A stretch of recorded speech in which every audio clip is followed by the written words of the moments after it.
Welcome to the Comicstorian Full Story series, where we take complete stories that we've released over the course of many months and sometimes years and combine them into one massive full story. If you hadn't already noticed, I'm not Benny.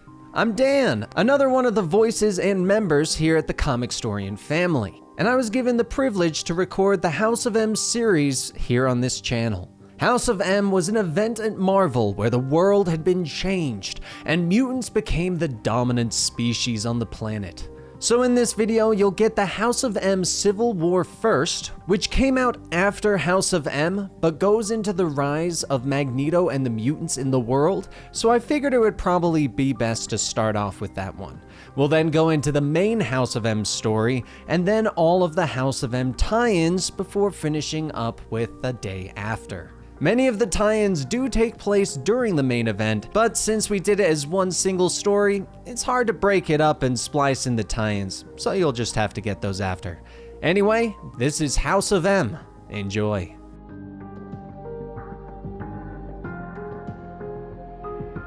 In 1945, towards the end of the Second World War, Germany was on its last legs to remain in control while Nazis continued to maintain the operations of the concentration camps.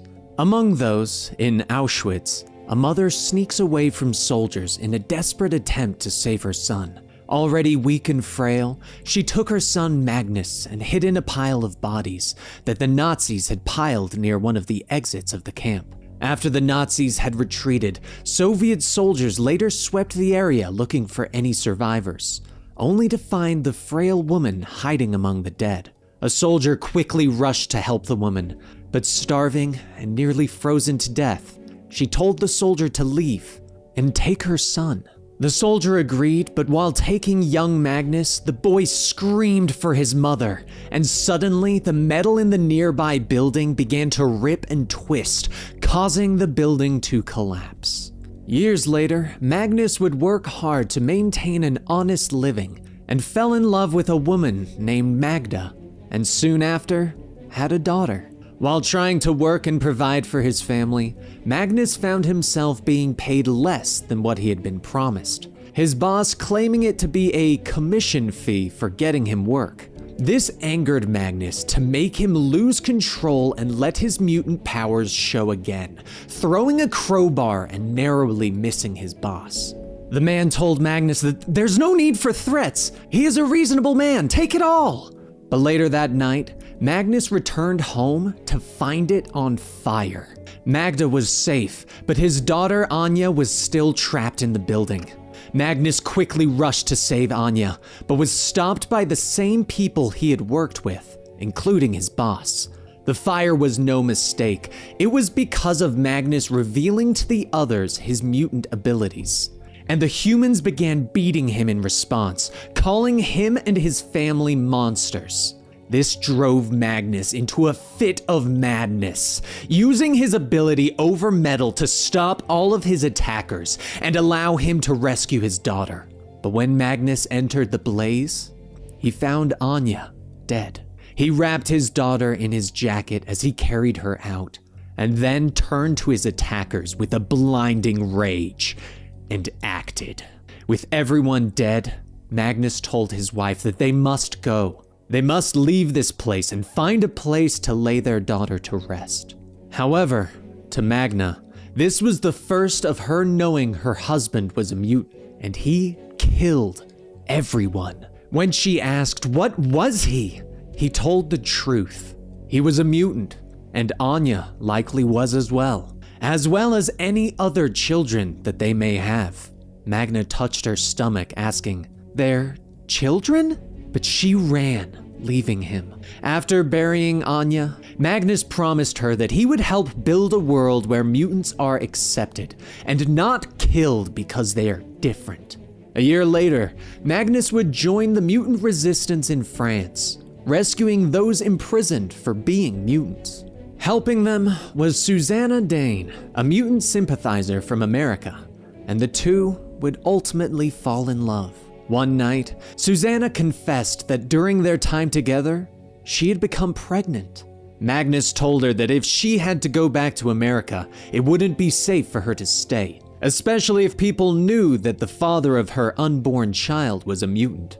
But as the rise of mutants started to show, back in the States, Vice President Bolivar Trask was hard at work at finding a solution to combat the steadily increasing mutant population. He created the Sentinel, a giant machine whose sole purpose was to find mutants and capture them, and when necessary, kill them. However, no matter how powerful the Sentinels were, they were made of metal, and Magnus was a master of controlling metal. After fighting off a Sentinel assault in Egypt, Magnus was approached by another, a mutant that went by the name Apocalypse. It was then that Magnus gave himself a new name, a mutant name, Magneto. Apocalypse told him that he found him worthy to join them while they shape the world for mutants. There is a war coming, and they have no need for any Homo sapien sentiment in the new world. A world in which mutants rule, and Magneto joined him. In the coming months, Magneto would be among those in the front lines, fighting those who see mutants as a threat rather than allies. But during one of their conflicts, Magneto stopped another mutant from killing an already injured and defeated human soldier. Back at the camp, this caused Apocalypse to question him, saying that every human left alive could one day return and kill them. But Magneto stood his ground, saying that they do not kill a helpless invalid. That is the sort of brutality that they condemn the humans for practicing against them. Apocalypse told him that he was disappointed at his lack of commitment to their cause. Magneto explained that if they continue on this path, then they will spark a global war that could sweep up every mutant in its wake. Innocents will suffer, and they are not ready for it. Apocalypse turned his back, telling him, "That is enough. They have battles to plan. If he wishes to leave, then be gone. He will not be missed." But again, Magneto stood his ground and challenged Apocalypse for leadership of their armies, to which Apocalypse happily agreed to. Apocalypse laughed as he easily toppled Magneto, telling him that there is no metal around him. He made a poor choice in where to do battle. Magneto says he doesn't need metal. Their mind is an electromagnetic field. That alone is more than enough. After distorting and pulling Apocalypse's mind apart, he is left a mangled mess on the ground. Magneto said that he will not kill him. They shall be allies in this. But never forget, any of them, that his word is law. As more Sentinels come, Magneto uses this as an opportunity, telling the world that mutants will no longer have to hide. Never again. They wish to strike at the heart of humans' power. They wanted a war, then let it be war. As a helicopter approaches, Magneto flies up to it, and the man inside begs him to please, they are just reporters. Magneto says that he knows, which is why they are still alive. They are going to deliver a message to the world. Mutants did not start this conflict. It was the humans who hunted and killed them, tried to wipe them from the face of the earth. They declared war on mutant kind, and today, mutant kind is declaring war on humans. His words traveled across the globe, reaching to the ears of his children, who know not that he is their father, Wanda and Pietro Maximoff, and Lorna Dane, but also one other very special mutant telepath, Professor Charles Xavier. As time went on, more and more mutants were treated as criminals for simply existing and placed in mutant relocation centers in the States. While making the mutants wear inhibitor collars, mutants were forced to do physical labor. But one day, in a camp in California, there was a white blur, and the mutants found themselves free of their collars and rose up to fight back against their human oppressors. Magneto, now joined with his daughter Polaris and son Quicksilver, was the reason for the mutants' new form of freedom. Upon overhearing the mutants talking earlier, Magneto used one of the mutants who was near invulnerable as a weapon, destroying the remaining Sentinels. With the human forces dealt with, Magneto liberated the camp and offered the mutants a place within his ranks, should they wish to fight for a better tomorrow for mutant kind. But while giving his speech, one soldier in the distance steadied his rifle and took aim to assassinate Magneto. But before pulling the trigger, the man suddenly stops and gets up. Behind him was Charles Xavier, and he told Magneto that they should talk. While Trask rallied Americans against Magneto, Magneto took haven in the place where the humans couldn't easily reach them, in outer space on Asteroid M. As they discussed their next plan of attack, Quicksilver took apart one of the guns that the soldiers were using and found it to be made up of only ceramic and plastic parts. This means that the humans were expecting Magneto, which also means it will only be a matter of time before Sentinels will be assembled in the same manner. Magneto tells Polaris and Quicksilver to send a full report to Apocalypse in Egypt, and for Wanda to please bring in Sophia. As everyone leaves, Charles says that if he wishes for them to not know that he is their father, he shouldn't dote on them so. Magneto asks, did he read his mind? And Charles says, never without reason. But Quicksilver looks just like him.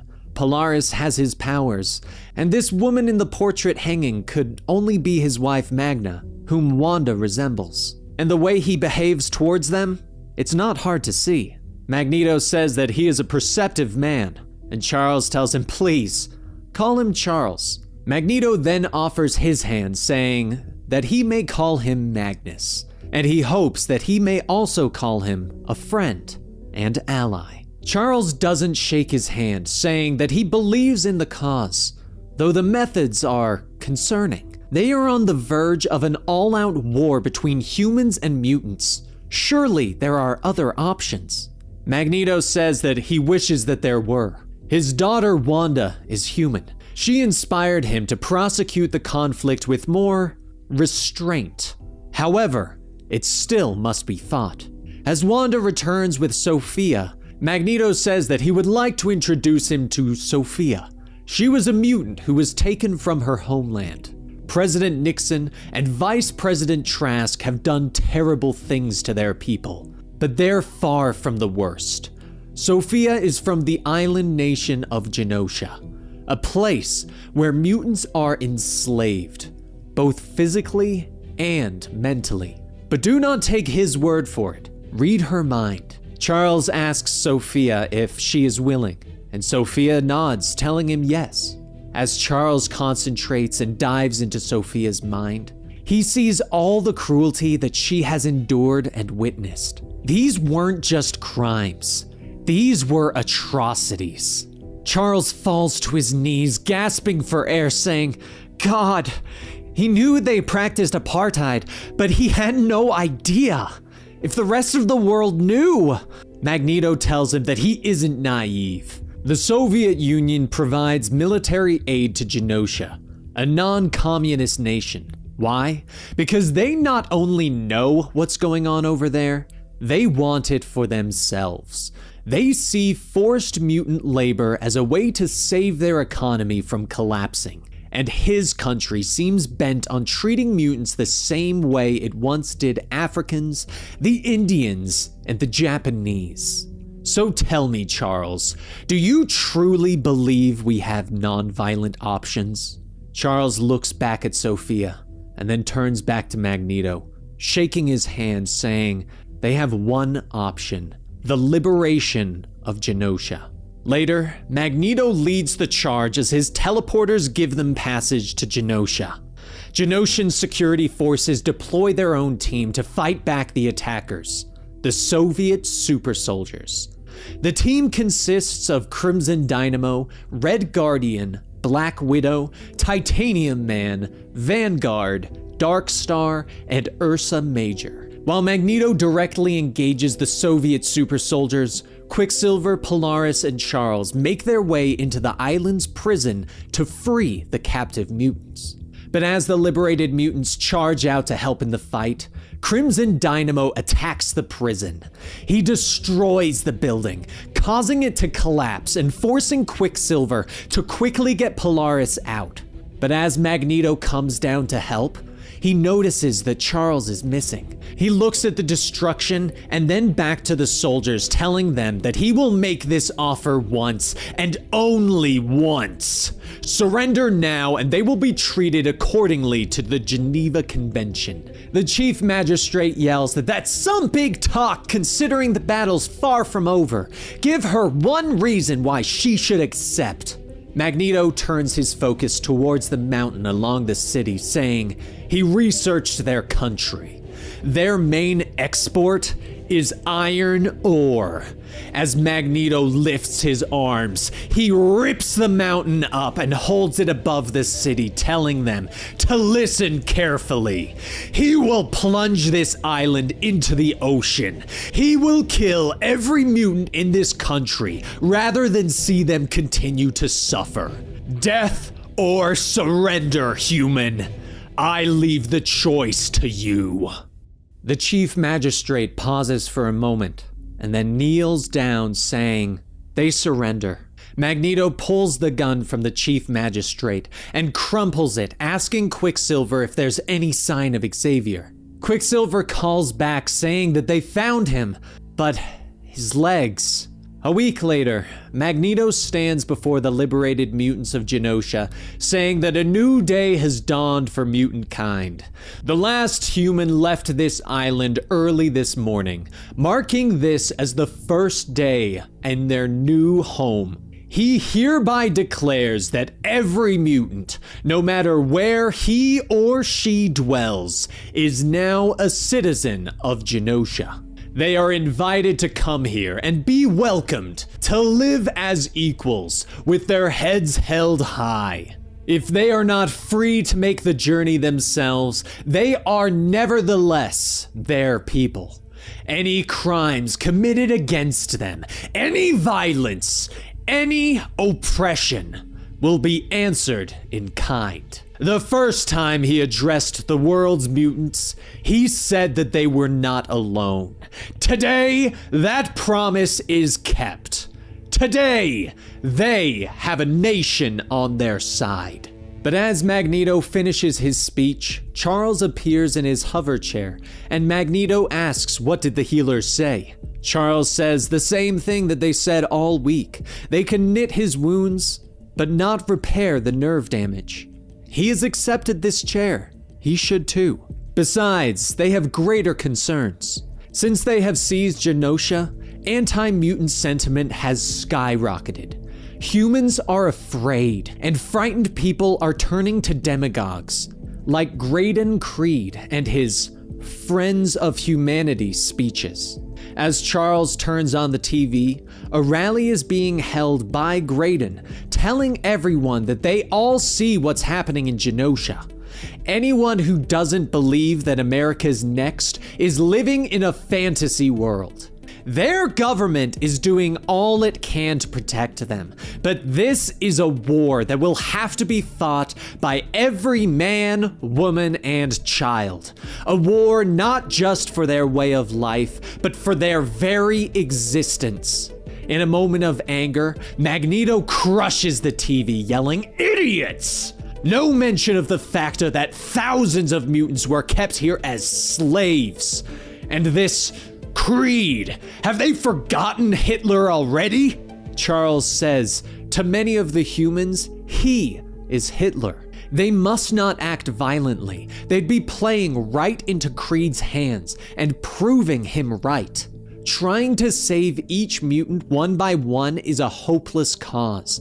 They need to focus on governments, not individuals. He is the head of state.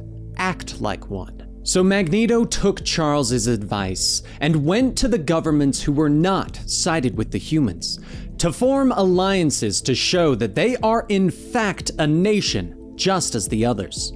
First, he stopped in Atalan. home of the Inhumans, to speak with Medusa and Black Bolt. Though they have no issues with humans and have no plans to fight them head-on, they are displeased with how mutant kind has been persecuted. If the humans should attack Genosha, then they will stand by their side. Next was Namor in the Kingdom of Atlantis, though Namor was not very interested in helping anyone who dwells on land. But Magneto explained that should the humans attack Genosha and succeed, it wouldn't be long for the humans to find a new target. Namor agreed to be an ally of Genosha, but made it very clear that he would much prefer that those above exterminate each other. Finally was King T'Challa in Wakanda. T'Challa says that his nation is small and cannot aid in a fight, but he can offer them vibranium, as well as a non-aggression treaty with Genosha, officially recognizing it as a sovereign nation. Though many steps have been taken, as well as Charles securing a human sympathizer within S.H.I.E.L.D., Magneto was still not happy with the slow progression of things. For humans to know that Genosha and mutants are to be left alone, he needed to send a message. And the messenger was Sabretooth. A week later, Graydon Creed was murdered in his own home, and the scene was very apparent that this was an attack by a mutant. Trask tells the forensics team that the official report will say that this was a tragic mishap in Creed's home. If word got out the mutants can get to someone like Creed on American soil in his own house, well, they just can't have that. However, Magneto has given them a gift. When other world leaders hear about this, it'll remove any concerns they have about America striking at Genosha. And he has a team that will show the freaks that Americans aren't the only ones who aren't safe in their own homes. Wouldn't you agree, Agent Barnes?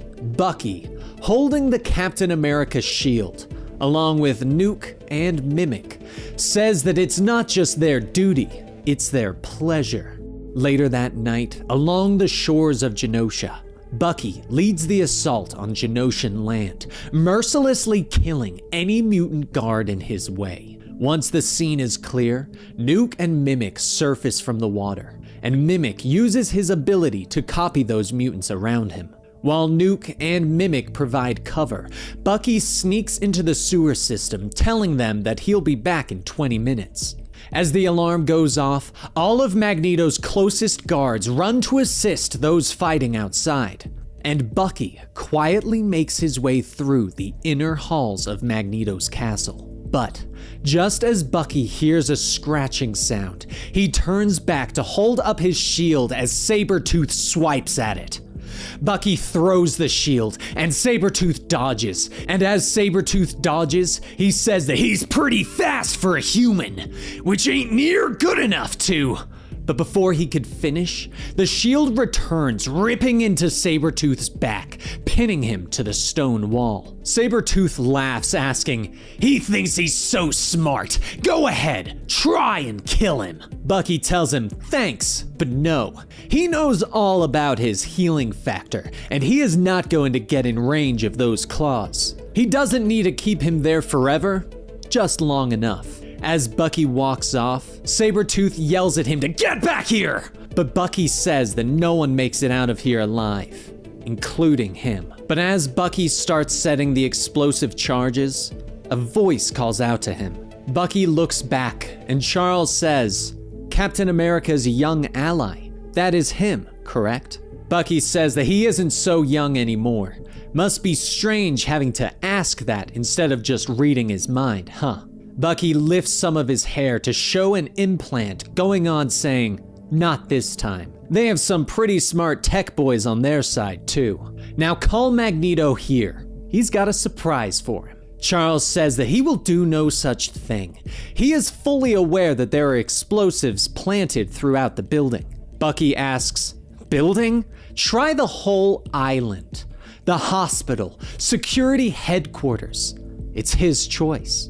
Call Magneto or those places go up like Roman candles. Charles asks, does he hate them that much? Mutants fought beside him during the war. Namor, Toro.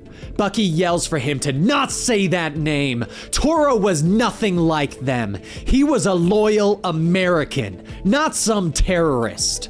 All they want to do is wipe out the humans and replace them with their super race. He has heard the song and dance before. He'd have done anything to stop the Nazis. To stop them, he is going to kill himself. A few hundred mutant supremacists? He wouldn't think twice. Charles says, as a boy, he wanted to be like him. Bucky tells him he gets that a lot. He'll just have to settle for being killed by him instead. And before he has a chance to react, Bucky pulls out a knife and stabs Charles. Meanwhile, elsewhere in the castle, Nuke walks through the halls, shooting his way through, asking the mutants if anyone's heard of Sun Tzu. But before they could answer, he shoots them, saying he didn't think so. In war, the way is to avoid what is strong, and to strike at that is weak.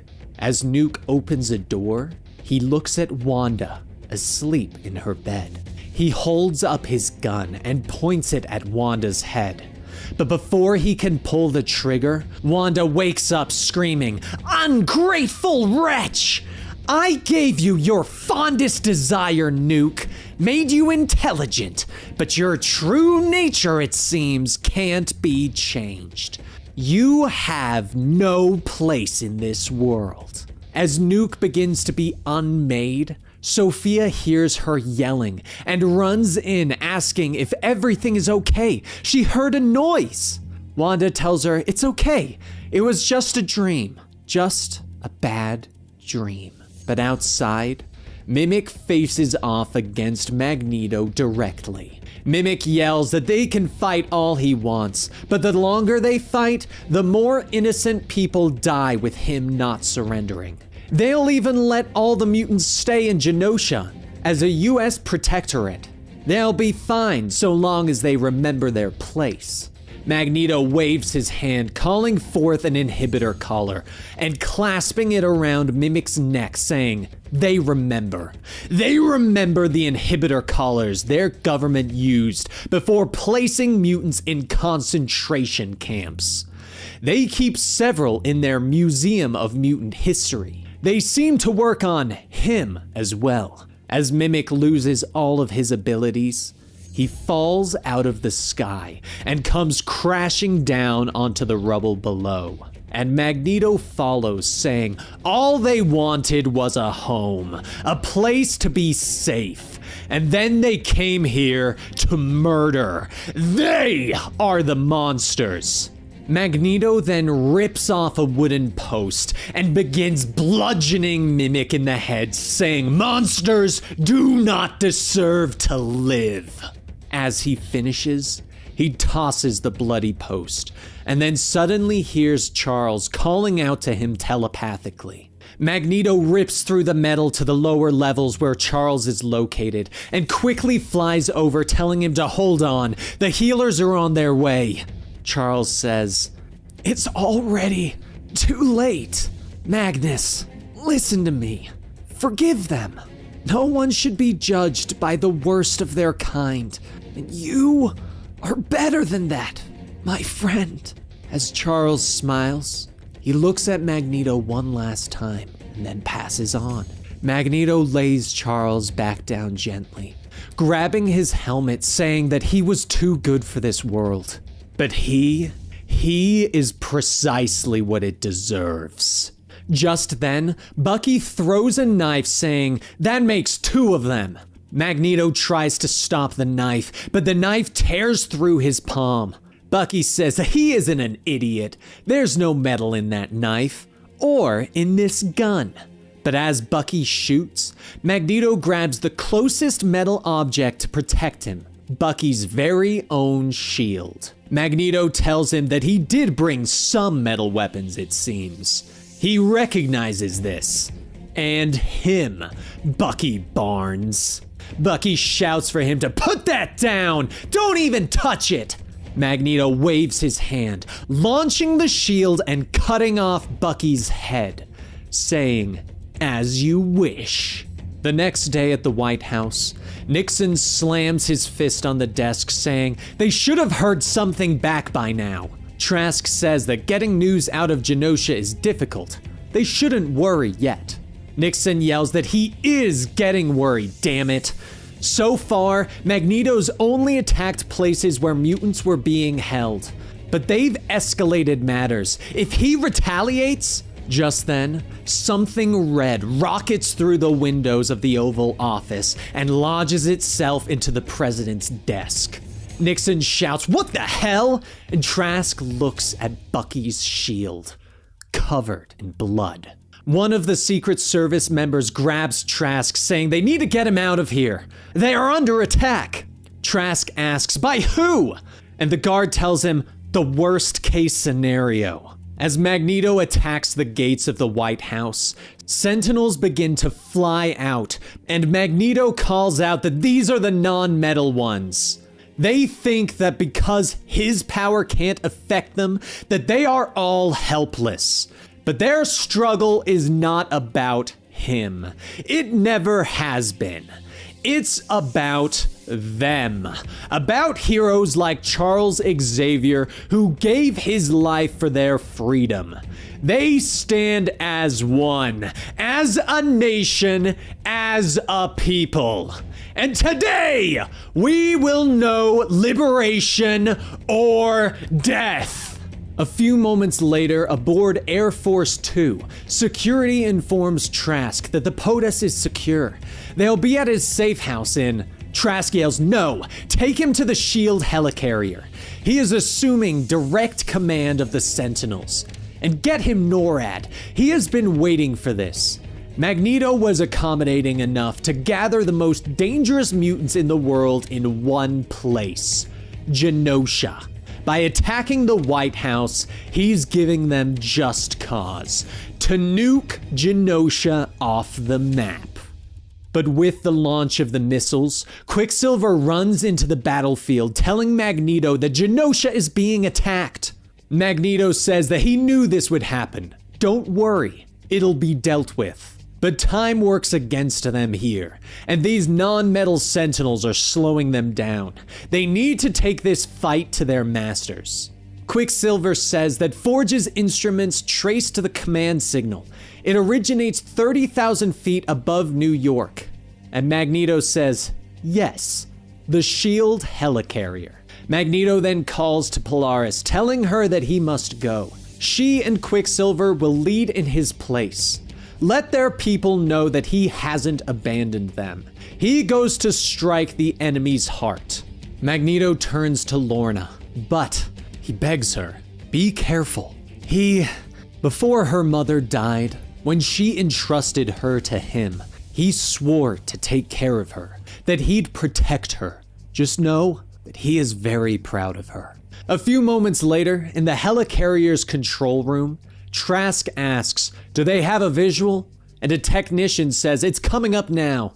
The monitor shows the missiles getting closer, but there is someone outside, waiting. Black Bolt waits for the missiles to get in range, and then speaks.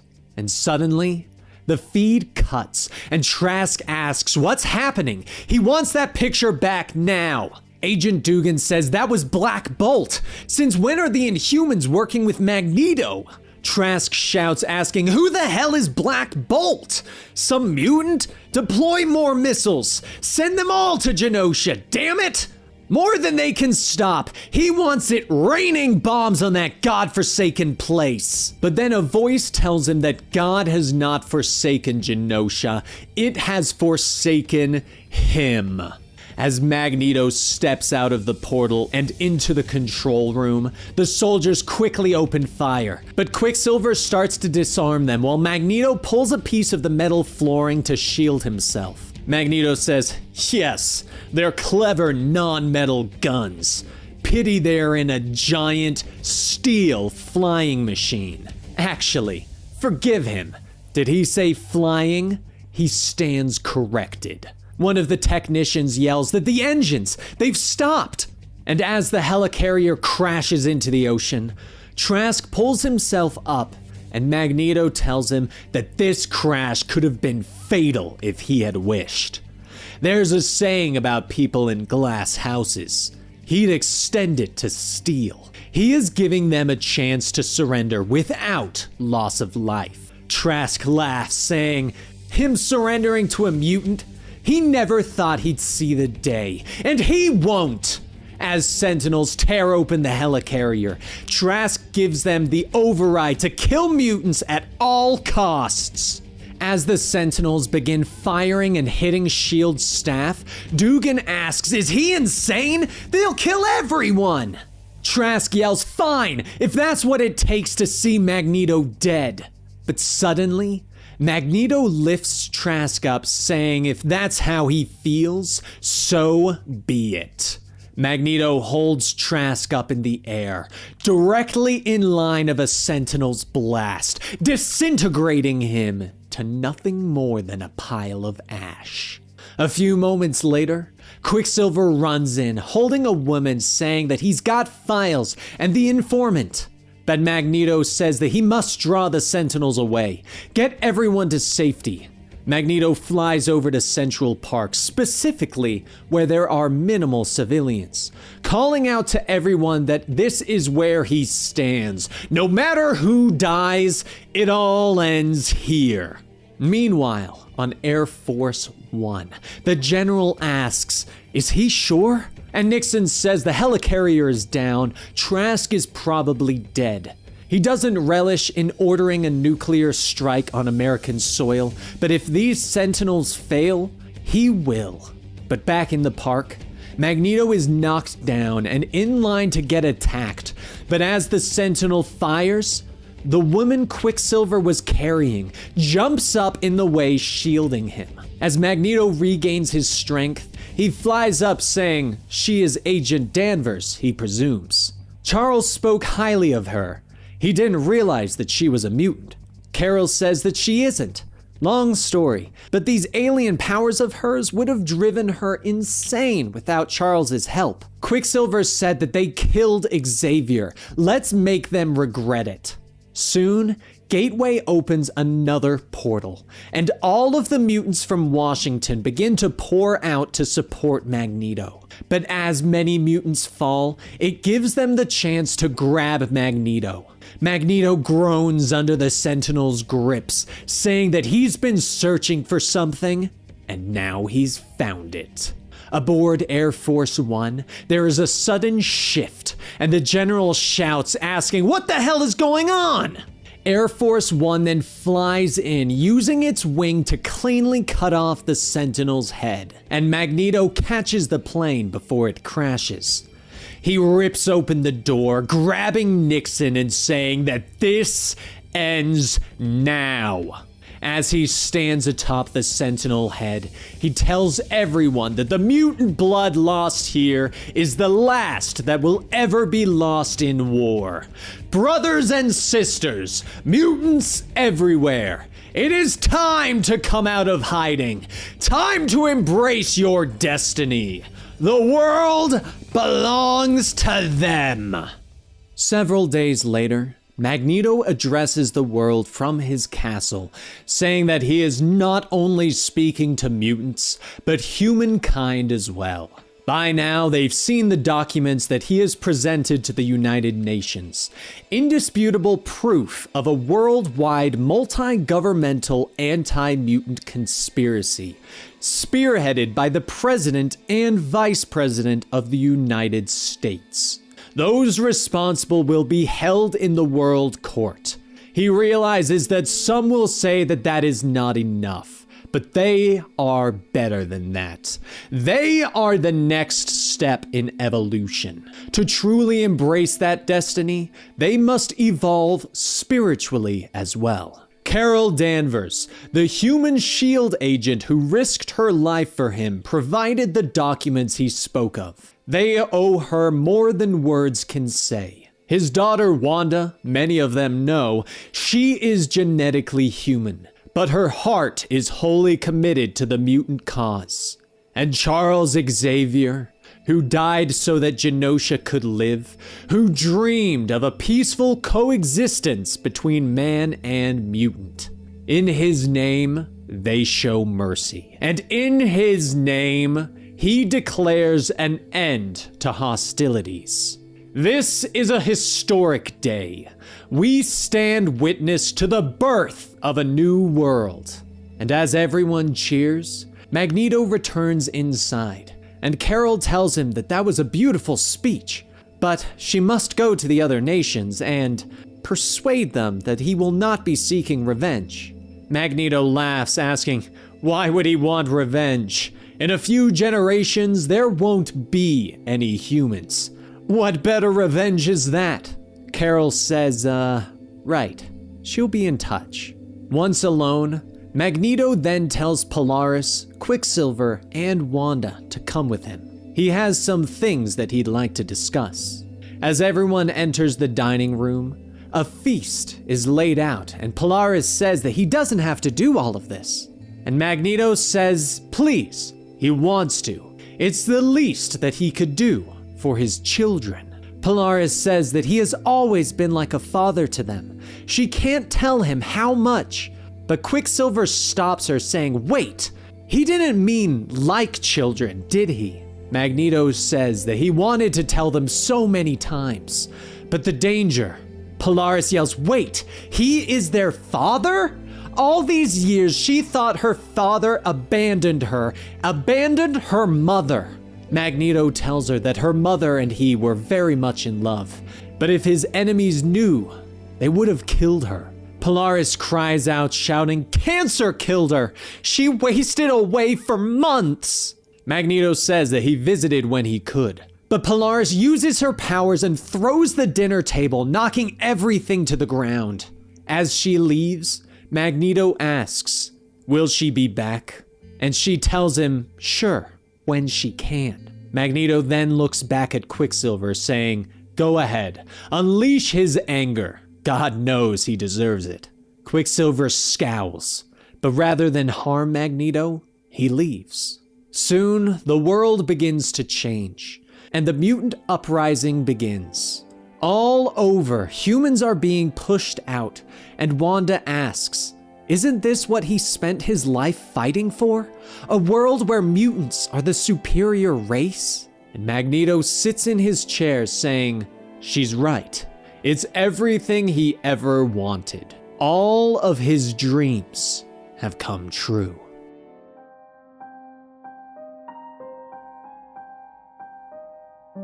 Through the struggles and pains, Wanda Maximoff can be heard crying.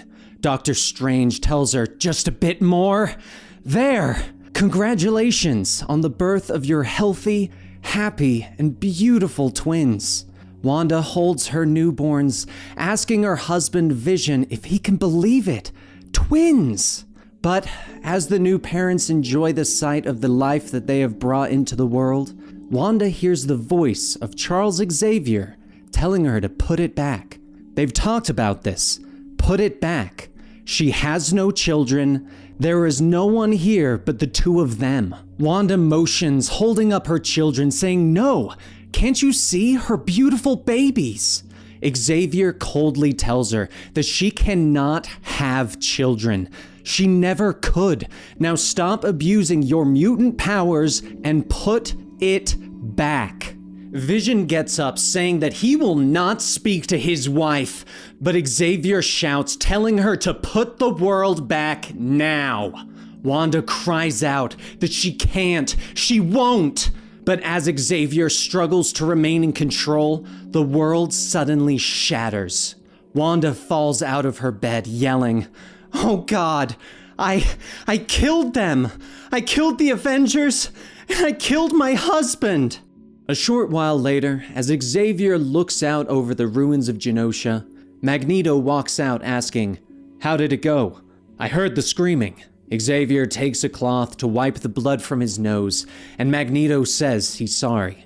Xavier tells him that every time his daughter uses her powers to alter reality, she loses more of her grasp on reality, and it's not getting better. We cannot keep drugging her and psychically putting her to sleep. It's inhumane. And stop blaming yourself for this. She's a grown woman. Magneto says to stop reading his mind, but Xavier tells him that he wasn't. Magneto sighs, saying he can't help it. He put his children through hell because of what he believed in. He destroyed whatever hope they had at a decent life because of his war against the humans. And the truth is, he waged war against the humans and lost. So now he's lost the war and his children. Magneto then begins to levitate and walk out above the city, saying that he never imagined it would end up like this, and that the sacrifice would be for nothing. There are plenty of people who probably think I deserve this. And Xavier tells him, maybe, but she doesn't. The next day in New York, many of the Avengers, new and old, along with the members of the X-Men, meet, even though relationships between the two have been on shaky ground. Sitting on the side of the Avengers, Xavier welcomes the X-Men, saying that he hated how things ended between them. Cyclops tells him that he made it pretty clear that he wasn't going to involve himself with them, and he wasn't exactly nice about it. Xavier says that there is something more important that they must discuss, as a whole, one that everyone must be a part of. They must decide the fate of Wanda Maximoff. But while the Avengers and the X-Men meet, there is one person who's not there, Wanda's brother, Quicksilver. As he sits beside his sister's bed, Magneto asks, what is he doing here? Quicksilver gets up shouting that they are going to kill her. Xavier, the rest, all the Avengers, all the X-Men, they are meeting right now. They are all agreeing to kill her. Why else would they meet? They are going to decide that there is no other way, and they are going to come here and kill her. Magneto pauses for a moment and says, Pietro, they may be right. Quicksilver begins to vibrate, and Magneto tells him that no one can hear him scream when he yells that fast. But what would you have me do?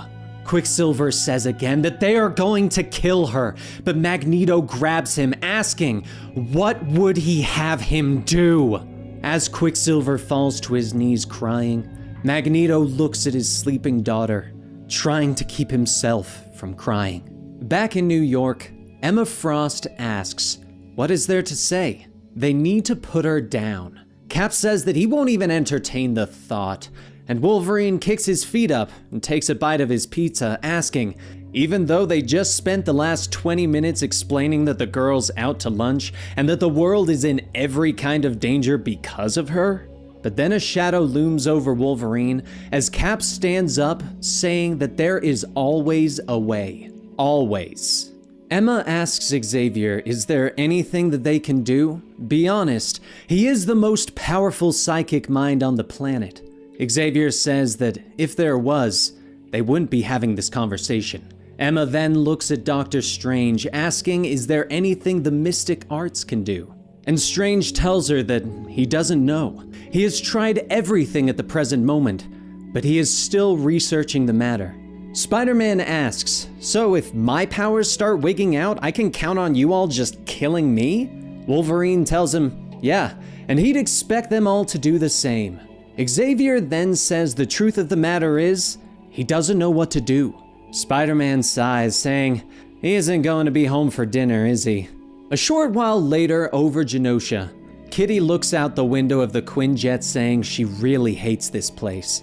And Wolverine tells her, it ain't no Paradise Island. But as everyone lands and enters Wanda's room, they find that she is missing. Everyone begins to ask where she could have gone, but Emma says that she found them.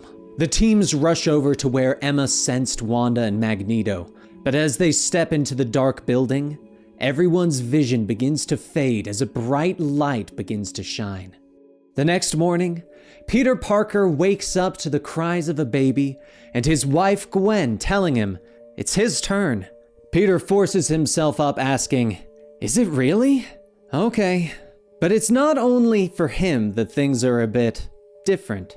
Cap lived his life until he was old, Cyclops and Emma are married, and Simon Williams became famous. Everyone's lives seemingly changed, untethered to what reality once was. Sam Wilson became a detective, and Dr. Strange was a psychologist.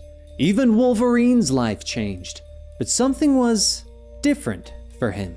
As he is woken up, a redhead crawls into bed telling him, "Good morning." And as quickly as he can pop his claws, Wolverine jumps on the woman asking, "Where the hell is this?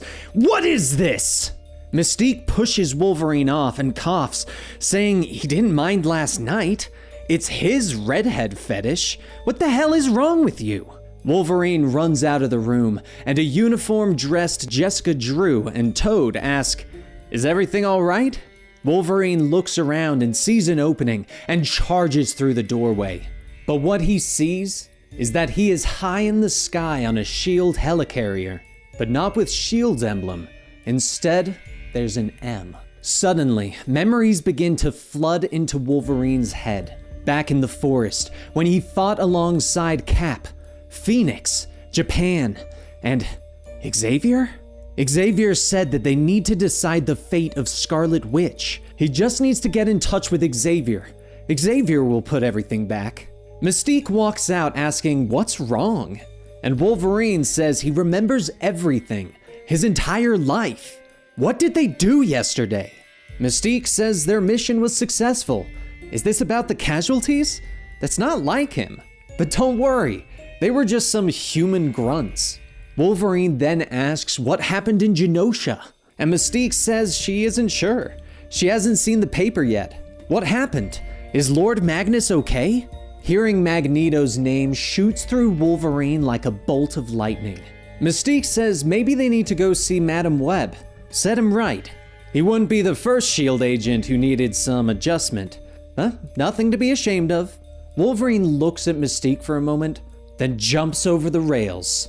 And as he crashes down onto a building, he begins to see all the posts and billboards, all showing mutants? Wolverine quickly gets down to ground level and picks up a magazine with a picture of Magneto on it, with the heading, "The House of Magnus's Big Day. Children of the Atom and world leaders gather to pay tribute." The magazine is nothing more than a tabloid, but it's all about mutants? But people didn't like mutants. As a motorcyclist pulls up and checks his phone, Wolverine tells the man that he's going to need that bike. The man asks, "What?"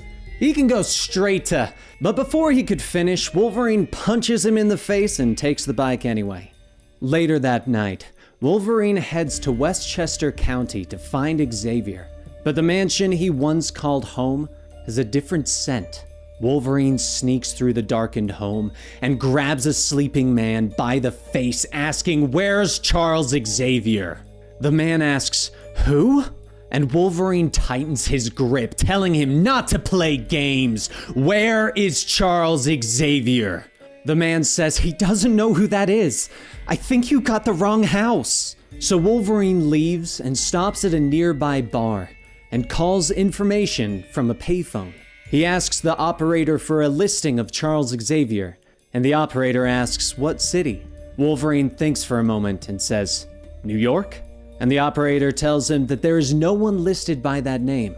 Wolverine then asks, "What about a Peter Parker?" But before the operator could respond, Wolverine overhears a group of mutants giving a human woman some trouble. One of the shady mutants breathes fire while another says to torch the clothes so they can have a show. Wolverine drops the phone and begins to walk towards the mutants, popping his claws. The next morning, Wolverine heads to New York, but everything is so different. There are mutants all over the place. Wolverine stops at what would have been Tony Stark's Avengers Tower, but when he walks inside, it's just filled with businessmen. As Wolverine walks up to reception, Jessica whispers that the bosses want him brought back in, and they said any which way. Wolverine looks back to see the rest of his team, with the addition of Nightcrawler and Rogue. Mystique reports back to command saying, "This is Red Guard Agent Darkholm, we have him."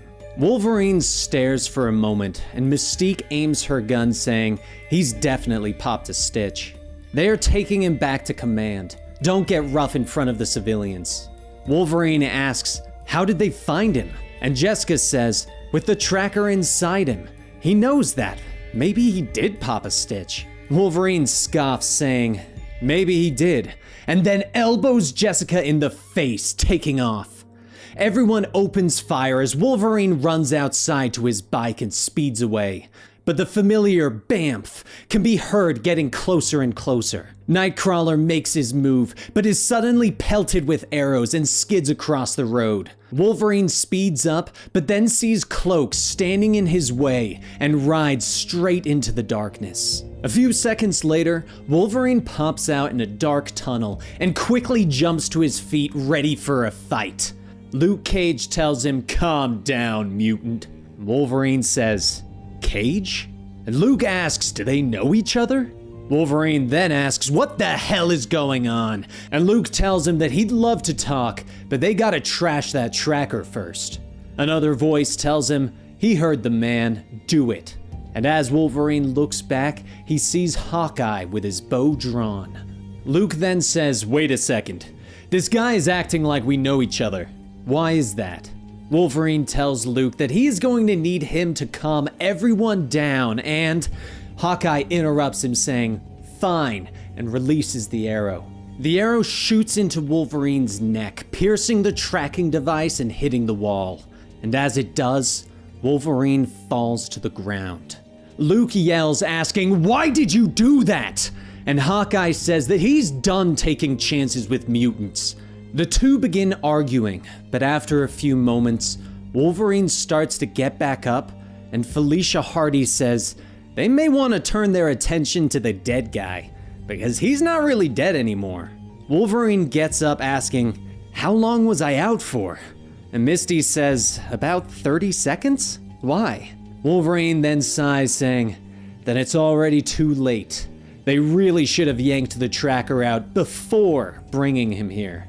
Misty asks, what is he talking about? But just then the tunnel walls burst open and the Sentinels reach in, saying, Sapien targets locked. Then all of a sudden their eyes begin to glow and beams start firing all throughout the tunnel. A few seconds later, Cloak appears in an office as several people tumble out. Everyone asks, where is this place? And Cloak says that it's the only place he could think of. Kingpin's office. He isn't really using it since he's in a coma.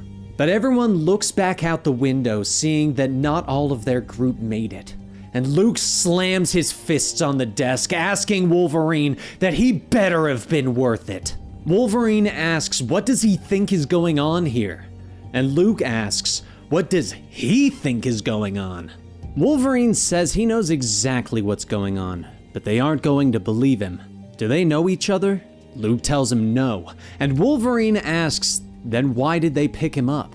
Luke goes on saying that they had some inside sources on the helicarrier. Word got out that he went AWOL.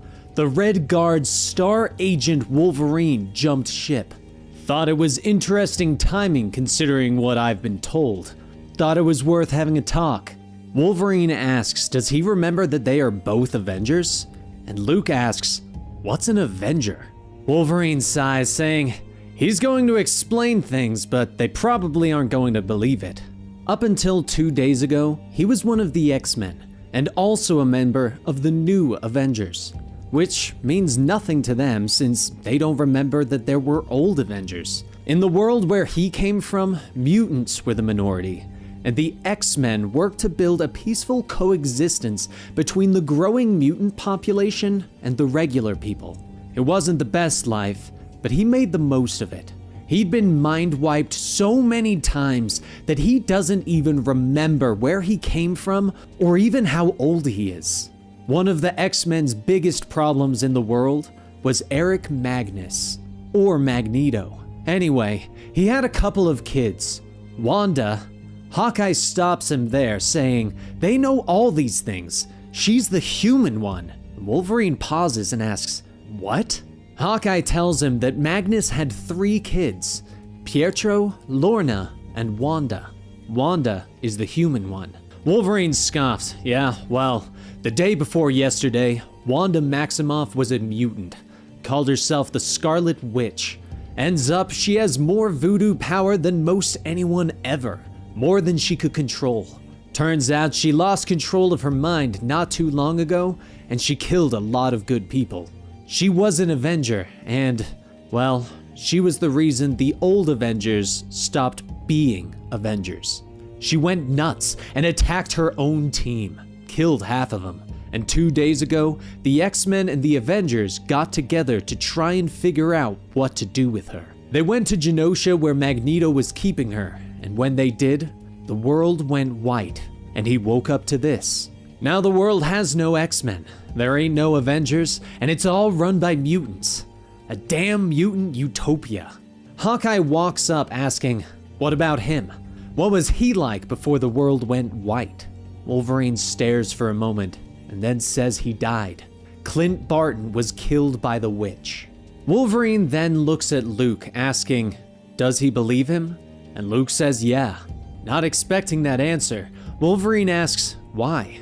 And Luke motions to the little girl in the corner, saying, her. That girl walked up to me out of the blue and said exactly what you just said. X-Men, Avengers, Hawkeye died. She didn't know how it happened, but she knew it happened. In detail. Every single thing. Wolverine looks at the young girl and kneels down asking what is her name. And the young girl says, Layla. Wolverine takes her hand asking her if she can hear what he's thinking. And she says, what? No. She just woke up the other day and everything was all, whatever this is. Is she crazy? Felicia asks, why would that girl of all people remember the world? Wolverine gets up saying that he's been mind-wiped so many times, he can't remember anything before a certain time. Up to and including today. All he ever wanted was... Wolverine pauses for a moment and looks at Layla again saying, it's all I ever wanted. Wolverine turns to everyone saying, Magneto got his daughter to give them all what they always wanted, so that he could have what he always wanted. And if there's one person who can help them... A few minutes later, in the Summers residence, Cloak teleports everyone in just as Emma Frost unlocks the door and walks inside. Emma stares at everyone asking, is this a robbery? Actually, don't even answer. Yeah, don't even worry about not being able to answer because that's me telling your brain what to do, and I don't want to hear from you. Do you even know what they do to humans that... Wait, what? What the hell was that? What did you just think? How do you know me? Wolverine tells her that she's in his brain. Take a look. Emma glances over at Layla asking, what the hell is this? Layla says she didn't say anything, but as Emma looks into her mind, she sees the truth of what happened to the world. And she sees something else, somewhere dark. Charles. Emma screams as she detaches from Layla, asking Wolverine, is he kidding her with this? House of Magnus? House of Magnus? They are going to find Magneto and oh, that is it! We are going to kill him and his kids. Wolverine opens the fridge and grabs a beer saying he's got no problems with that, but she's going to need more than just them. And even if they do, that still doesn't mean the whole damn world ain't screwed for good. A few moments later, Emma continues to look through Layla's mind when suddenly the sound of keys hitting the floor can be heard. Emma looks back at Cyclops saying, hi honey, and Wolverine says, hey bub. Cyclops asks what the hell is going on here, and Emma tells Layla to do it the way they talked about. This is Scott Summers. Just relax and focus. As Layla and Cyclops lock eyes, he sees the world before, and Emma tells him to hold it together. Steady? Everything's okay. After vomiting, Cyclops sits back up asking, the whole world? The whole world? How could Magneto have done this to the entire world? This! Where's the professor? Wolverine says that's just it. They haven't found him yet. He's been to the school, which ain't a school anymore. Everyone else is scattered. There is only just a few of them. Cyclops starts pulling his tie off, asking who can they find. Later in the streets of New York, Peter Parker is out with his wife, son, Aunt May, and Uncle Ben, when he suddenly sees a wall of people in front of him. Peter asks, can he help them? And Layla stares into his eyes saying, sorry. All of Peter's memories come rushing back to him, and he stumbles back, telling them to stop. Stop it! Gwen asks if everything is okay, but when Peter looks at her, he remembers what happened to her, and the snap. Ben walks up asking what's happening, and when Peter looks back at him, he screams. Gwen looks to Emma asking what the hell did they just do? But Emma psychically tells her to go play in the park and have a nice day. As Peter's family leaves, Cyclops asks who wants to talk to him, and Wolverine says he'll do it. Later, up on a building alone, Peter wails and wipes the tears from his eyes, saying this is all a trick, right? It's gotta be Mysterio or some hallucination. Please just say he snapped. Say this is not real. He can handle that. Wolverine says, sorry, but this didn't happen to just him. Peter picks himself up, saying he swears to God he's gonna kill him. Magneto, his stupid daughter, he is going to kill them with his bare hands. He's not gonna be able to stop himself. Wolverine tells him not to worry. He won't even get the chance. It'll already be done. Wolverine and the others begin taking Layla around, recruiting people that can help them. Kitty Pryde, Stephen Strange, Carol Danvers, Tony Stark, Matt Murdock, and Jennifer Walters. But as they come to Cap, they just see Cap is an old man. As the team looks on, Cyclops asks, is that really him? And Emma says that she had to see it for herself, and he is no use to them like this. With the roster ever growing, Emma asks everyone, is there anyone who doubts that this is what happened to them? No one says anything, but Emma looks at Hawkeye, saying she can hear his thoughts loud and clear. The only way he will believe them is to let Layla do what she does and unlock his memories from his life before this one. Hawkeye yells that what he wants is for her mutant mind out of his head. But before they could go on, there's a quiet rumble, and suddenly the walls burst in. Rogue steps in, asking if they would be so kind and get their hands and claws in the air. They're all under arrest. Everyone quickly jumps in for a fight, but as Rogue grabs a hold of Layla, she absorbs part of her power. The rest of the Red Guard sees the world from before, and the fighting quickly stops. Wolverine looks at Mystique to help her up, but she slaps him. And Wolverine asks, feeling better now? Mystique rubs her hand, saying that she might have broken it, and Wolverine tells her to save it for the guy who did this to them. Rogue stands up, saying she never felt anything like that before, and Emma says none of them have. Cyclops then tells everyone that they can have their nervous breakdowns later. They need to get it together. Carol asks, what's the plan now? And Wolverine says they go straight to Magneto. Guarantee ya, he knows exactly where Xavier is. Meanwhile, over in the beautiful city of Genosha, Magneto looks out at the buildings, and Lorna tells him that their guests will be arriving soon. Victor Von Doom will be here in half an hour. Magneto tells her he'll be there. He just needs a little more time. As she leaves, Magneto looks over the plaque in the middle of the garden and walks over to it. He reads the words, Xavier Memorial Garden. He died so Genosha could live. As night fell, celebrities and people of power all visit the House of Magnus to pay tribute. King T'Challa from the African Commonwealth of Wakanda, King of Latveria, Victor Von Doom, even Janice Vell from the Kree Empire, Princess Aurora of Kenya, and King Namor of the Kingdom of Atlantis. And once the crowd quiets down, the speaker announces the honorary House of Magnus. But as everyone claps, one of the guards notice something falling from the sky. It begins to fall faster and faster until everyone can clearly see what it is. A sentinel. Magneto gets up and stops the Sentinel before it can land, and then Wolverine leads the charge with all of the heavy hitters.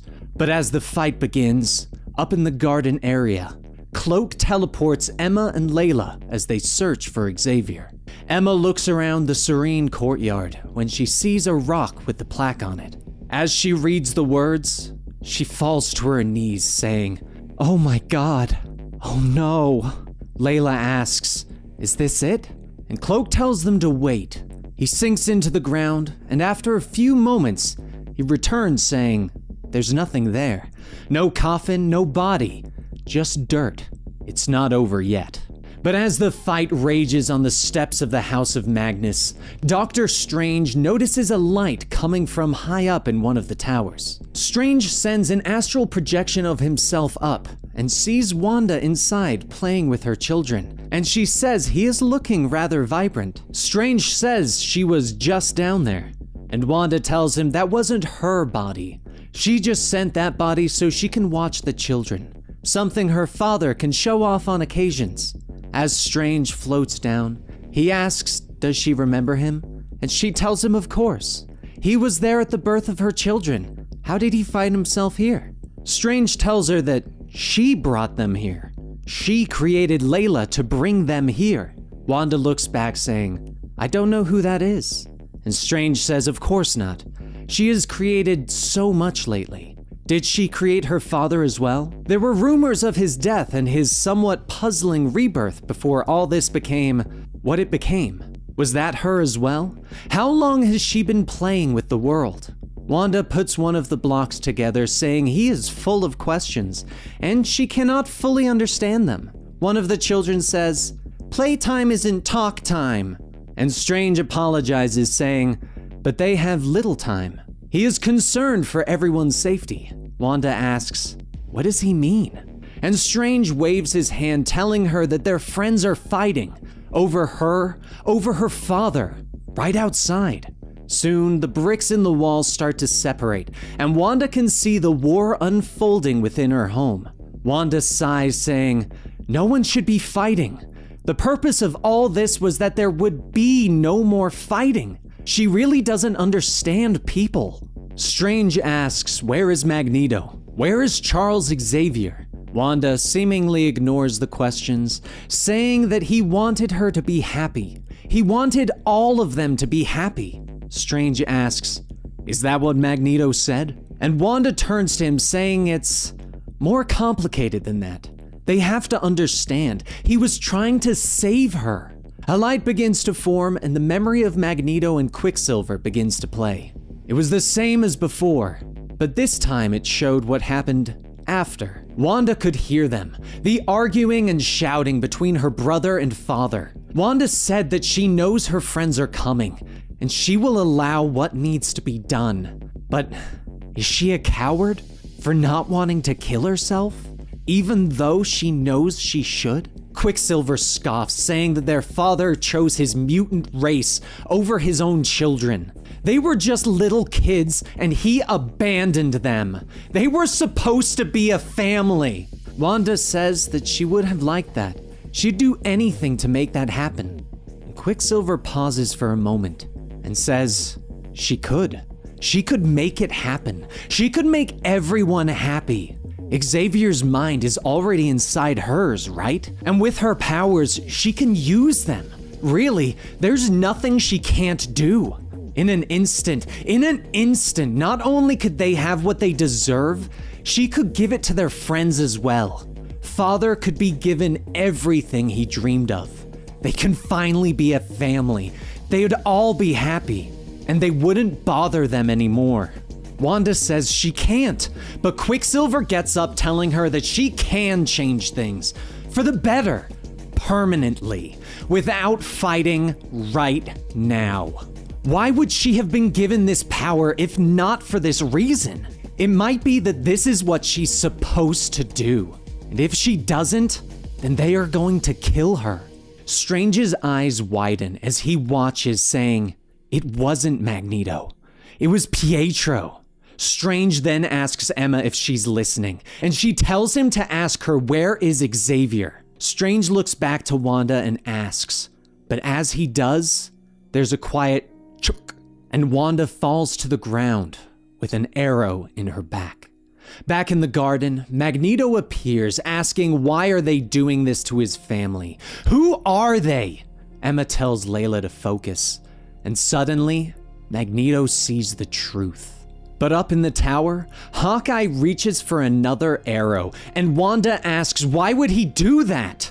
The arrow in her back starts to disappear, and Hawkeye asks why? She killed him! They were friends! He loved her! He'd kill for her! Wanda says she loved him too. And Hawkeye screams, asking why did she kill them then? Why did she do this? And Wanda tells him that she brought him back. Hawkeye readies the next arrow, saying she doesn't even know what she's done. But then one of the children yells, "Shut up!" And before Hawkeye could release the arrow, his body begins to dissolve and fade away. Strange looks back, and Wanda says that she didn't mean it. He was so mad at her. She needed to protect the children. She can't control any of it. Back outside, Quicksilver uses his speed to continuously keep everyone down. But there is a rumble, and a booming voice yells, "This ends." Pieces of metal quickly begin to swirl and coil around everyone as Magneto steps through, and he looks at Quicksilver asking, "What have you done in my name, boy?" Quicksilver screams, "They were going to kill her!" Magneto stares, saying he used him and his sister. He would have never allowed this. You've destroyed everything and everyone, and you used my name to do it! What right did you have? Using the lumps of scattered metal, Magneto slams each piece over and over into Quicksilver until there is a scream. Wanda cries out for her brother, and as Magneto calls out to her, she removes his mouth. Wanda floats down to the broken body of Quicksilver and holds out her hand, mending his wounds and reviving him. Everyone quietly watches, and Wanda tells Magneto that Pietro just wanted him to be happy. He treated them like babies. Why? Because he thinks he is actually better than everyone? The arrogance of him. He thinks because they're mutants that they are better than them? That we deserve to rule? That's what he was given, and look what it became. Even after getting what he wanted, he is still a horrible man. They're not the next step. They're not gods. They're freaks. Look at us, Daddy. We're freaks. Mutants. You chose this over us, and you ruined us. Daddy? Emma pauses for a moment. Oh no.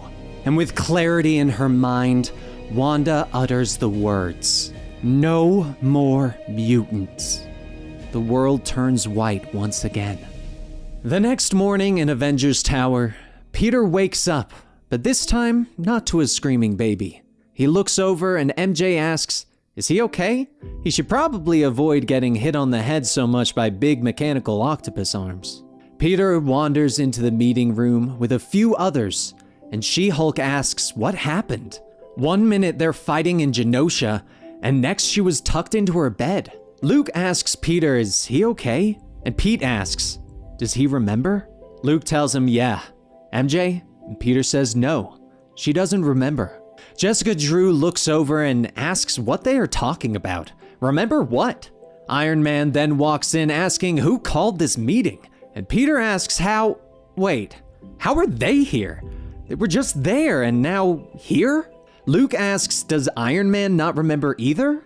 And Iron Man asks, what is he supposed to remember? Peter slams his fists on the table and screams. He lifts them up and slams them again and begins crying. Carol stands up saying everything is back to normal now, right? Everything seems okay? But then a weak voice tells them, not quite. And a nearly defeated Doctor Strange walks in. Outside of Xavier's school for gifted youngsters, Emma wakes up in the courtyard to the screams of Kitty Pryde. She quickly gets up and runs inside and sees Kitty asking what happened. The students! Emma sees all of the panicked children, and Kitty repeats what Wanda said. No more mutants. She said no more mutants. Emma then tells everyone that it's okay. They just need to figure out what to do. Cyclops then tells Nightcrawler that some of them still have their powers.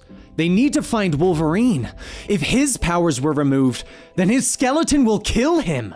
Nightcrawler quickly starts teleporting to all of the places where Wolverine would normally be. But when he teleports out into the field, he sees him. He reaches down, but Wolverine shoots up saying that he remembers his whole life. He remembers all of it. Back inside, Emma rushes to Cerebra to see the extent of Wanda's command. And when the projection appears before her, she sees that they're gone. All of the mutants are gone. Cyclops asks, where is Wanda Maximoff? And Emma says that she doesn't see her. She doesn't see anyone. Beast storms in behind, asking, where is Xavier? Find Xavier! But Emma begins to cry, saying, he's not. Back at the tower, everyone watches as reports from all over the world start to confirm what everyone is thinking. Wanda removed the mutant gene from everyone across the world. Strange begins to rub his head, saying it would seem only those who were there at the event, those protected by Emma's psychic defense and his spellcasting, remember the events that transpired. Cap asks, is there any way to locate Wanda? And Strange says he's tried a few times before he came here, and he cannot. He cannot find any sign of her. Iron Man asks, is he all right? And Strange stares at him, saying his duties as master of the mystic arts are simple. Protect this world from an attack just like this. He's failed completely. Just then, Iron Man gets an alert. Jarvis says it would seem that, and Iron Man says, yeah, he knows. Someone is at the mansion. A few moments later, at the ruins of their former home, the Avengers step inside, and She-Hulk asks, what is this? On the wall before them is the pinned-up costume of Hawkeye, with an article reading, Avenger Hawkeye dead. Mystery surrounds the fallen hero's fate. Cap smiles, and Carol asks, what does this mean? But over in Genosha, Magneto shuffles through the city when he kicks up a metal fork. He looks down at it and holds his arm out, but nothing happens. Just then, a voice calls out asking, where is she? Magneto falls to his knees, and Cyclops fires an optic blast before him, asking, where is she? Wolverine then jumps and slams Magneto's head into the ground, all while he says, I don't know. Wolverine pops his claws and holds them to Magneto's neck, saying, he lost his power over metal, huh? Everyone begins asking questions. Where is Charles? Where's Quicksilver? Where's Wanda? And to each of them, Magneto says, I don't know. Emma reads his mind and says, he's telling the truth. Wolverine leans in, saying, they're just about out of reasons to keep him on this planet then. But before Wolverine could do anything, Rogue says this isn't his fault. Wolverine pulls his claws back, saying, yeah, and the way I see it, Magneto deserves every second of the rest of his crap sapien life.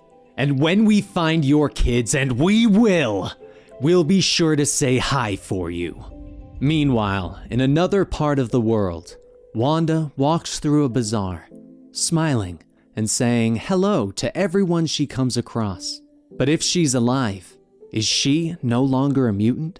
Can she not control reality? And what of Xavier? These questions remain unknown.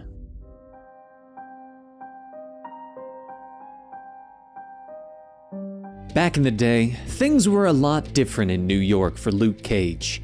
There were always mutants, but they mostly stayed in the closet, kept quiet, and didn't draw attention. These days, though, they're everywhere. Doesn't matter if the people are black, white, yellow, or red, unless they are all the same dude. Now mutants are sitting on the top of the ladder, and humans, Well, they say there won't be none left in 100 years. But one night, while Luke was getting his bearings back in the big city, he bumped into a mutant. Guy was made like a literal bull. And he didn't take kindly to Luke causing him to spill his drink. And when he decided to take out some frustrations on a sape, Luke let him have it right across the jaw. This only made the mutant angry, and just like any bull in a fit of rage, he charged at Luke. Except when he slammed into Luke, he broke his horns. But Luke had other business to tend to in Harlem, an old friend by the name Willis Stryker. And Luke wasn't going to be very subtle about it, not after smashing through a wall into Willis's club. Just like New York, things were different back then with Willis. They were practically brothers. Willis was a mutant, and Luke was just a poor kid. However, that didn't matter to them. They'd soon start getting into trouble, taking things that didn't belong to them. But then along came Reva. Reva went for Luke, and not Willis. And Willis thought that it was because he was a mutant. So one night, Willis planted some drugs in Luke's apartment, just enough to get charges with intent to distribute. Willis then got what he wanted, and no one would blame Reva either, but she already knew something was off.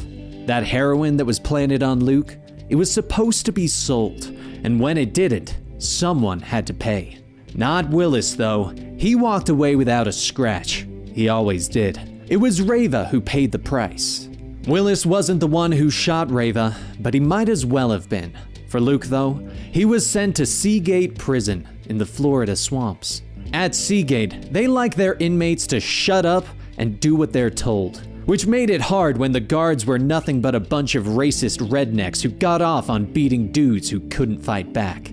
But even as Luke spent his time in solitary or the infirmary, the world outside kept turning. There was a war between mutants and humans, and it didn't go so well for the humans. That's when Dr. Jonas Harrow came in and offered a way to reduce Luke's sentence by injecting him with Lord knows what. Something about creating super soldiers and serving the country. But after a while, Luke couldn't take it and broke out. The experiments must have worked because he was tearing metal with his bare hands. Not to mention the shotgun blast to him didn't really do much of anything. The scientists must not have been too worried since no one came after him, which worked out fine since everyone was more distracted that Magneto had actually won the war. Suddenly, everyone wanted to be Homo superior. And thanks to the Transformer mutants Magneto sent around the world, some of them got their wish. But all that didn't matter to Luke. The world was changing, and he only cared about one thing. Or one person in this case. Back in the present, Willis wastes no time trying to put Luke down. Except it's hard to cut someone whose skin is indestructible. So Willis tried something else, spitting acid in Luke's eyes. Where that worked a little, slowing Luke down for a bit, Willis forgot that you can't really bite down on skin made of steel. Luke punched Willis through a wall, and Willis resorted to a last-ditch effort to try and stop Luke once and for all, with a grenade. The grenade went off and did a lot of damage, but only to one person. As the smoke and fire faded, all of Willis's underlings came running in, asking if their boss was okay.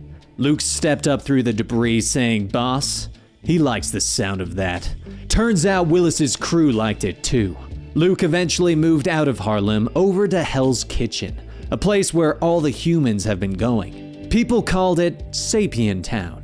Luke then started clearing out the territories, starting with Cockroach Hamilton, then Piranha Jones, and then Hammerhead. One night while doing a job, Luke and his crew were caught off guard by a man named Hawkeye.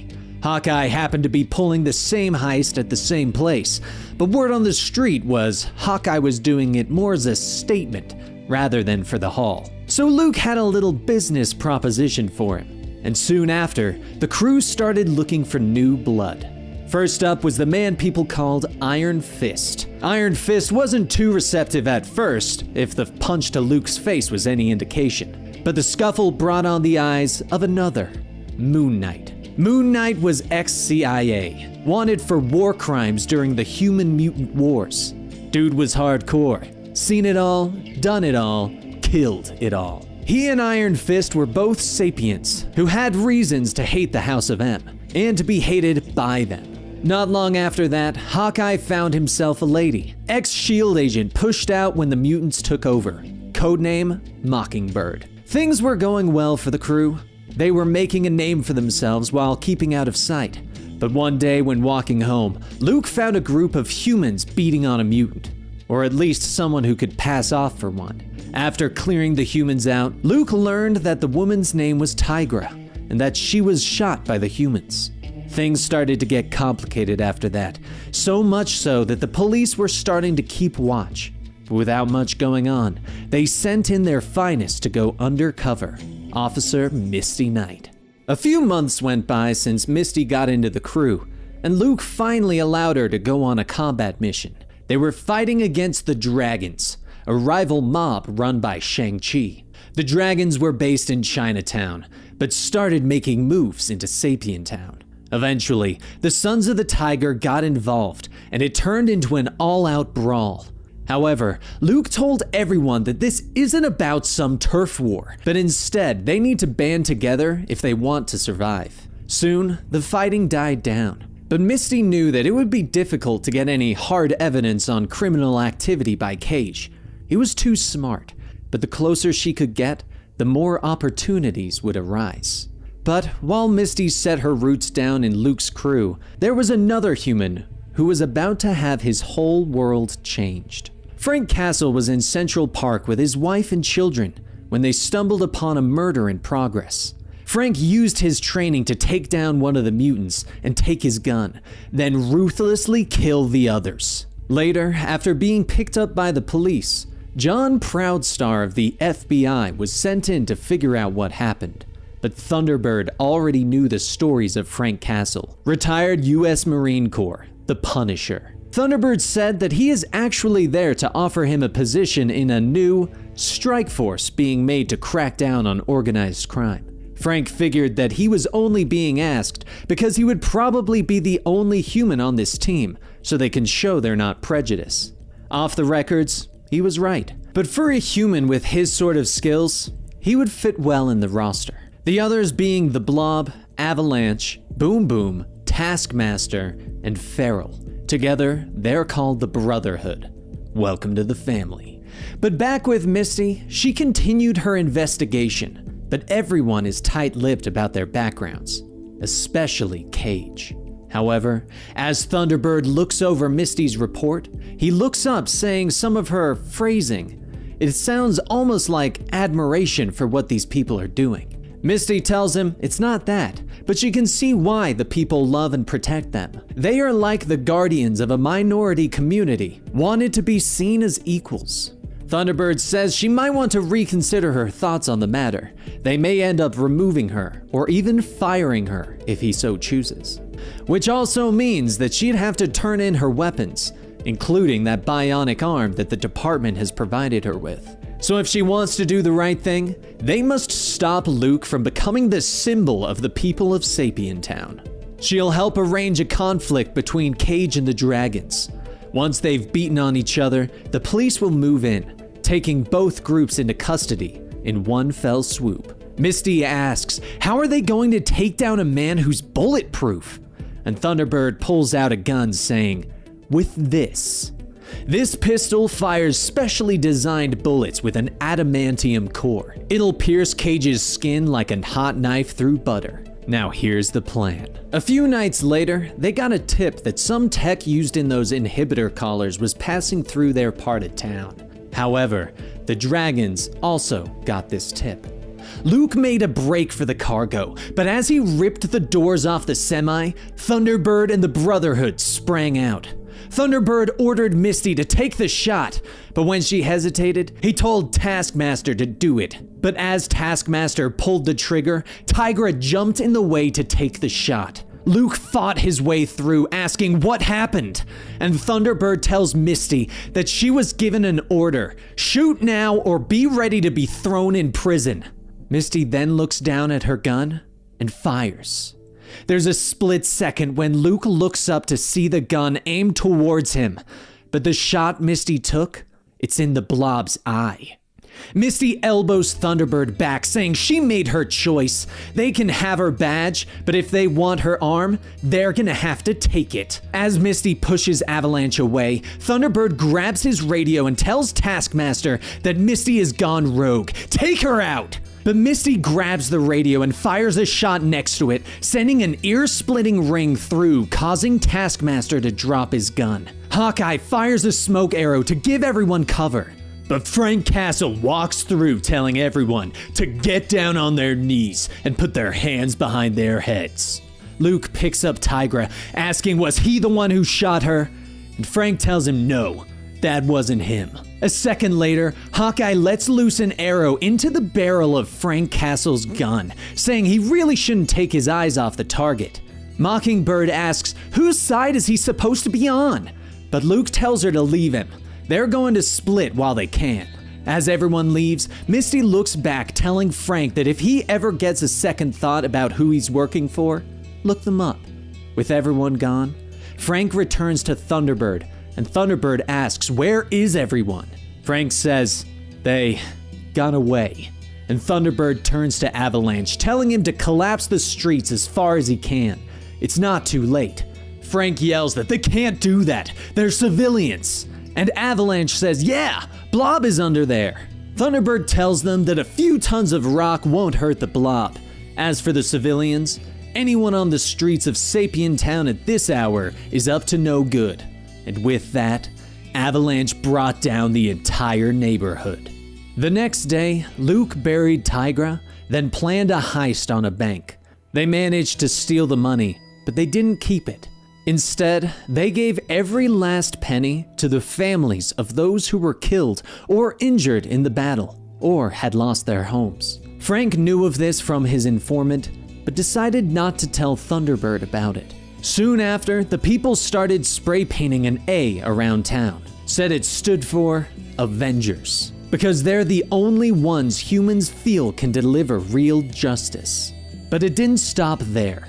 Luke started to work with his old enemies, convincing them that they'd all be better as allies. Treaties were made between Shang-Chi and his dragons, along with the Wolf Pack, a gang of superpowered sapien kids from the Bronx, and even Wilson Fisk, the Kingpin, who has taken over Silvermane's old territory when he got pinched. But while Thunderbird and his team were making waves trying to keep up, Frank started to feel resentment with how some of the other members had been treating their suspects. Specifically one night where Blob and Taskmaster got a little aggressive with some humans just spray painting the Avengers symbol on a wall.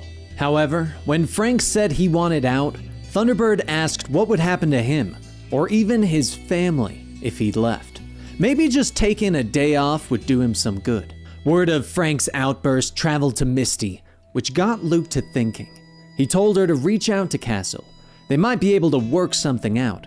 Several months later, Frank, still on the strike team, brings in a group of humans that were caught with a trunk full of China White in Dragon territory. The officer on shift asks if he wants to book them, but Frank tells him no. He wants to have a little off-the-record chat before that. The guard laughs, saying they'll put a do not disturb sign on the door. Once the door shuts, Frank says, okay, cameras off. What happened to his family? Luke sits down, saying his family's all right. Misty called in just before they left, saying they were outside the Wakandan embassy. That is all he can say for now in case things go bad from here. But whatever happens, they'll be in Wakanda by tomorrow. But outside the office, Taskmaster walks in, and the guards tell him they weren't expecting him tonight. Taskmaster says he was just bored and wanted to see if there was any action. And the guard says the castle just brought in 3 dealers for a chat. They're in room 2. Elsewhere, Frank asks, does this guy know what he's doing? And Luke says Hobie here is a whiz with machines. Hobie then says that he's done infecting their systems and any others that they're connected to with what's called a computer virus. Nothing will happen until someone tries to access files on them, or Mr. Castle here. Then it'll erase them all. But as Frank leads everyone out, they see Taskmaster outside, and Taskmaster says that's some interesting company he'd be keeping around. Luke tells Iron Fist to get the others out. He'll deal with this one personally. Taskmaster fires an arrow saying that's a dumb move, but as the arrow just crumples and bounces off, Luke says, "See, that steel hard thing? It's more than just a figure of speech." As Luke walks forward, Taskmaster tries firing every type of arrow he has, from acid, shock, and explosive, all with the same result: nothing. Once Luke is within range, Taskmaster swings his sword, but it shatters as it hits Luke, and he says, "Oh God, wait, I can pay you!" Luke grabs him by his cape, telling him he's definitely gonna pay. A short while later, at the Wakandan embassy, the aides tell Luke that King T'Challa has granted Mr. Castle asylum. He will leave on the next hovercraft departing for their country.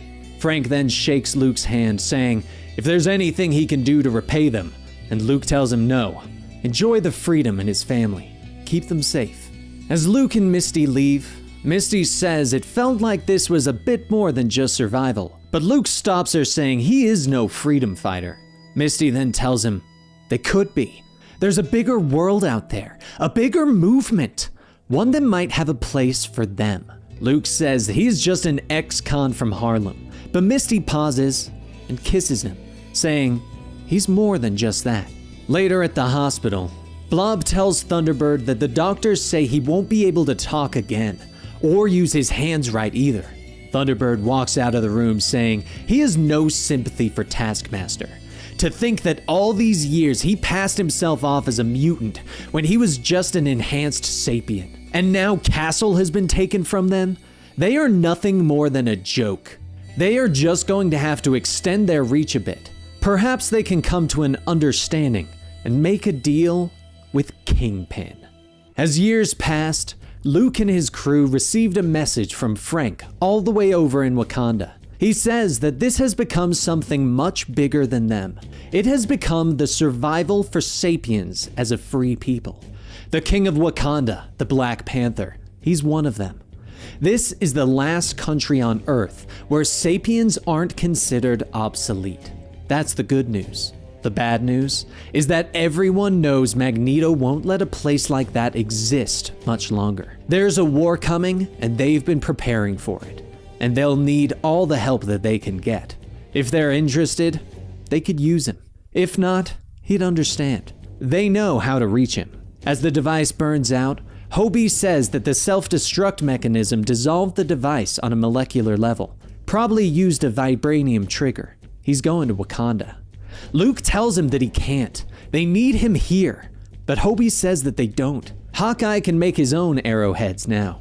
Besides, have they seen that place? It's a haven for sapiens, with some of the most advanced tech in the world. He'll be respected there. His work will matter. If he stays, he could get killed. He'd rather die fighting for their freedom than just slinking around in the shadows. As Hobie leaves, Mockingbird says he's not the only one, and Hawkeye asks, what? Luke looks at Misty, telling her to talk some sense into these two, but Misty remains quiet. Luke asks what's gotten into her, but Misty yells that they've had this conversation before. The world's bigger than Sapien Town. It doesn't matter if they can control the neighborhood when there's a whole damn planet out there. And it's not just Wakanda. Rumors have it that the Atlanteans, the Inhumans, folks that stayed neutral last time are getting involved. Luke folds his arms, saying that all his life people have been saying they're looking out for the big picture. What it usually means is the little guy gets screwed. His fight is here, and here is where he's staying. Misty begins to walk out with Mockingbird, saying that it seems they've all made up their minds then. Several days later, at the office of Kingpin, Thunderbird slams his fist on the desk, saying he is rapidly losing his patience with all of this. It's been years, and he has turned a blind eye to all the criminal activity. Unless there are results soon, the FBI and NYPD are going to come down on him like the wrath of God. Bullseye tells Thunderbird he's a pretty mouthy guy for someone outnumbered. And Thunderbird asks, does he really want to see how outnumbered he is? As Thunderbird lets himself out, Black Cat says that if they're going to be working tonight, she's going to need to head home first, feed the cats, take care of some things. Kingpin looks back saying that she won't have to do that.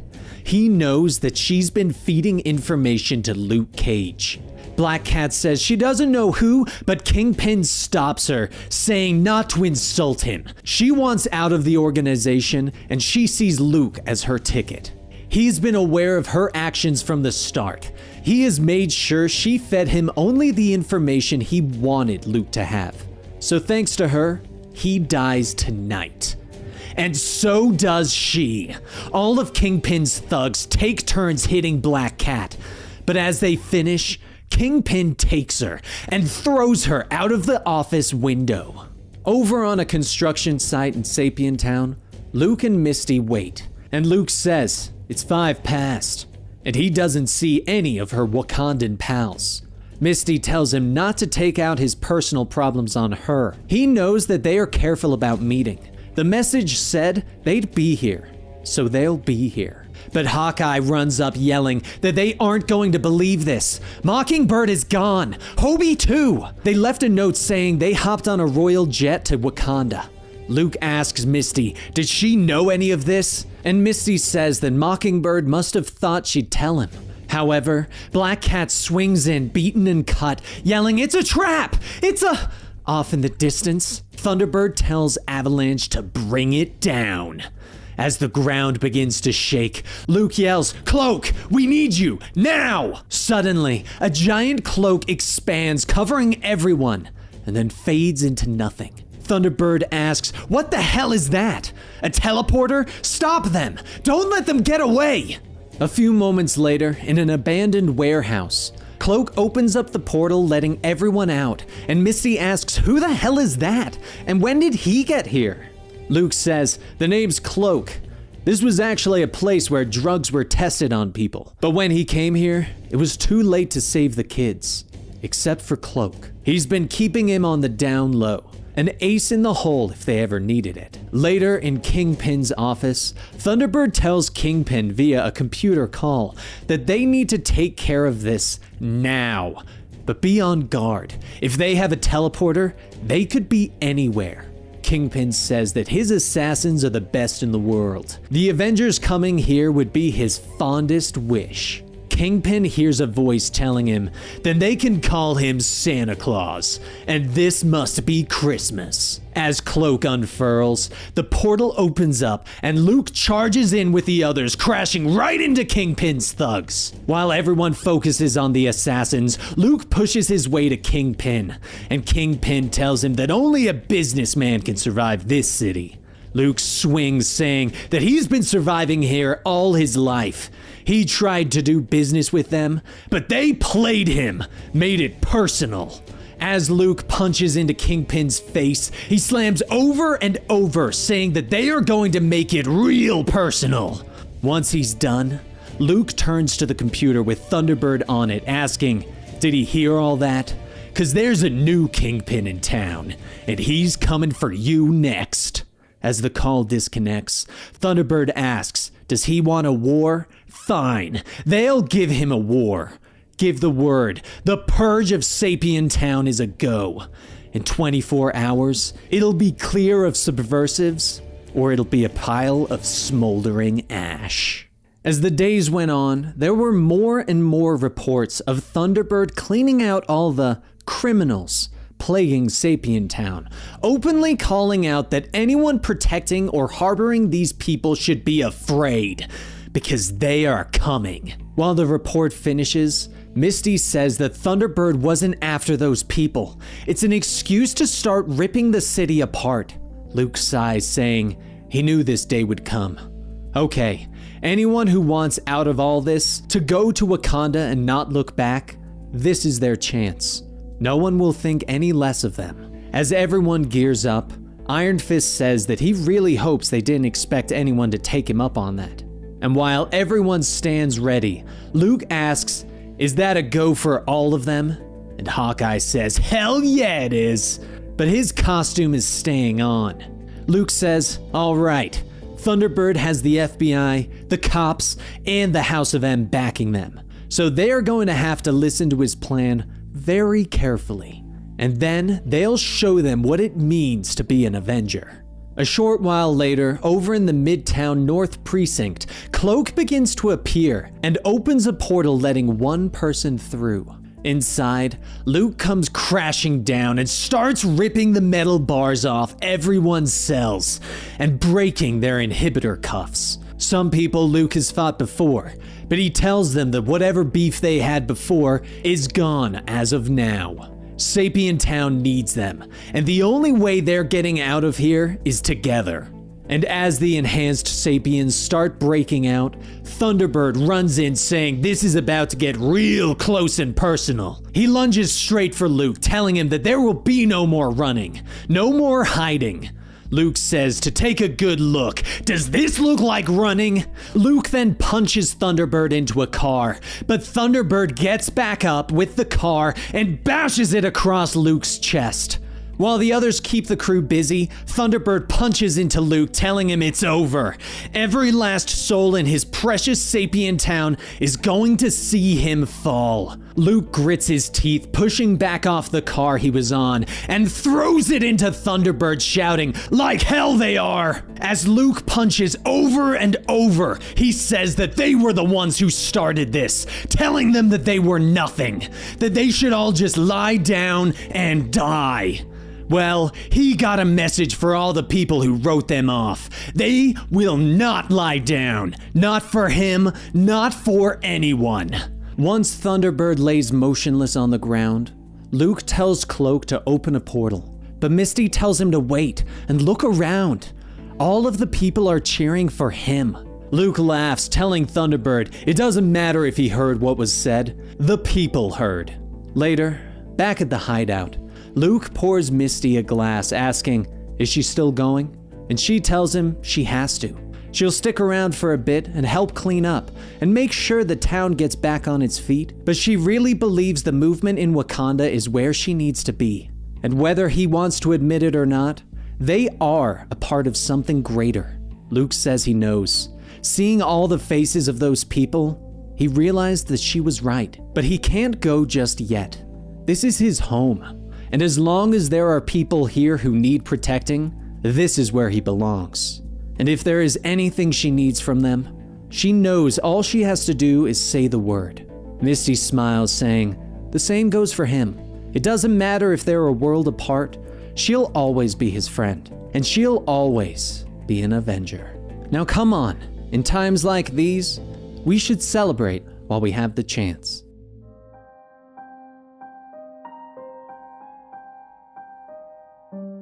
In the dark, quiet castle in Subterranea, its ruler, Mole Man, sits on his throne, thinking, waiting. One of his Moloids tells him that the enemy has broken through the last of their outer perimeter. It won't be long before they're here.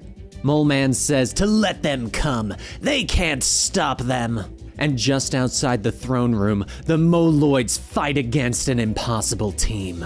One of the loyal guards charges, yelling that they won't take him without a fight. They will protect their master. They're not afraid of them.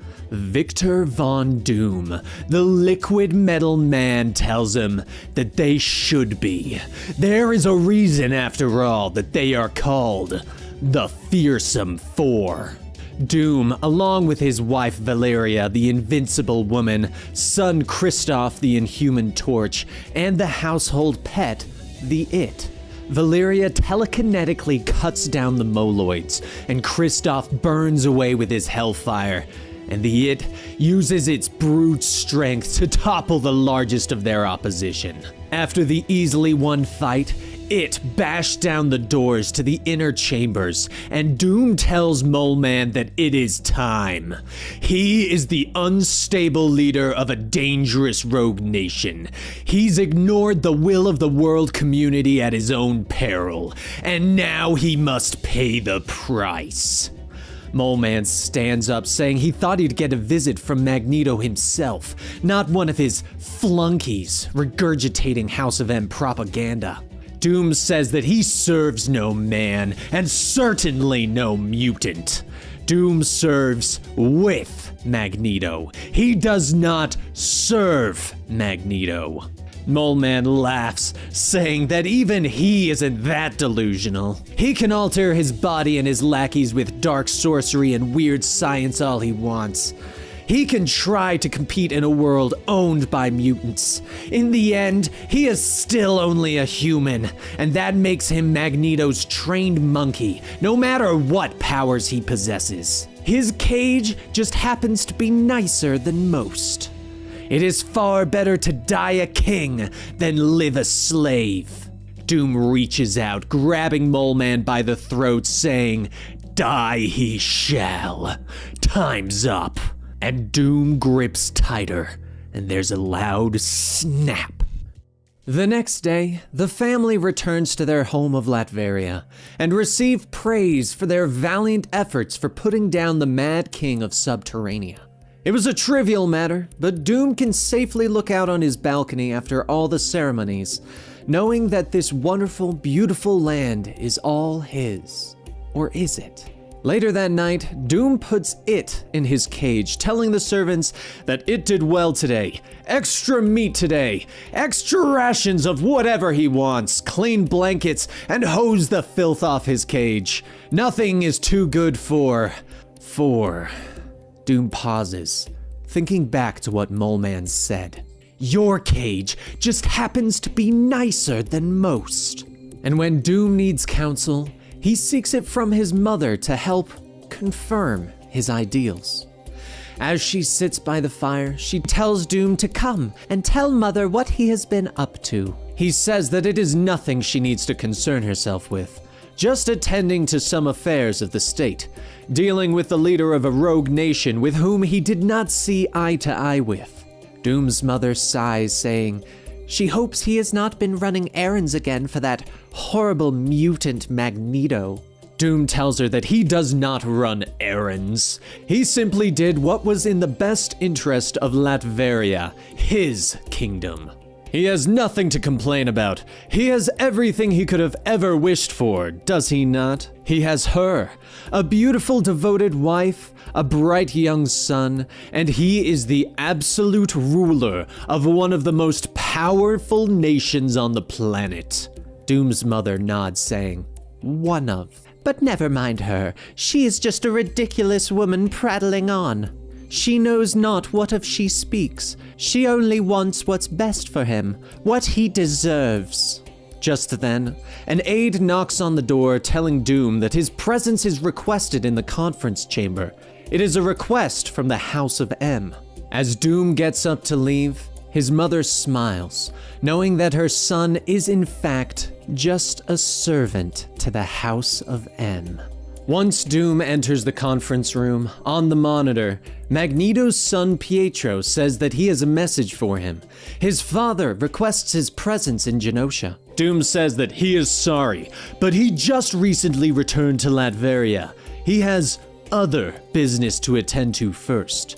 He will contact Magneto at his earliest convenience. No sooner than Doom ends his call, that Pietro appears in the doorway, saying that he misunderstands. Magneto's request was not a request. Later, in Genosha, Doom arrives telling the guard that he has come to see Magneto. The guard tells him to stay where he is. They will inform Lord Magnus of his arrival. A few moments later, after dispatching the guards, Magneto comes out saying, "Lord Doom, it is good to see you. Thank you for visiting."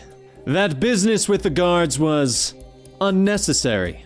Doom begins to say that he does not, and Magneto stops him, saying, "Yes, he knows. Pietro, some privacy, and take that thing out of here." Honestly, he can't see why they don't use their sorcery to craft a less repugnant enforcer to round out their fantastic quartet. As Pietro drags it away by his leash, Doom says that the it is a reminder of times gone by, of enemies vanquished.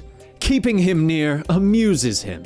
Once the two are alone, Magneto asks how did the talks with the Mole King go. His territory sits on vast repositories of uranium and vibranium. Was he able to negotiate a satisfactory trade agreement? Doom says that the king was uncooperative. Negotiations are now irrelevant. Their empires shall divide the riches. Magneto says, indeed, but might he give him a piece of advice as a colleague and as a friend? Truly, he is a first among men. Among men. But ego and temper make for a dangerous combination, and he must be mindful. Doom ever so slightly bows his head, saying that is sage counsel. He looks forward to their next meeting. Once Doom leaves, he begins to kick it over and over in anger, asking, he dares to give Doom advice? First among men?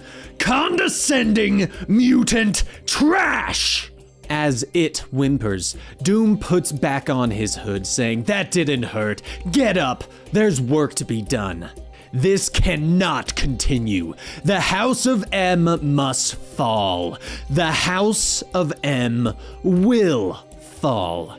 And from its ashes, a House of Doom will rise. Once he returns home, Doom thinks back to how this all came to be.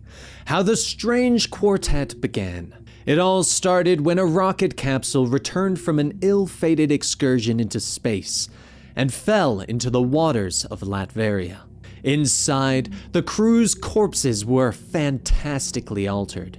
Reed Richards, Susan Storm, John Jameson, each of them disfigured. It was that which gave him the idea, inspiration. But among the bodies was another, a thing, and it was still alive. Ben Grimm, in his altered form, asked for them to kill him. But Doom said no, he thinks not. They will examine him further. The It was the first member, and with that, Doom would have to create more.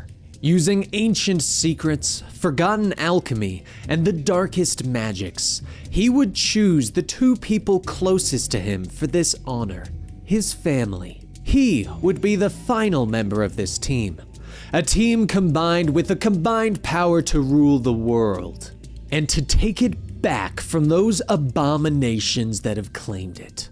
They would be four, a fearsome four. And they would be utterly unstoppable. The next day, Magneto calls Doom to say that he is looking for a favor. He has done a commendable job keeping Latveria at the forefront of scientific and technological advancement. And after all, this is one of the primary reasons they keep him. Magneto clears his throat and corrects himself, saying that it is to say, this is why they take such care to keep on his good side. He is such an indispensable ally. He goes on saying that they understand that he has been involved with extra-dimensional research. They are hoping that he might direct them to some otherworldly plane that might be suitable for incarceration. As he knows, there has been some scattered resistance to the House of M. And there are some among this insurgency that he would see safely contained. Doom asks, enemies? If they have enemies, they should smite them. One does not suffer an opponent to live. One attacks, fast and without mercy. Magneto tells him yes, however, in his opinion, sometimes it is more prudent to allow adversaries to live. And some enemies are simply too valuable to kill. See what you can do about finding a suitable dimension, would you please? Shall we say, end of the week? Doom smiles, saying, absolutely, my lord. In fact, I would not be surprised if it was end of the day. Later at the labs, an engineer tells it that it would go in easier if he stopped squirming so much. The engineer begins to drill into the It's back, but then stops when he sees Doom, saying, they have excellent news. They have managed to extract several samples from the deepest levels of It's silicoderma. They expect a full analysis will yield a wealth of information on the properties of cosmic rays. After that, reversing or even enhancing the effects should be a matter of. Doom tells him that can wait. He has need of the creature. It wobbles up, asking, These tests, you find way to change my form? Doom says that was the general idea, but do not be concerned with such questions, monster. Any answer he would give would be so far beyond his intellectual grasp, it would be a waste of both their time. Besides, the extra-dimensional transporter awaits. As Valeria and Kristoff gather, the technicians activate the portal, saying that they have the coordinates tuned to its exact specifications. Doom tells everyone to come, and as they walk into the glowing blue light, they disappear and reappear in another dimension. Kristoff looks around saying, "Whoa, there are people here!" And Valeria asks, "Does it matter?" And Doom says, "They know what to do." Kristoff then yells, "Hellfire on!" and incinerates the native tribe. The four begin slaughtering everyone, stabbing, cutting, maiming, it didn't matter. Anyone who wasn't them would die. While burning a group of people, Kristoff asks, "Who are these people? More insurgents? Potential alien invaders? Enemies of the state?" Doom tells him, "Target practice, nothing more." As the smoke settles, Doom kicks over a skull, saying, "This place, this dimension is the key. This is the outermost plane that the extra-dimensional transporter has been able to access. Reality is thin here, like air on top of a mountain. Its boundaries are weak. In a place such as this, his sorcery is impossibly strong. The laws of science they take to be absolute in their reality are diminished, flexible." Kristoff asks, "Like gravity?" And Doom says, "Yes, in a way." In this instance, he is much more concerned with an altogether different branch of physics, electromagnetics. Here, they will bring down the House of M, the entire royal family, take on their enemies in a place far away from the unfair advantages of their mutant abilities. And then, they will be the first family of the glorious House of Doom, which will rise up in its stead. Valeria says that she is with him, and Kristoff says he as well. It begins to speak, and Doom brushes him off, saying, "Yes, yes, of course he is. Now come along and listen carefully." Once back home, Doom heads to Genosha to inform Magneto of his work. And Magneto smiles, saying, "Lord Doom, this is indeed a surprise. He did not expect to see him so soon."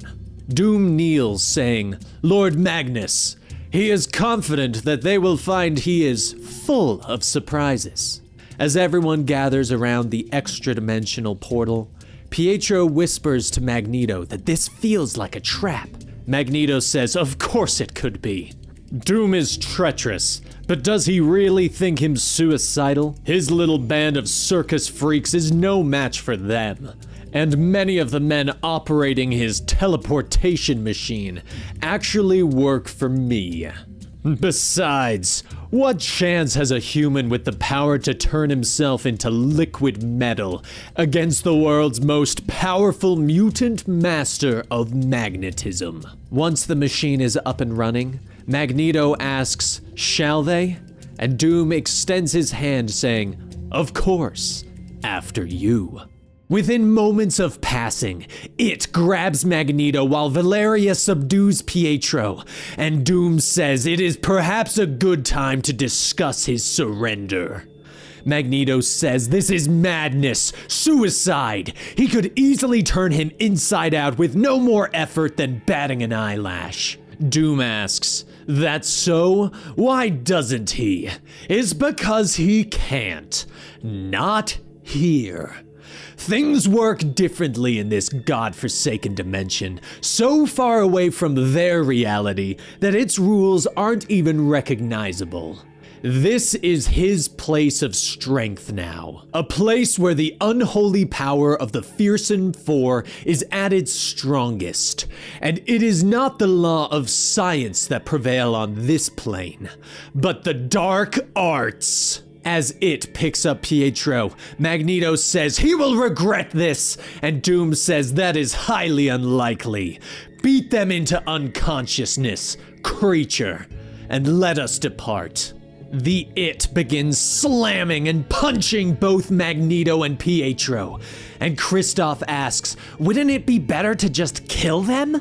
Doom says that would be too easy, too quick. He wants to give them ample time to reflect and ruminate on the terrible price one pays for underestimating Doom. Once it is done, the two mutants lay motionless, and Doom tells everyone to come along. Their world awaits. As everyone comes back, Valeria kisses Doom's cheek saying, "Oh, that was so much fun." A technician asks, "My lord, back so soon? And when should we expect Lord Magneto to return?" Doom asks, his estimation, never, and stabs the man with his arm. Doom then turns to everyone saying that the world they know is about to see some very drastic changes. He knows most of them are loyal to him. However, he suspects that at least a couple of them have allegiances that lie with Magneto. So he doesn't plan on taking chances with any of them as he begins to slash them all. After the entire staff is killed, Doom tells Valeria to deal with Polaris. Kristoff, incinerate this mess, then destroy the extra-dimensional transporter. Every last bit of it, down to the last screw, gear, and microchip. Then find a holding cell suitable for the It. But as Doom leaves, It says no. And Doom asks, "No?" The It yells, "No more cells! No cages! I'm part of this team! I want respect!" Doom then asks, he wants respect? He is a monstrosity. We already give him far more respect than he deserves. What he ought to do is thrash him within an inch of his wretched, worthless life. The It stares down at Doom, and after a few moments, Doom waves him off, saying fine, but for his sake, he better be housebroken. But once Doom is gone, Kristoff asks, can he come to help deal with Polaris? And Valeria says, of course he can. They can leave It to smash up this stuff. That's all he's good for, after all. You make sure to clean up after you're done. All of it, you horrible, ungrateful, stupid creature. As they leave laughing, It looks back at the control panel and then looks back. Later that evening, on Magneto's throne, Doom goes through his checklist of how he is going to address the nation when Valeria comes in saying they cannot find that damned woman anywhere. Doom asks, what are they talking about? And Kristoff says, they have looked everywhere. She is... But then the It walks in saying, she is with me. I found her, and she brought back the others. Doom shouts, you treacherous cur!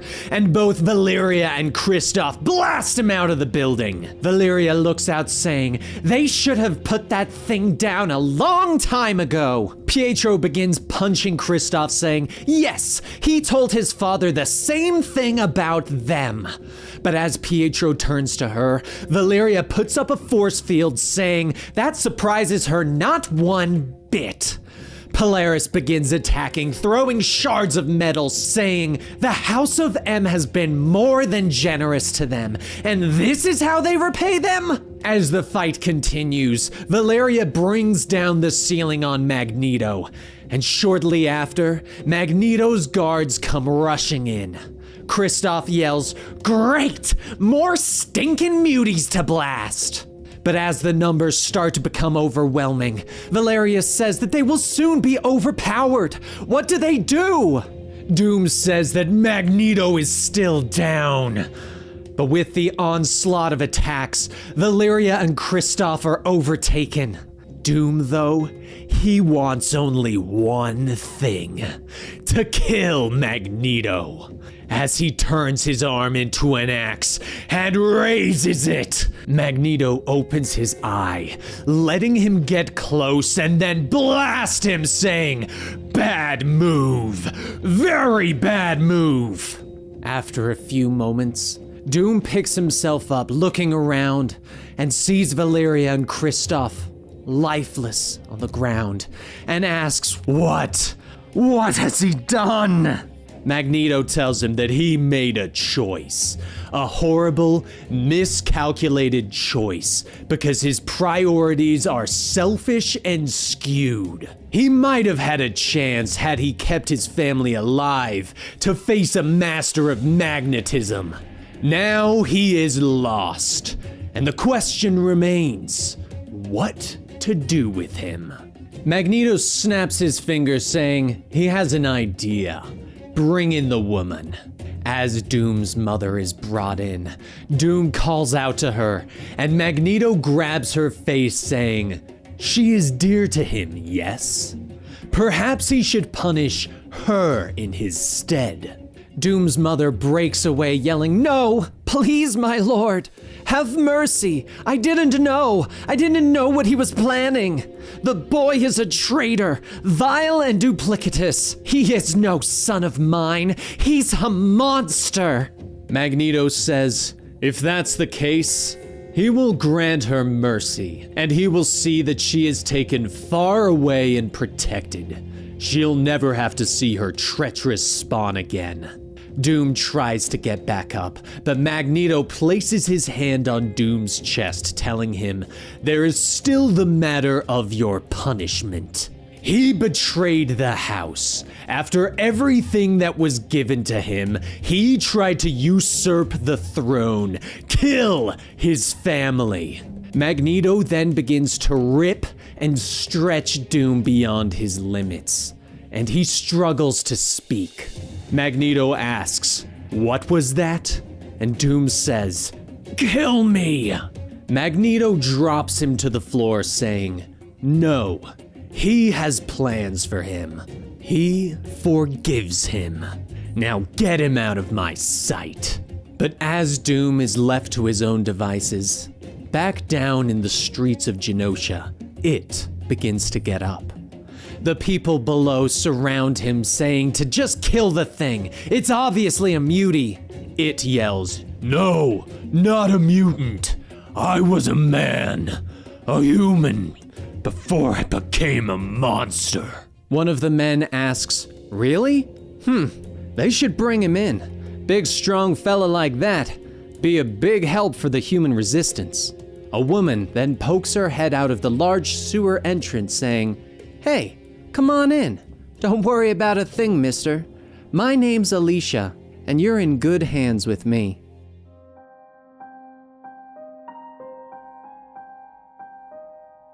As the crowd roars in the stands, Tony Stark, wearing his battle armor, hovers over another defeated robot.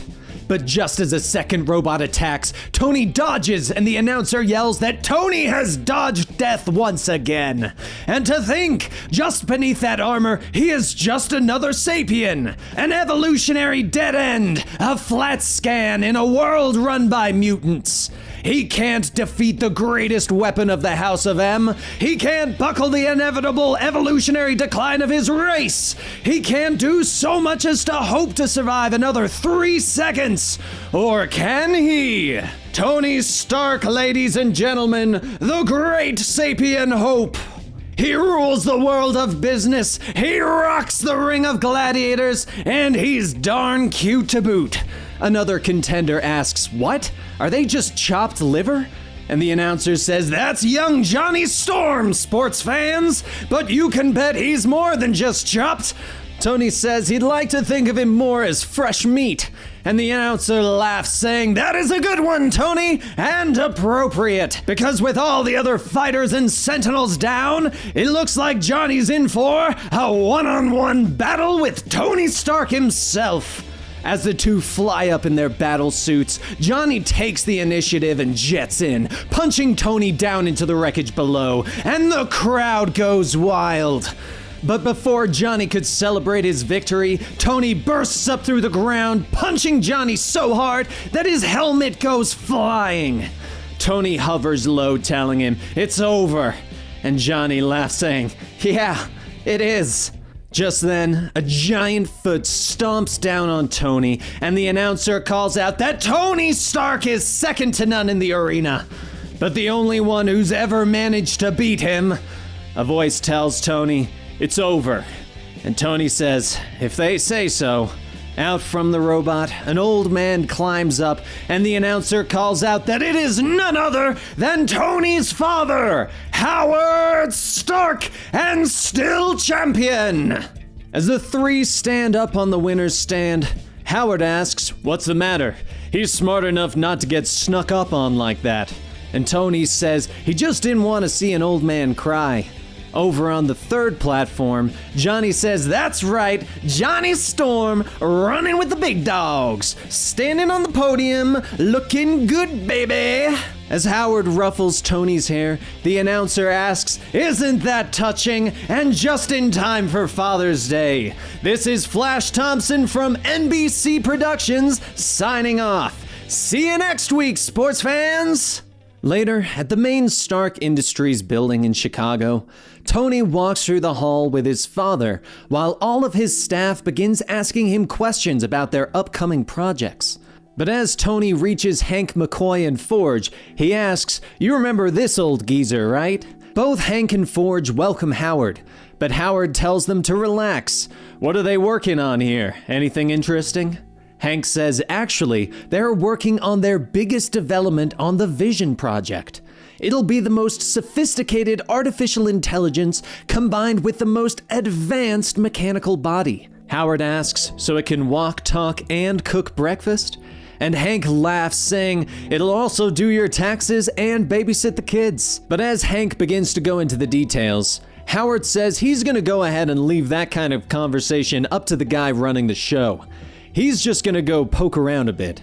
A short bit of time passes, and Tony leaves to go look for Howard and finds him in Henry Pym's office as something is displayed on the projector. Howard says, "There he is, wanna go get something to eat?" Tony says, "Sure. What is that?"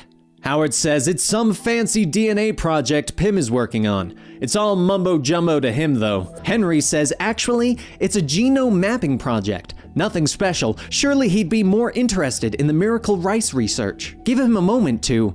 But as Henry tries to quickly switch the projection, Tony says that model, that's the mutant genome, isn't it? Henry nervously laughs, and Howard grabs him asking what the hell is wrong with him? Henry says it's a question of science, pursuit of knowledge, freedom of... Howard tells him they are expressly forbidden to research that. The mutants run this world. Does he think they want humans mapping their genome, exposing their vulnerabilities? Is he part of them? Is he with the sapien resistance set out to destroy the mutants? Henry pulls himself away, saying that is ridiculous. He would never. Tony, tell him. Tony looks at him saying, that is enough. Shut it down or he's fired. Or he could fire him now. Henry begins to speak, but stops himself. And then Tony looks at Howard, but Howard says nothing and walks away. Later that night, Tony pours himself another drink as he watches the broadcast of the battle earlier, and is reminded of the time his father grabbed him by the hair and scolded him for breaking a prototype toy. He tried to say sorry, but all Howard could say was that he was a disappointment. Tony sighs as he gets up and heads down his elevator into the restricted level that only he could get into. And inside, a new prototype battle suit. A red and gold Iron Man suit. After a long night of working, Tony heads back to the office to speak with Henry. But as he gets to Pym's office, The robot cleaners tell him that there is no traces of Sapien HP4395A62 on the premise, or his research materials. Tony rushes over to Howard's home to tell him that everything will be taken care of. Howard tells him to shut up. He will do nothing because he has no idea what to do. Otherwise, he wouldn't have come here. Howard says this is his fault, really. Never really could make his son grow up. Tony says that isn't fair, and Howard asks, fair? What is he, 12? He built this company from the ground up and gave it to him. It's easy to run it, but to build it? There are things they can't even imagine doing because they don't want to know it. They could never have done the things he did, what it was necessary to do. So no, in a moment of crisis, when the real world breaks down the fantasy, they have neither the knowledge nor the will to do what must be done. Go home, Tony. Go to bed. In the morning, everything will be all right. And Tony does just that. But rather than taking another drink, he decides he is going to do something about it. Now wearing the massively upgraded Iron Man suit, Tony sets out, telling his AI Jarvis to upload all of the places Henry Pym has been in the last 3 months. One location Tony sees is an ordinary home. But beneath it all is a gathering of sapiens, which large groupings of humans are forbidden to gather with the standard House of M protocol. Tony slams into the empty plot beside the house, opening up a hole into the underground bunker, telling everyone to freeze. Several of the humans reach for their guns, but Tony holds out his hand and generates a flash that blinds everyone. The humans shout, asking, "What does he want?" And Tony says he is looking for a man by the name of, but before he could finish, a giant mechanical arm reaches in, grabs him, and throws him across the street. One of the sentinels kneels down by the hole saying, "You are participating in an unlawful criminal gathering. Any attempt to flee or resist will result in immediate termination." Tony shakes off the jolt of being thrown into a car, then takes the car and throws it into one of the sentinels' heads hard enough to disable it. Another sentinel flies up into the air, and as Jarvis tells Tony to get out of the way, it slams its foot down, pinning Tony to the ground. Tony coughs, saying, "Real sentinels are much quicker." As the sentinel holds out his hand to blast him, it says, "It's over, Tony." Tony stops struggling for a moment and asks, "Dad?" In another location, piloting the Sentinel remotely, Howard watches, saying, "What a disappointment." Tony asks, is he inside that thing? Helping them kill? Howard tells him that he is afraid there is only one Stark stupid enough to be inside a robot suit outside the sports arena. Now shut up and listen very carefully. There is a missing piece of shielding on this Sentinel's left side. When he lifts his foot, fire at that spot. Use an electrical disruptor. That should fry the unit's black box. After that, run. He is smart enough to get home without being traced or caught, right? As Tony tries to ask, what is he doing? Howard lifts the Sentinel's foot, and Tony quickly does as he's instructed. But before leaving, he sees the Sentinel start priming a blast into the hole where the humans were, and rockets back, knocking the Sentinel off balance, and then unloads a payload of missiles, destroying it. Tony says that he must be insane if he thinks that he's just gonna fly away while people are killed. Howard pushes a button saying, then he's an idiot. Goodbye, Tony. As Howard logs out of the Sentinels, news bots start swarming Tony, asking, who is he? Is he a member of the Sapien Resistance? What does he have against mutants? Who is the man under the armor? Later that night, Tony watches the news reports of the Iron Man, but thankfully, no one has been able to determine who was actually beneath the armor. But just before Tony could relax, he gets a call that an envoy from the House of M has just arrived. Tony pours himself another drink, then heads downstairs, saying he is sorry for keeping them. How may? The two-headed mutant tells him it's all right. They know he's a busy lad, very busy, but he shouldn't be keeping the House of M waiting. They understand that he is developing some interesting technology, one's not shown to the public. Tony begins to panic, asking what do they mean? And the mutant says the Vision Project. He has made substantial breakthroughs with it. Please sign these papers that license these units so that the House of M use any and all technology associated with the Vision Project. Please sign these papers that license these units so that the House of M can use any and all technology associated with the Vision Project that they may need for its application in national security. In return, the House of M grants him exclusive commercial rights to any technology, not thus restricted by the national interest. Tony looks at the paperwork handed to him, saying that is an interesting offer. And the envoy tells him that there is no need to read, and no time. He is familiar with the Iron Man, is he not? Tony pauses, saying he saw the news but the envoy tells him they know exactly who it is. It is his latest rival, Johnny Storm, they suspect. Only a handful of Sapiens have the skills to build and pilot a suit like that, and Storm is the only one of that handful who's disappeared in the last 12 hours. They need to find him, eliminate him. Please sign. Later, Howard arrives saying they didn't suspect a thing. He has made some real advances on that psionic inhibitor, hasn't he? Tony yells that he is a murderer, and Howard tells him to grow up.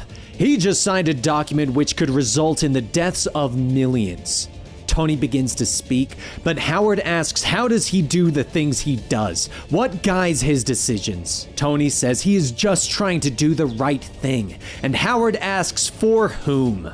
And for the record, he was not going to kill those humans. He was going to put out a fire that was about to kill them. But he signed those papers without blinking. Howard begins to walk off saying, "It's all right, Tony. You're playing a role, which is exactly what you need to do. You won't have to live in fear any longer. All you have to do now is go down to the basement and destroy that suit." After Howard leaves, Tony heads downstairs and takes a cannon off the racks. He points it at the Iron Man suit, but before he fires, the suit holds its hand up yelling, "Okay, dude, you got me! I surrender!" As the suit's mask comes off, Tony asks, "Johnny?" And Johnny laughs, saying, "It's a nice suit, but he couldn't get it online. There's a key? Password?" Tony asks, "What is he doing?" And Johnny grabs him, saying he loves him. He saw the news reports and was like, "That's gotta be Tony." So he snuck in to find out. Tony pushes him off, saying that he will take care of everything. They'll get him new ident cards and slip him out with the night shift. Johnny asks, what is he talking about? He isn't going anywhere. He wants in and he wants to fight.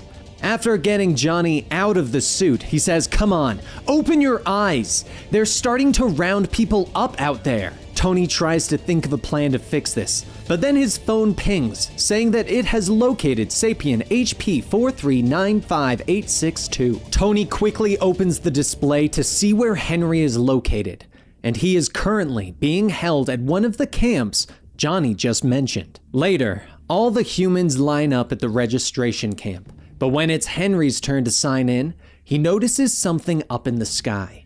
As Johnny flies through, cutting the heads off several sentinels, one of the humans call out that it's Iron Man. But Johnny yells back, "Come on, sports fans, check your program, it's Johnny Storm." Just as one of the sentinels begins to fall, Tony flies through, saving Henry, and shoots back off into the sky. Several more sentinels begin to follow, and Tony quickly hands Henry off to Johnny, telling him to get out of here. They want Iron Man.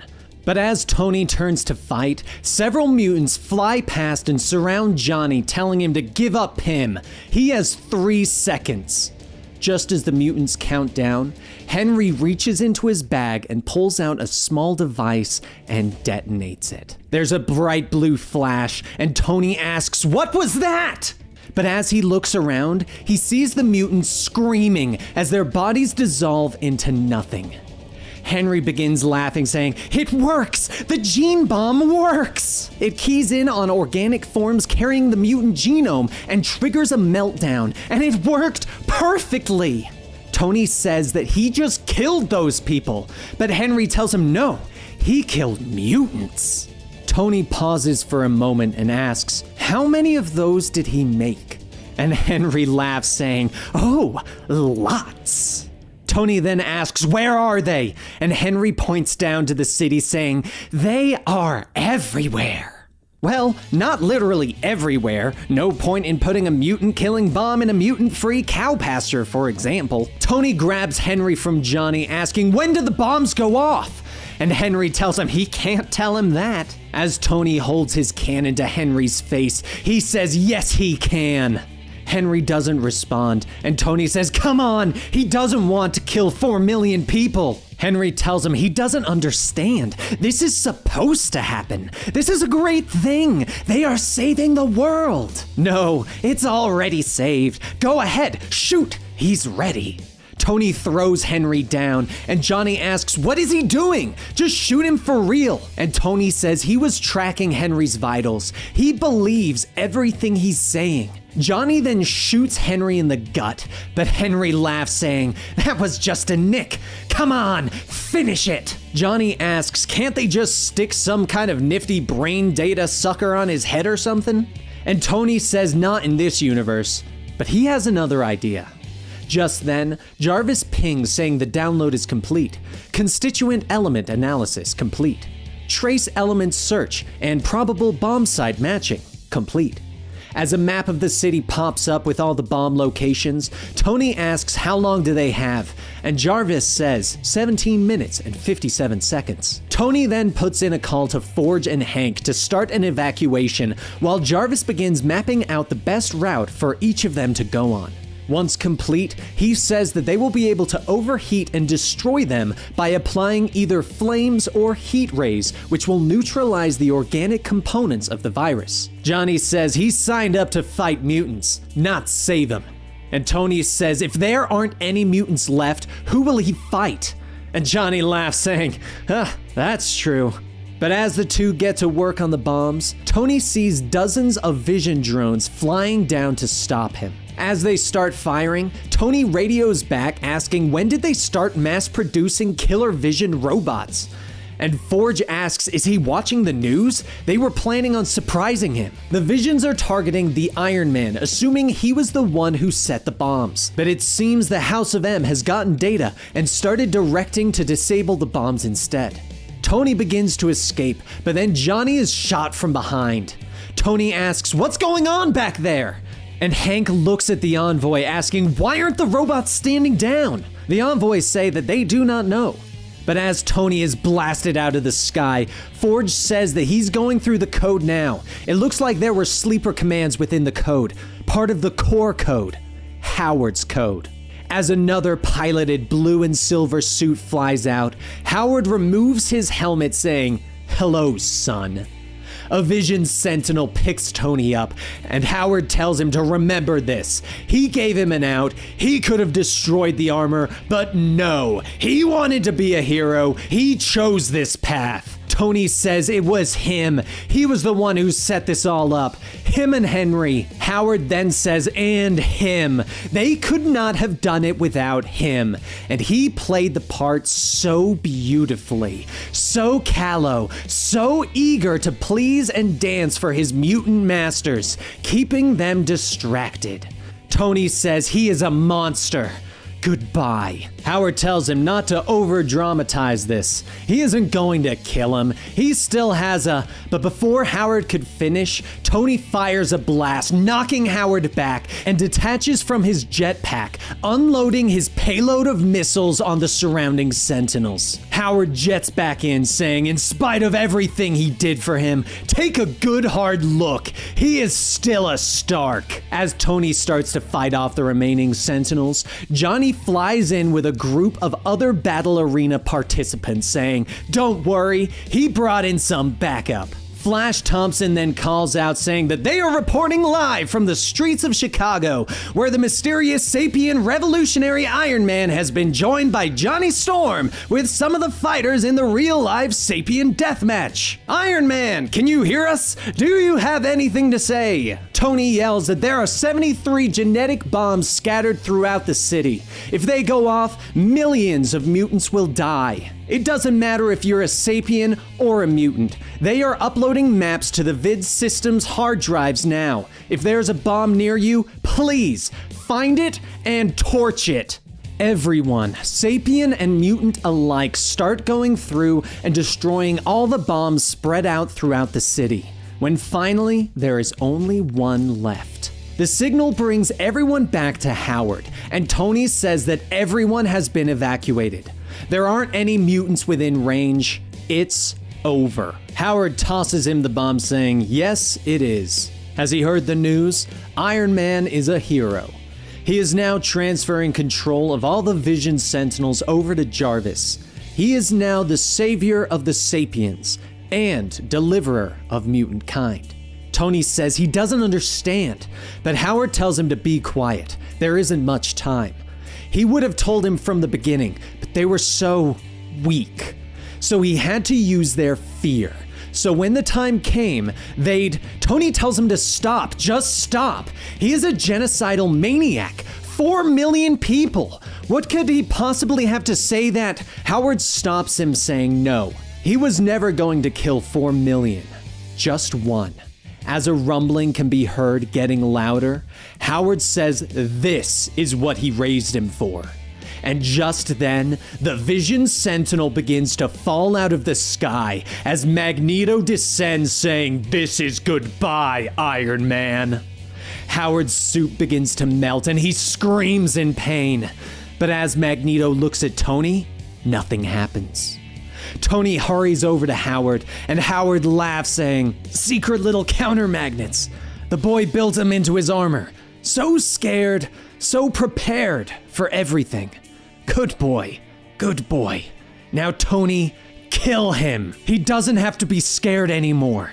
They all love him and only him. Mutants and Sapiens, he saved them all. My golden boy, the world is yours." As Howard melts away in his oven of a suit, Tony looks at the bomb, and Magneto says he understands. His dream of being the man his father wanted him to be. So do it. Kill him. But every sapien on the planet will pay a price. His whole world will crumble to pieces. Tony says it already has, but he's never been the man his father wanted. And he prays he never will be. Tony destroys the bomb, and the world goes quiet. As most of the city is still in ruins, Tony gets a call from his staff saying that Legal is trying to get a hold of him. They are desperate to... Tony says Legal can wait. He's got work to do cleaning up the city.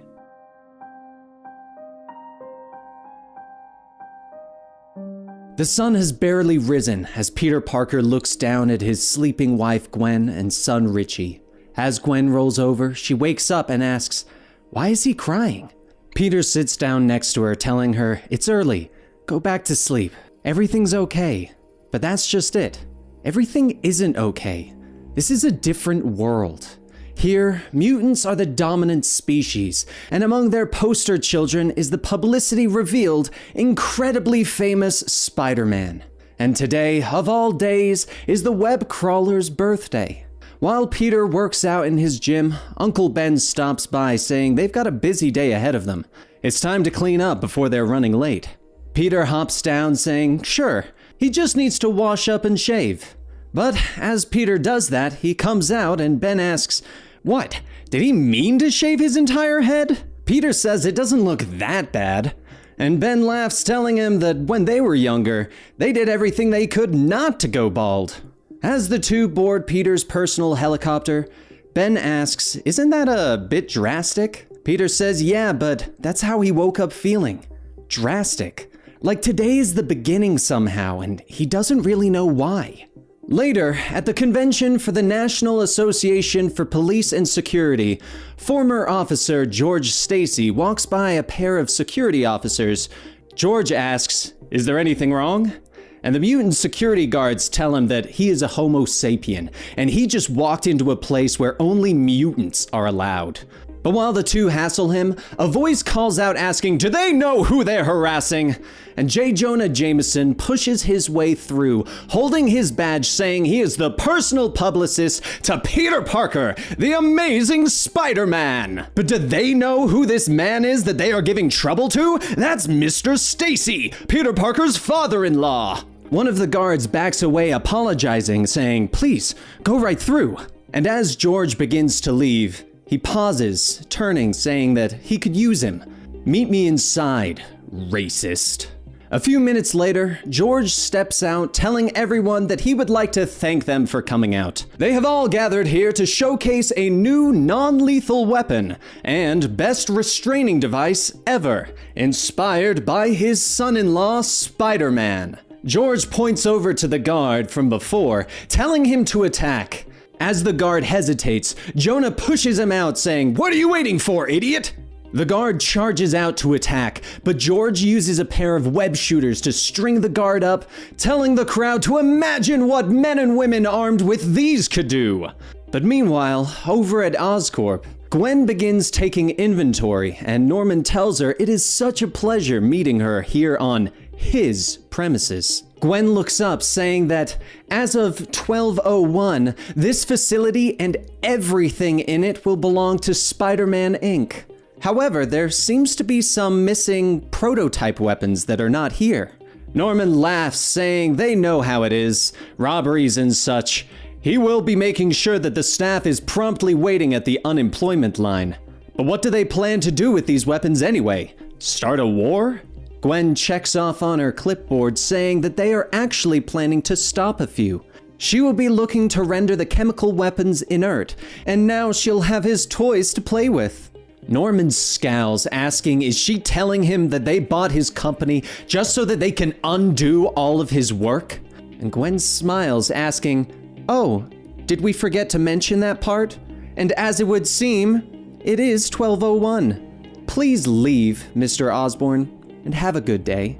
Later that night, Aunt May gets Richie ready for Peter's surprise party when she sees a news piece on Peter and notices him bald? Before she can ask what he was thinking, a large man grabs Richie. May spins back, asking, "Who? Crusher Hogan? You almost gave me a heart attack." The large wrestler laughs, putting Richie on his shoulder, saying that he's sorry about that, but he couldn't miss dropping off a birthday present for his arch rival. May asks, is he not coming to the party? And Crusher tells her no, he's got a match in the Meadowlands. Just came by to leave the present, but also 'cause the Green Goblin's got a preliminary bout with Spider-Man Jr. Later, as Peter arrives back home, everyone yells, "Surprise!" and gives him well wishes. But as May tells Richie to go say hi, Richie yells, "No!" Peter kneels down, saying, "It's just a haircut, nothing to worry about." But before he could hold Richie, Jonah runs up yelling, "Mr. Parker, Mr. Peter grabs him by the collar, asking what is so damn important that he has to interrupt family time. Jonah says he was just going to wish him but Peter shoves him off, asking, "That's it? To suck up? That is not why he pays him an obscene amount of money for. Just get out of here and go back to work." Jonah walks away, saying, "It doesn't matter what he pays me. This has to stop." As Peter returns to Gwen, she asks, "How is everything? How is he?" Peter goes to kiss her, saying he is rich, famous, and married to the most beautiful woman in the world, and able to yell at JJJ until his teeth rattle. He has everything he could ever wish for. Gwen asks, "Yeah? Well, he could have wished for world peace." Peter pulls back, irritated, and Gwen says she was kidding. Come on. The support cast can't enjoy themselves if the star is grumpy. Peter leaves, saying he needs to hit the men's room. But as Peter begins to leave the bathroom, he overhears his bodyguard Rhino talking to Mary Jane Watson. Rhino asks, "You're in the movie with Parker, right?" And she tells him that's right, but what about him? What's it like? Rhino then asks, what's what like? Being the world's most useless bodyguard? She asks what it's like being around him. And Rhino says, "You know, nice guy, but always the center of the universe. Gets whatever he wants, and people can't do enough for him. People like him start out already on third base with their mutant genes. Not the same as some guy whose rhino suit gives him powers." Mary Jane laughs, saying, "Yeah, if he tried to pass and got caught, imagine the scandal. It would end your life." But back at his apartment, Jonah wallows in his own self-pity, saying that stupid Parker is a phony. Well, he isn't fooled. No more lying for him. Gonna call him now, and just then the window bursts as the Green Goblin flies in laughing. Jonah asks, "Hogan? What?" The Goblin grabs Jonah by the neck, saying, "No, not Hogan. Try the Green Goblin. How would you like to destroy Spider-Man?" Jonah stares for a moment in fear, but then he smiles, asking, "When does he start?" The next morning, Jonah wakes up in a pile of trash asking, "Where am I? Oh, right. The Goblin tied me up to that ridiculous glider and tossed me in the dump. Also, he could give me this?" Jonah holds up a book with the title, Peter Parker's Journal. Keep out. And Jonah begins cackling, saying it was worth it. Now he has the goods on Parker. Jonah starts to walk home, reading parts of it. One read where Peter was so timid that when his eyes met with Liz Allen's in study hall, he froze up because she looked at him in disgust when he used his inhaler. Another time was when he was getting yelled at by the coach when they were supposed to be showering after gym. But Flash and the others would always laugh at him because of how skinny he was. Jonah continues reading as he hurries home, saying this was well worth it. Later that day, after coming off an appearance on a talk show about promoting his movie, Rhino runs up to Peter telling him that they might have a problem. Jameson didn't show up for work. What's more, there's security footage from the hotel last night showing the Green Goblin attacking him. George leans in asking, "Isn't that his pro wrestling partner? Why would Crusher Hogan want to abduct Jonah?" Gwen then says that's one of Osborn's gliders. And George then says, "Okay, now then there's a new question. What could Norman Osborn possibly have to do with the Green Goblin?" Peter tells Rhino to go talk to Crusher and see if there's anything he can learn. Just make sure not to... But before Peter could tell him not to hurt him, Rhino was already gone. A short while later, Rhino slams Crusher against the wall, saying, "He's not going to ask again. Was that his suit?" Crusher coughs, saying, "The video's a fake. They can tell just by looking at the suit. And Peter would never send him for this. They trust each other." Rhino punches the wall, yelling, "He is really losing his patience." But as Crusher is thrown about, he stops moving, and Rhino says, "Uh-oh." Elsewhere, Peter visits Norman on his rooftop golf course, and Norman says yes, he built that glider. Veers to the left, Peter stops him, asking who could have gotten it. Norman swings, saying he should ask his wife. Does he not keep track of his businesses at all? He just paid a ridiculously large sum of money for all of the patents and prototypes. Peter says that is ridiculous, but Norman stops him, saying Gwen was at his lab all day yesterday taking inventory. That glider belongs to him. Later that night, Peter plays with Richie when he gets a call from Ben, saying that they got a tip that Jonah was on the V-Train platform at Queens. Something about raving like a lunatic. Peter puts on his costume, and Gwen asks why is he doing that? Peter smiles, saying he's still got a movie to promote. And Peter then rushes over to the subway looking for Jonah, holding up a magazine with his picture on it, asking, "Has anyone seen this man?" Some of the people tell him yeah, but instead of telling him where, they all ask if he could wall crawl or spin a web. When out of the corner of his eye, Peter sees Jonah. But as he jumps over the crowd, he notices people surrounding him. Jonah yells into a camera that this journal and handwriting analysis will verify that this is Peter Parker's diary. This smoking gun was woven by his hand. Ladies and gentlemen, this journal reveals the truth about Peter Parker. His powers are not genetic. They are simply the result of a laboratory accident when he was a teenager. That's right. Remember the rest of your lives where you were and what you were doing the day you learned that the world-famous Spider-Man is not a mutant. He is a Homo sapien. In the coming week, news of Peter's false claims of being a mutant spread across the globe. No one in the world, not even Gwen, knew of this secret. Everyone has begun to denounce Spider-Man, and even a child who loved him was beaten nearly to death by schoolmates. With hearing that, Peter quietly snuck into the hospital room of the child, and a guard walks in asking what is he doing here. Peter says that he came to check on Crusher Hogan, and then he heard about the Spidey fan here. He got beaten within an inch of his life because he loved me. It's like a new fad. The guard grabs his gun, saying that he is trespassing, and Peter sulks, telling him to just go ahead and arrest him then. The guard asks, is he going to hurt anyone? And Peter tells him that's not really something he has to try to do. After a few moments of silence, the guard sits down asking what happened. And Peter asks, does he not get cable? Someone dressed as the Green Goblin gave his journal to a man with a haircut like a scrub brush.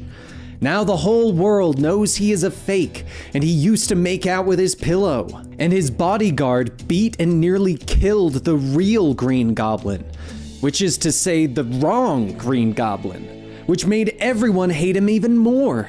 The guard then says no. What happened to him? He was on top of the world a few days ago, and a couple setbacks later, he's pathetic. Peter asks, hasn't he heard? Humans are weak. That's why mutants rule. Didn't they teach him anything growing up? Just then, someone calls out to the guard, and he quickly runs to the door to hide Peter from being seen. The other guard tells him to get ready. Every man is being mobilized to Times Square. It's the Rhino. He's gone crazy and is tearing up everything in sight. As the second guard leaves, the first turns back asking, did he hear that? But as he does, Peter is already gone. The guard then walks to the window saying, good, stop whining and do something. A short while later, Rhino charges through the streets, flipping cars and telling everyone to get back. Stop staring at me! I just want to be left alone! But suddenly he is webbed up, and Peter tells him he is sending some mixed signals then, because it looks like he is begging for a fight. Rhino yells that he was just following orders. This is all his fault! Peter says to hold that thought, his spider sense is going off and he catches something. Soon, people surround Peter, throwing garbage at him, telling him to go back where you came from. He's nothing but a freak. Rhino sneaks away into the subway, but then he hears someone laughing in the shadows. Rhino asks, who's there? And the voice says, he'll give him a hint. First, he's green. Second, he's a goblin. Rhino then asks, what does he want?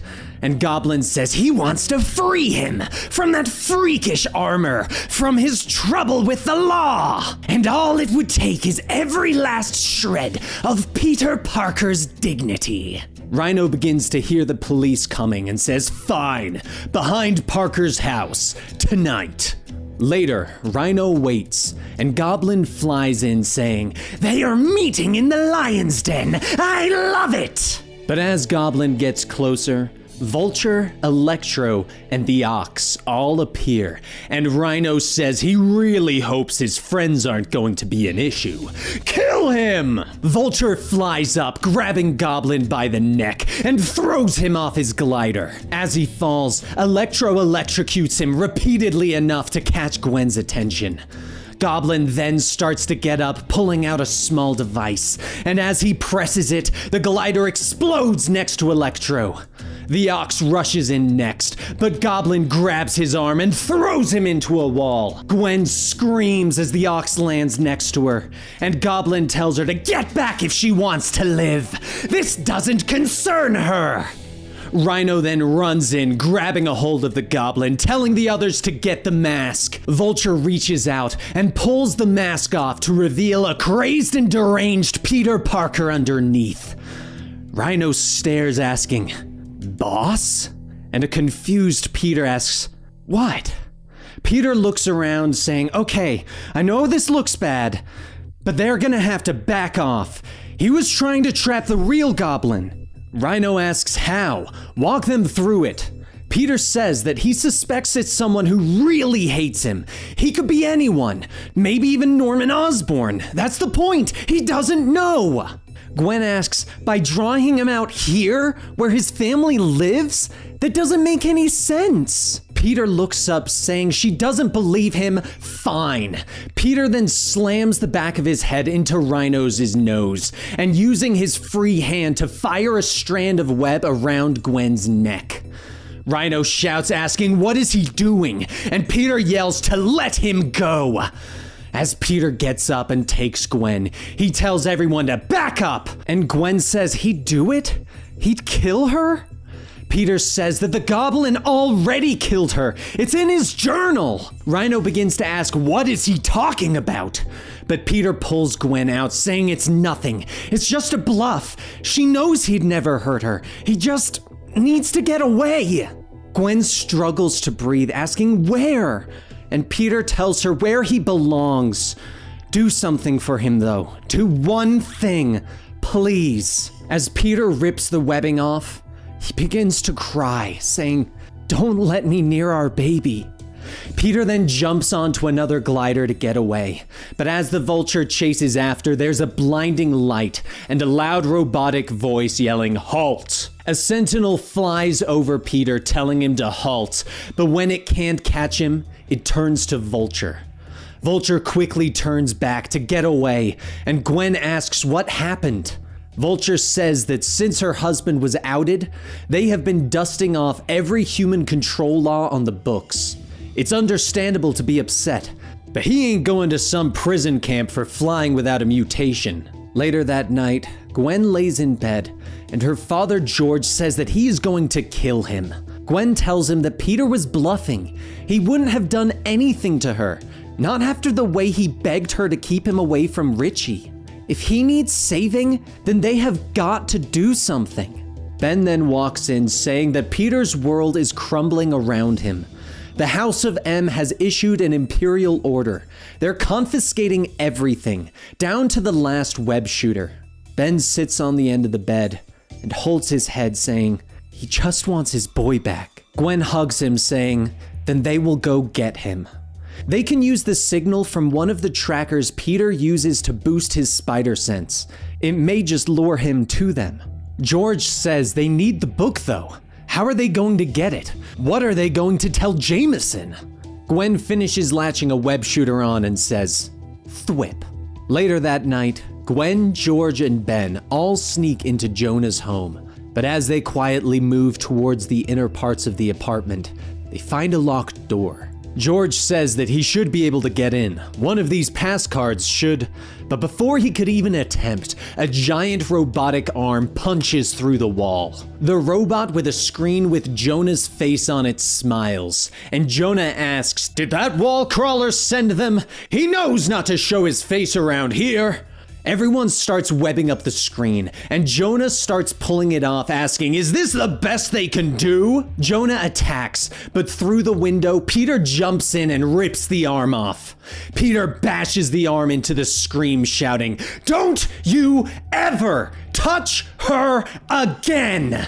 Through the smoke, George walks out, saying that he found the book. It was in a safe, and Peter webs the journal, saying thanks, then helps Gwen up, saying he appreciates their help.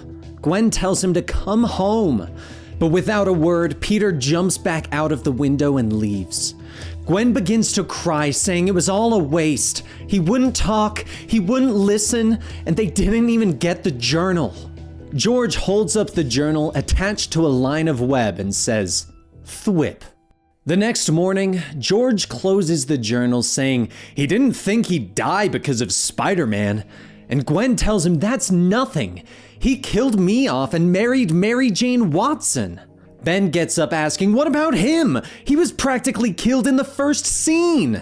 Ben scoffs, saying Peter despises them, or he's angry at least, very angry.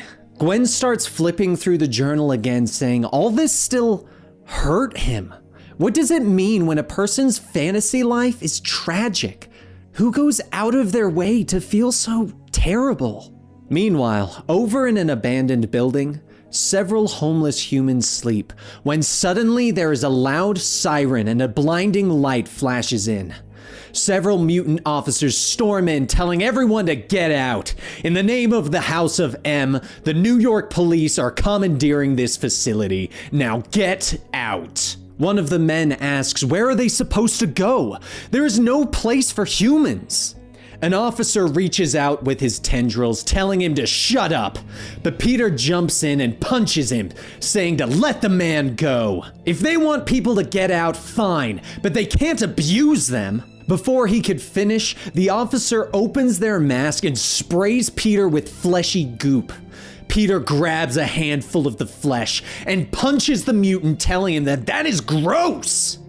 The other officers begin to take out their guns, but Peter tells them don't. They don't want to get into it with him. He has nothing to lose, not anymore. Just help the other officer and report that Spider-Man got away. The second officer stares, then helps up their partner, telling them, Spider-Man got away, let's go. As the officers leave, Peter turns back, telling everyone that he bought them some time. Grab everything, and all of the humans start grabbing at Peter, saying they don't need someone like him helping. They will give his body to the cops. Peter jumps on a wall, telling them that he doesn't want to hurt them. One of the older men yells, "It's too late for that, freak!" A few hours later, Peter calls Ben, saying he doesn't know what to do. Everything was so great. I had everything I could have wanted, but I woke up every morning feeling guilty. I always have. At first, I just wrote about the guilt, but when that didn't make it go away, I started making up stories to justify it. And eventually, that obviously wasn't enough. Looking back, I started to sabotage my life when I started to, to acknowledge a truth. And even then, I still don't know what that truth is. Ben tells him to just come home, but Peter says that he can't. Ben then asks, where is he? Where can they meet? Later, out by the river, Peter and Ben watch as a group of humans flip and burn a police car, and Peter says to just look at them. He doesn't even know how to stop it. All he knows is that he's the one that started it. Peter pulls off the mask, saying he ruined everything. He wrecked their lives. He wrecked their families' lives. Ben hugs him, saying they had it good for a long time. No one's taking that away. Always remember, with great power, Peter finishes by saying, comes great responsibility, I know. Ben goes on saying that he made them rich and powerful in a hostile world. Everything depended on him, every second. He was the hero, and they were his supporting cast. Like it never mattered what they did, as long as he kept making an effort. No wonder he stumbled. They let him. Not too responsible of them. Peter tells him that it's okay, but Ben hugs him, saying it's not. He is the one that's saying it's okay. They aren't mad at him or afraid of him. They don't need some glamorous story. They just want him back. Peter says that as long as he's around, the mutants are going to keep turning up the heat. So Ben tells him that maybe it's time for him to be a hero, one last time. Peter begins to climb up onto the bridge, and as Ben watches, he starts to cry, pulling out a camera. He looks through the shutter, then takes a picture. The next morning, the Daily Bugle prints the headlines. A coward's way out. Disgraced Spider-Man was no hero, with a photo of Peter hanging himself. The news travels fast across the city, but even faster to the House of M. Magneto sees the news article strung up with some web, and a note reading, "If you want me to stay dead, ease up on the humans." Magneto then groans and crushes the paper. Meanwhile, at an undisclosed location, Peter and his family get ready to go fishing, and Gwen says that she's never seen him so relaxed before. There are New Yorkers who think he's still alive, and ones who think he was secretly a rogue mutant. And then there are the alleged sightings. Spider-Man isn't a dead topic by any stretch, but at least that isn't Peter's cross to bear anymore. Across the lake, Peter tells Richie, "All right, press on his hands 2 times. 1, 2. As Peter shoots a strand of web, Richie laughs watching it go into the lake. Peter then says, "Okay, this next part is important. In fact, repeat after me.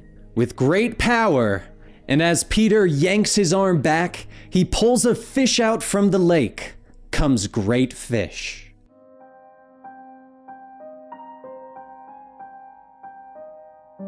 In the quiet lands of Kenya, Pietro runs through the fields carrying a small package. He stops at a door and rings the bell, and Storm opens saying, "Pietro, what a pleasant surprise." Pietro walks in saying, "My God, she is so breathtaking." Storm laughs saying, "He is so sweet, but he didn't come all this way to tell her that." Pietro opens the box saying, "Actually, sort of. He was in Italy and was wondering if she'd like some ice cream." Storm kisses his cheek saying, "He does so many wonderful things for her. She's starting to feel guilty." Pietro tells her to not feel guilty. Instead, give him a chance. He hates that she wastes her love on someone who is not worthy of her. Storm says that is his father talking. But Pietro yells saying that he doesn't say that because he's a human.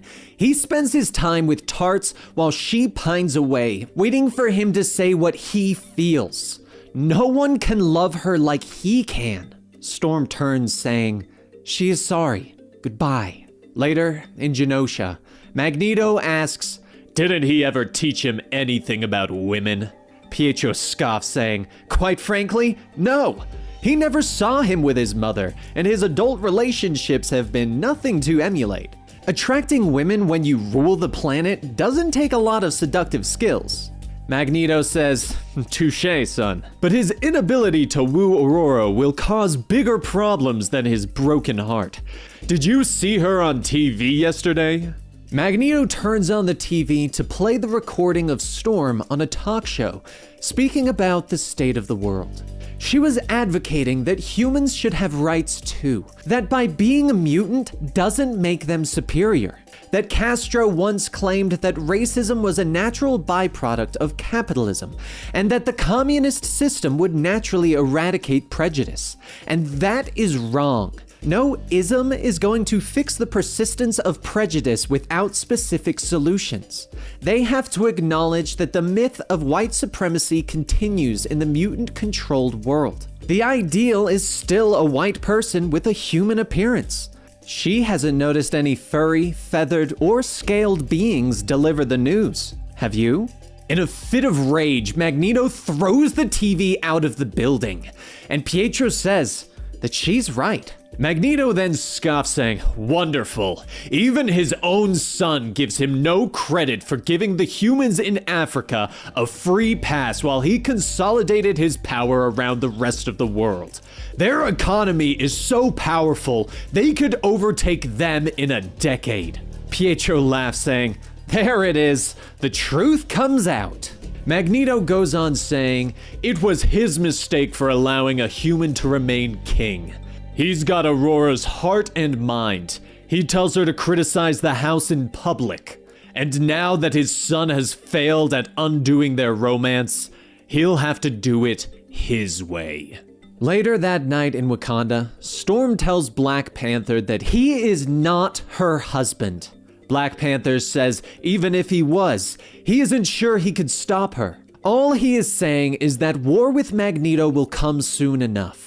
They should confine their conflict with them to the stock market for now. Storm asks, is he a reluctant warrior? And Black Panther tells her that once it starts, it will quickly escalate to a world war.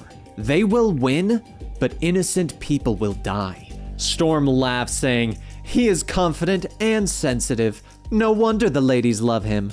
Which one is it tonight? Monica, Lynn, or is it Shanna, the she-devil?" Black Panther waits for a moment for her to finish, and then says he was actually wondering what she was doing tonight. Storm says that she does not have time for playboys. She'll leave him to his harem. Black Panther says that she knows he only cares about her. When she is flying nude in a thundercloud, does she think about him? Storm tells him that is enough. Good night. As the hollow call ends, Black Panther wanders to his throne and sits saying, "Oh, Aurora, it's like that song from America. You got me straight trippin', boo." But behind a pillar, Sabretooth sneaks out with his gun, but is quickly shot in the chest. Sabretooth yells, "He can't believe he shot him like that!" And Black Panther asks, "Why not? He's a very good shot." Sabretooth groans, saying, "He could have been a diplomat conducting backdoor negotiations." And Black Panther laughs, saying, "You don't hire a mercenary named Sabretooth for that job. Any message from Magneto?" Sabretooth says, "Beyond make sure he's dead? No." But then Sabretooth jumps in the air, saying the message was actually for Aurora, but it requires cutting off his head. As he comes down, Black Panther grabs him and slams Sabretooth's head into the ground. He then lifts it and slams it down several more times. Once he stops, he waits, and Sabretooth swipes at him, narrowly missing, saying, "Damn, missed. Well, that's brain damage for ya. Hold on, just give me a second to heal." Sabretooth lunges again, but Black Panther knocks him down once more and grabs his sword off the wall. Sabretooth stands up, saying, "Okay, now, where were we?" And with one clean swing, Black Panther cuts off his head. The next day, Pietro opens a box, and Magneto asks, "When did it arrive?" Pietro says, "Today. Black Panther must have used the transporter they gave Sabretooth." Magneto asks, "Did he send back the body?"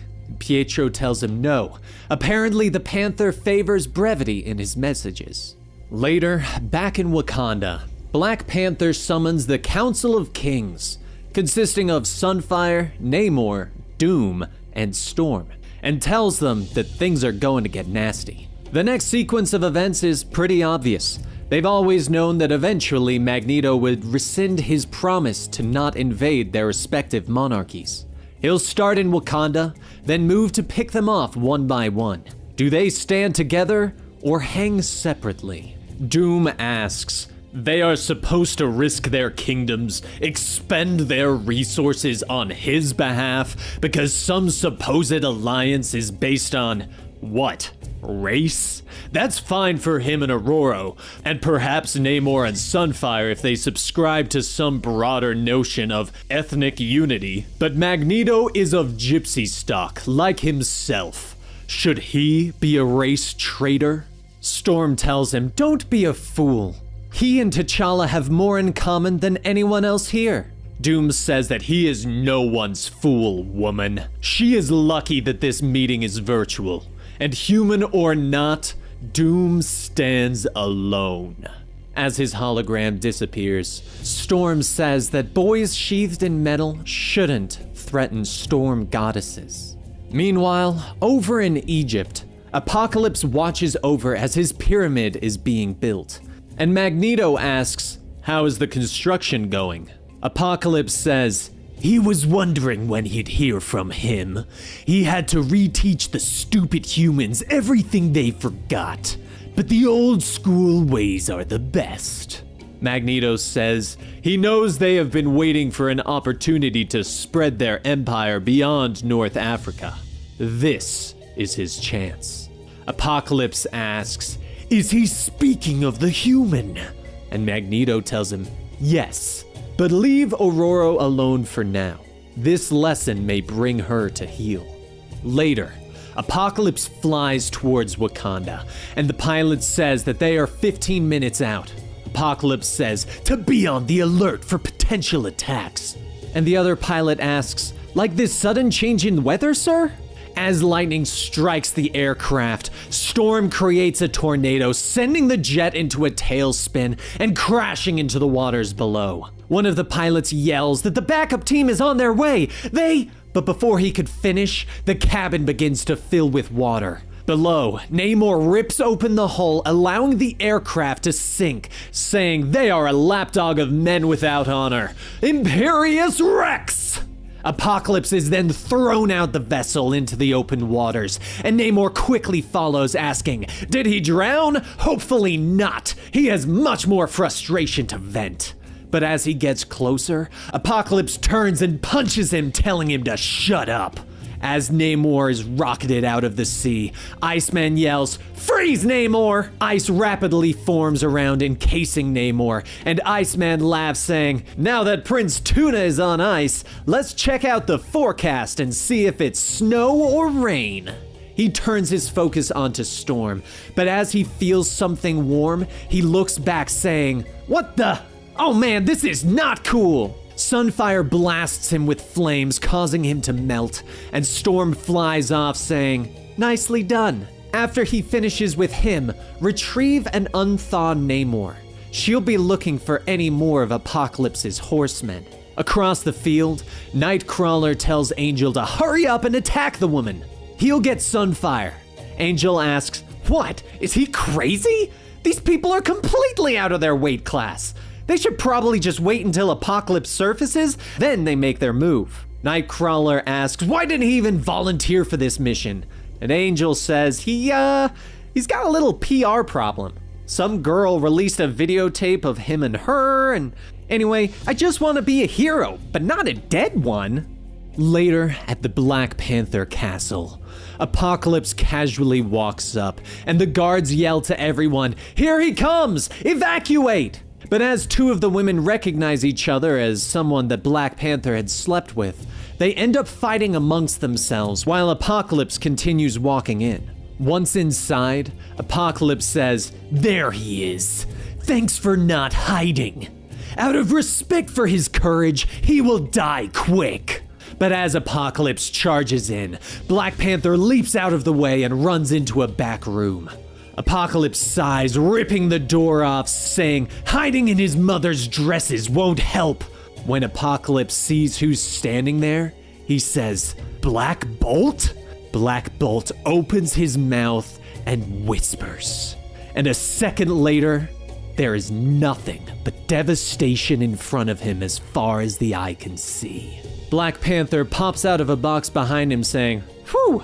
Even with vibranium absorbing the sound waves, that was loud. Good thing he doesn't talk on the conference calls. A lot of rebuilding ahead, but thanks to him, he still has a kingdom. Did it feel good to speak? If only a syllable." But back in Genosha, Magneto asks Pietro what is he smiling about, and if he says I told you so.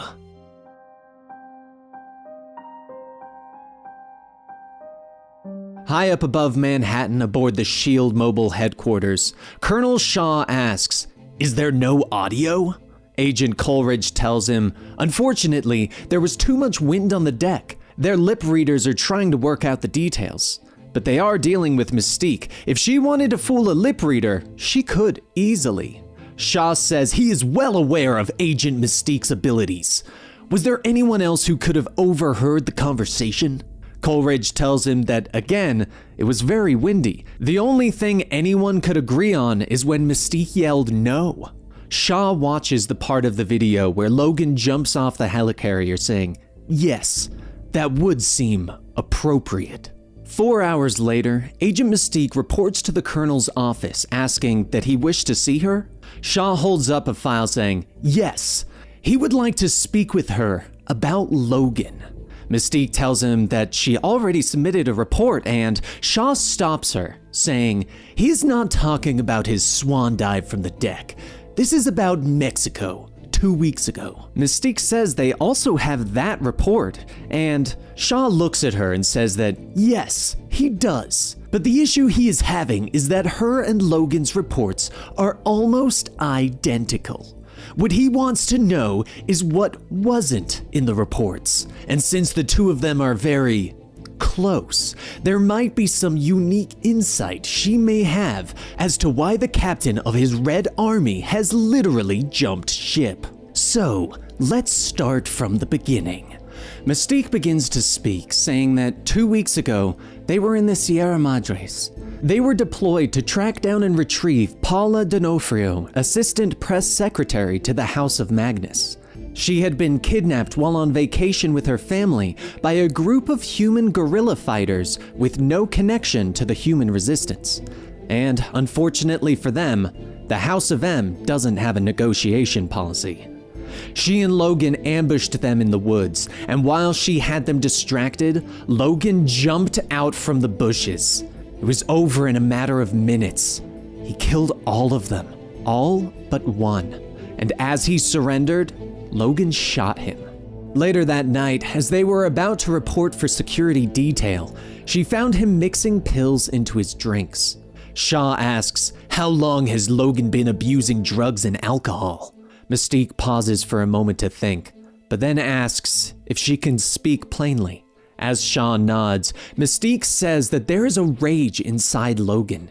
He knows this. Hell, he's exploited it countless times before. Shaw says he knows, and he will do so again for the sake of mutant kind.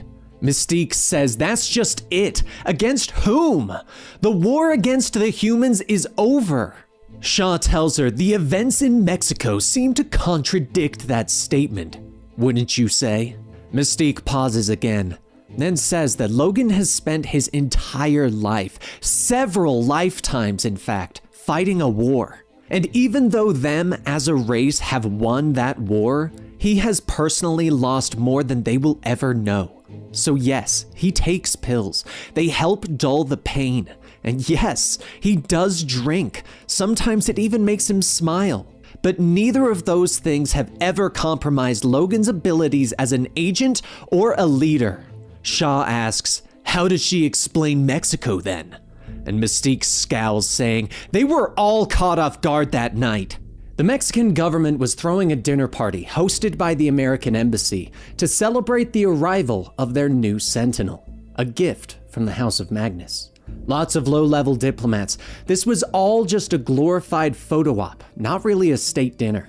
Since Logan and her were already in Mexico, they got folded into the security detail. The Marines were already there and had everything covered, so they were just more there as ambassadors of S.H.I.E.L.D. Their presence seemed redundant, and as far as they were concerned, their mission was already over. In retrospect, they should have taken the assignment much more seriously. As the night went on, Logan found himself at the bar. But even with the amount that he was drinking, he knew something was wrong. He just wasn't fast enough. The attack came out of nowhere, and weaponized corrosive acid was thrown on him. Whoever was behind this did their homework. While Logan's skin literally melted away, he was fighting as much as his body would let him until he finally collapsed. By the time the Resistance fighters made their presence known, they were surrounded. She managed to take form of one of the diplomats and gain control of the situation, but that's when the Marines came in and proceeded to do what Marines do. The entire thing happened in less than 30 minutes. Luckily, only 9 dignitaries were injured, and only 10 were killed. But the dignitaries weren't the target. It was the Sentinel, and they got it. Shaw sits back saying, "Yes, it was a very thought-out operation. He'd even go as far to say that S.H.I.E.L.D. couldn't have planned it any better." Mystique stares, asking if he's suggesting that. Shaw stops her, placing a photo on the desk, asking, "Does Logan ever talk about his past?" And Mystique says, "Not often." Shaw pushes the photo, saying he wanted her to take a look at the picture and see if there's anyone she recognizes. Mystique picks up the photo, saying, "Of course, that is the man responsible for the attack on the embassy." Before taking it, Shaw tells her to look again, particularly in the bottom left-hand corner. Mystique looks again, seeing Logan in it, and slams the photo down, saying, "For the last time, Logan had nothing to do with the attack. It was him. It was Nick Fury." Shaw sits back in his chair, saying, "Okay, so you're saying that Nick Fury was the mastermind behind the attack on the Mexican embassy and the subsequent theft of the Sentinels stationed there? And that there is, to the best of your knowledge, no collusion between Agent Wolverine and Nick Fury?" Mystique says that is exactly what she is saying. No collusion, period. Shaw reaches into his desk, saying, "I see. There's one problem with that. Nick Fury has been dead for almost 20 years. Once S.H.I.E.L.D. was given the green light to intensify the anti-human campaign, all non-mutant officers were rotated out of the field and debriefed, in most cases with a high-caliber slug to the base of the brain. Nick Fury, however, was a wholly different matter. His expertise was an invaluable asset to S.H.I.E.L.D., and they were not going to waste it. and the only way to get Nick to cooperate was to take his son as a suggestion piece. He was tasked with hand-picking candidates for the Red Guard. Once he had made an acceptable group, he would be free to go, while still being kept under surveillance. He was a strict commander, no nonsense, made the mutants listen to him. That was until he met Cadet Wolverine. Logan was the smallest of the group, and Nick decided that he was going to be the one to lead the trainee squad. And it was on Fury's recommendation that Logan would be appointed head of the guard. Mystique says she wasn't aware that they were friends, and Shaw asks, "Friends? No. By all accounts, they absolutely hated each other, and the situation came to a head very quickly. Fury had told the squad that if any of them had any issues with each other, they would settle it out in a makeshift arena." One of the cadets asked, "What if they have a problem with him?" And Fury walked into the circle and waited. And sure enough, Logan decided he wasn't having any more of Fury's BS. The two scrapped, and Fury was in control for most of the fight. But Logan managed to overtake him, and, well, Mystique asks, "Did Logan kill Fury?" And Shaw says, "They don't know. Only one other possible suspect was ever identified. Travis Spangler, codename Earshot. One of the cadets that Fury literally brought to his knees in front of his teammates. The next day, Earshot didn't show up for training, and when Fury went looking for him, he walked into a trap. The gas depot has no smoking signs for a reason. Earshot later committed suicide 2 days before his court-martial. Mystique asks, "Was Fury's body ever found? He could have set up that whole scenario to provide cover for his escape. All he would need is a..." And she stops, realizing he'd have needed help. Shaw says, "Exactly. Now, what happened when you went to visit Logan in the infirmary, after the attack on the embassy?" Mystique closes her eyes and says, "He wasn't there." Shaw tells her, "That is it. He wasn't there. And according to the reports, it took her 3 days to catch up to him. And by then, he had already engaged Nick Fury." Mystique says that's correct. And Shaw says, "That is quite remarkable. Couldn't you agree?" Now the next question is quite obvious. How did Logan know that it was Fury he was looking for? Mystique says she doesn't know. Shaw goes on saying, "Back then in the arena, the two decided to settle their differences, and Fury actually stabbed Logan in the ear. Now that wouldn't kill Logan, but it might give him a nasty headache, and Fury knew that. When Fury pulled his knife out, some of the others said that they thought they heard him say something to Logan, that one of these days, him and his kind are gonna go down hard, and he'd be the one to do it." Shaw leans back and opens the next file asking, does she think that perhaps the message that Logan left in his hospital room, the "do not follow" carved onto the windowsill, was left for her specifically? Mystique tells him yes, and Shaw says, "Okay. And does she believe that this was to be taken literally or metaphorically?" Mystique says she doesn't understand the question, and Shaw tells her that he will forgive her feigned ignorance once. Now, answer. Mystique pauses for a moment and says, "Logan isn't the poetic type." Shaw nods saying, "Right, and yet you followed him alone, effectively disobeying a direct order. And you compromised Agent Drew by requesting that she delay notifying him of Logan's AWOL status." Mystique says that she has no excuse for her actions, and Shaw gets up and slams his fist into the desk, causing it to explode. As Mystique steps back, he tells her, "Then she must admit he does. Take her to the brig." Later that night, Shaw heads into the forensics lab, asking the scientist, is it a yes or a no? Is Nick Fury dead or alive? The scientist says he can't be certain one way or the other. They have very little evidence from the scene of the fire. What the jet fuel didn't completely incinerate, the plastic explosives scattered to the four winds. Unfortunately, there's no evidence here that can tell them whether or not Nick Fury was even in the building. He did, however, find something else. When he pulled up Nick Fury's personnel file to get his medical info, he happened to notice something strange in the access log. The file's only ever been accessed 3 times since the investigation surrounding Fury's death was concluded. Twice by him, and the other time by...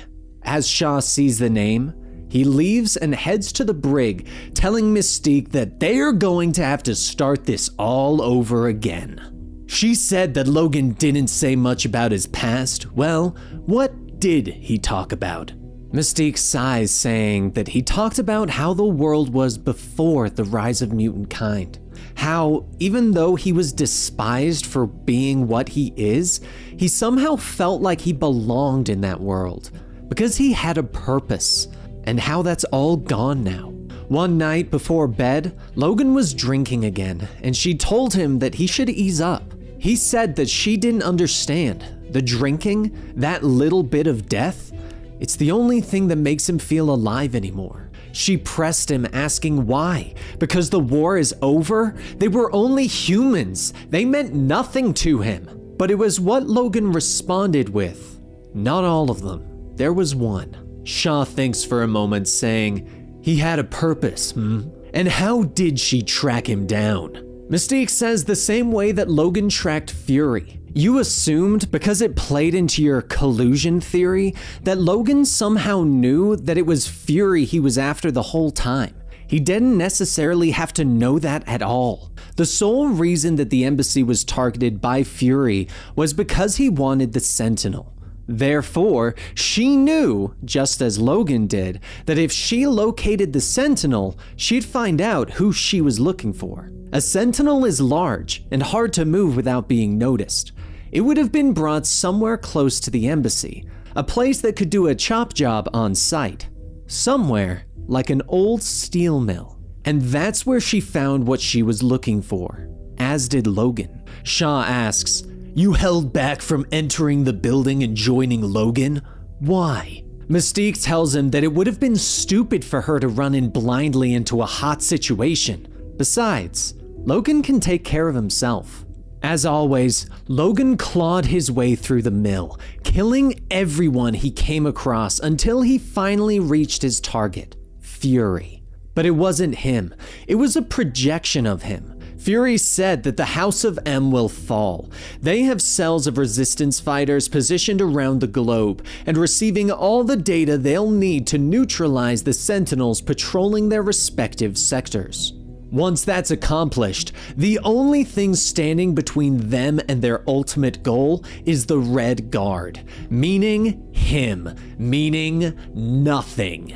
Logan said that he could keep on thinking that, but he'd come after him. He'd kill every human on this earth if he needed to. That he'd just be killing time since the war ended. But now, he was going to find him and make sure that he stayed dead. Fury tipped him off about Mystique's arrival and set off a bomb. Logan came running to her rescue just before the building came down, and they just barely managed to get away.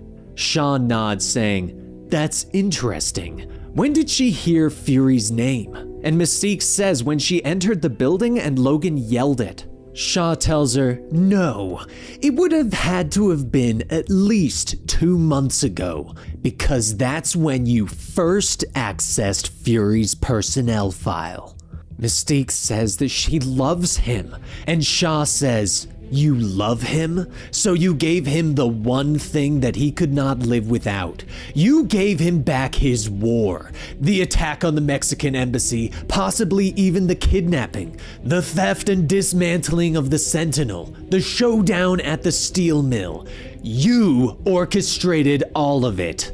You were Nick Fury. Mystique changes her form to Fury, saying, congratulations. In her defense, she only incurred human casualties, and the Sentinel specs, of course, were never transmitted. She destroyed the data personally. However, she is fully prepared to face the consequences of her actions, whatever they may be. Shaw waves to the guard, saying, Good. You'll start immediately. As the cell opens, Mystique asks, "You're releasing me?" Shaw tells her, "That is correct, and you will start immediately. You send him on this chase, so you're going to bring him back."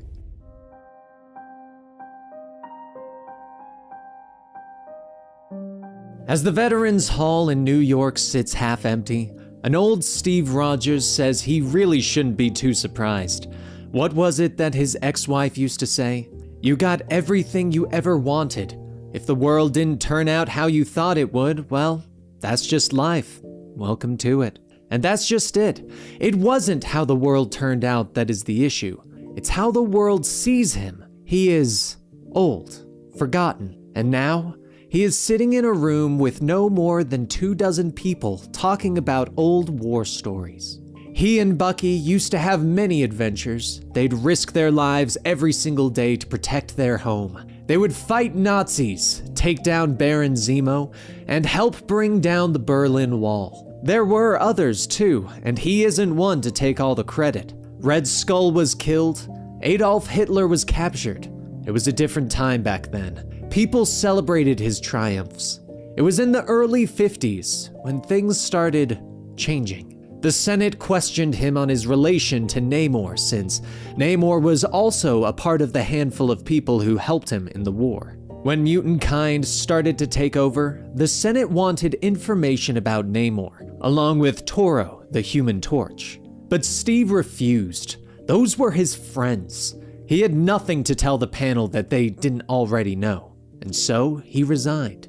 A few years later, he'd be one of the first men to walk on the moon. And when he came out of the capsule, he was asked to say something newsworthy. So he thought for a moment and then stepped out. "This is one small step for man, one giant leap for peace between man and mutant kind." It wasn't received well. But the bad things didn't just end there. Soon after that, his wife Peggy would leave him, upset that the choices he'd been making were embarrassing enough. But being a mutant rights activist? So he turned to the one person left, Bucky Barnes. But he too was concerned. He spoke that the mutants' rights groups were effectively terrorists. And sure, terrorists isn't an exclusive term to mutants, except with these mutants, they don't plant bombs, they are bombs. Decades would pass, but those words stayed with Steve. The mutant issue wasn't black or white. It was about politics and prejudice and fear. It was about shades of gray. While he spoke for equal rights for all people, regardless of race, creed, color, or genetics, he watched as the world changed. The mutant population explosion became something undeniable. Regardless of how mankind felt, it was clear that they would soon be the minority. And in this period of change, one mutant rose to prominence: Magnus. After Magnus's destruction of the Sentinel program in the early 70s, the rushing tide finally took over. Magnus was suddenly spoken of as a world leader. He was meeting with the United Nations and discussing ideas. Maybe it was the stubborn old warhorse in him, but Magnus's visions of the future, his ideas for peace, they didn't sit well with him. And perhaps foolishly, he said so.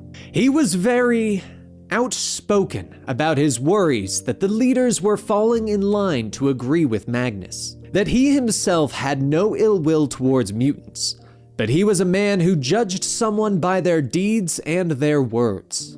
It also didn't help that when he was talking about the topic of things people say, he compared many of Magnus's statements to be on par with men like Mussolini, Stalin, and men like Hitler. It wasn't surprising that he was then forced into an early retirement after that speech. Turns out that Magnus had already gotten much farther inside the system than anyone realized, and dissent was not going to be tolerated. Time went by, fast, and in the coming years, Bucky would die in the line of duty working for S.H.I.E.L.D., and he wasn't even allowed to speak at the funeral. They never even told him the circumstances of his death, though it seemed clear that it had something to do with a S.H.I.E.L.D. op on Genosha.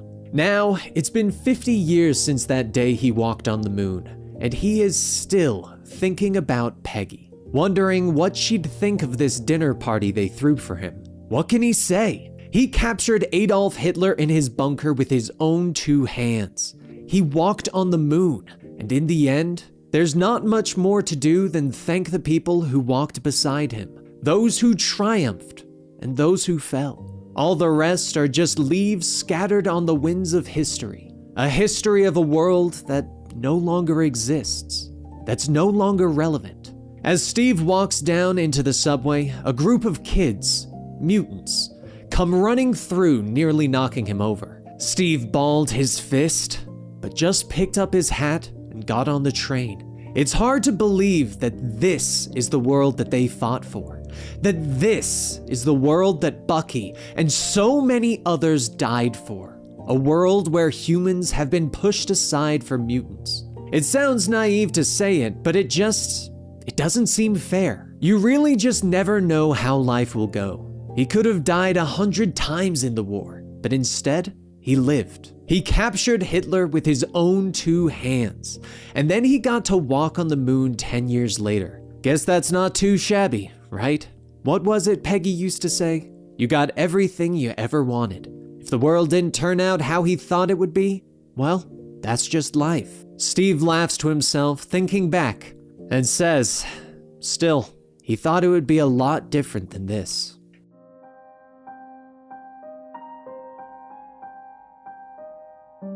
As journalist Catherine Farrell from the Daily Bugle makes her way to the Stark building after a recent attack, she sees there is a lot of S.H.I.E.L.D. agents there. While she stops to look, one of the guards asks, "Can they help her?" And Catherine says, "No, just passing by," and the guard says they know who she is. She's from the Bugle. She's thinking about writing a story about the crime scene. Catherine asks, what level mutant psychic is he? And the guard tells her, higher than her. Move along. He's allowed to bring her in for questioning if he sees her as a potential problem. That could really screw up a person's day, and night, and the next day. Move along. Catherine looks over asking, does he have any comment on what happened here then?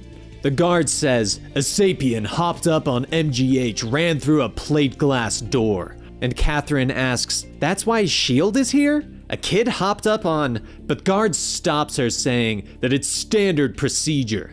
Catherine asks, really? S.H.I.E.L.D.'s Red Guard is normal? The people have a right to know why Sebastian Shaw is here.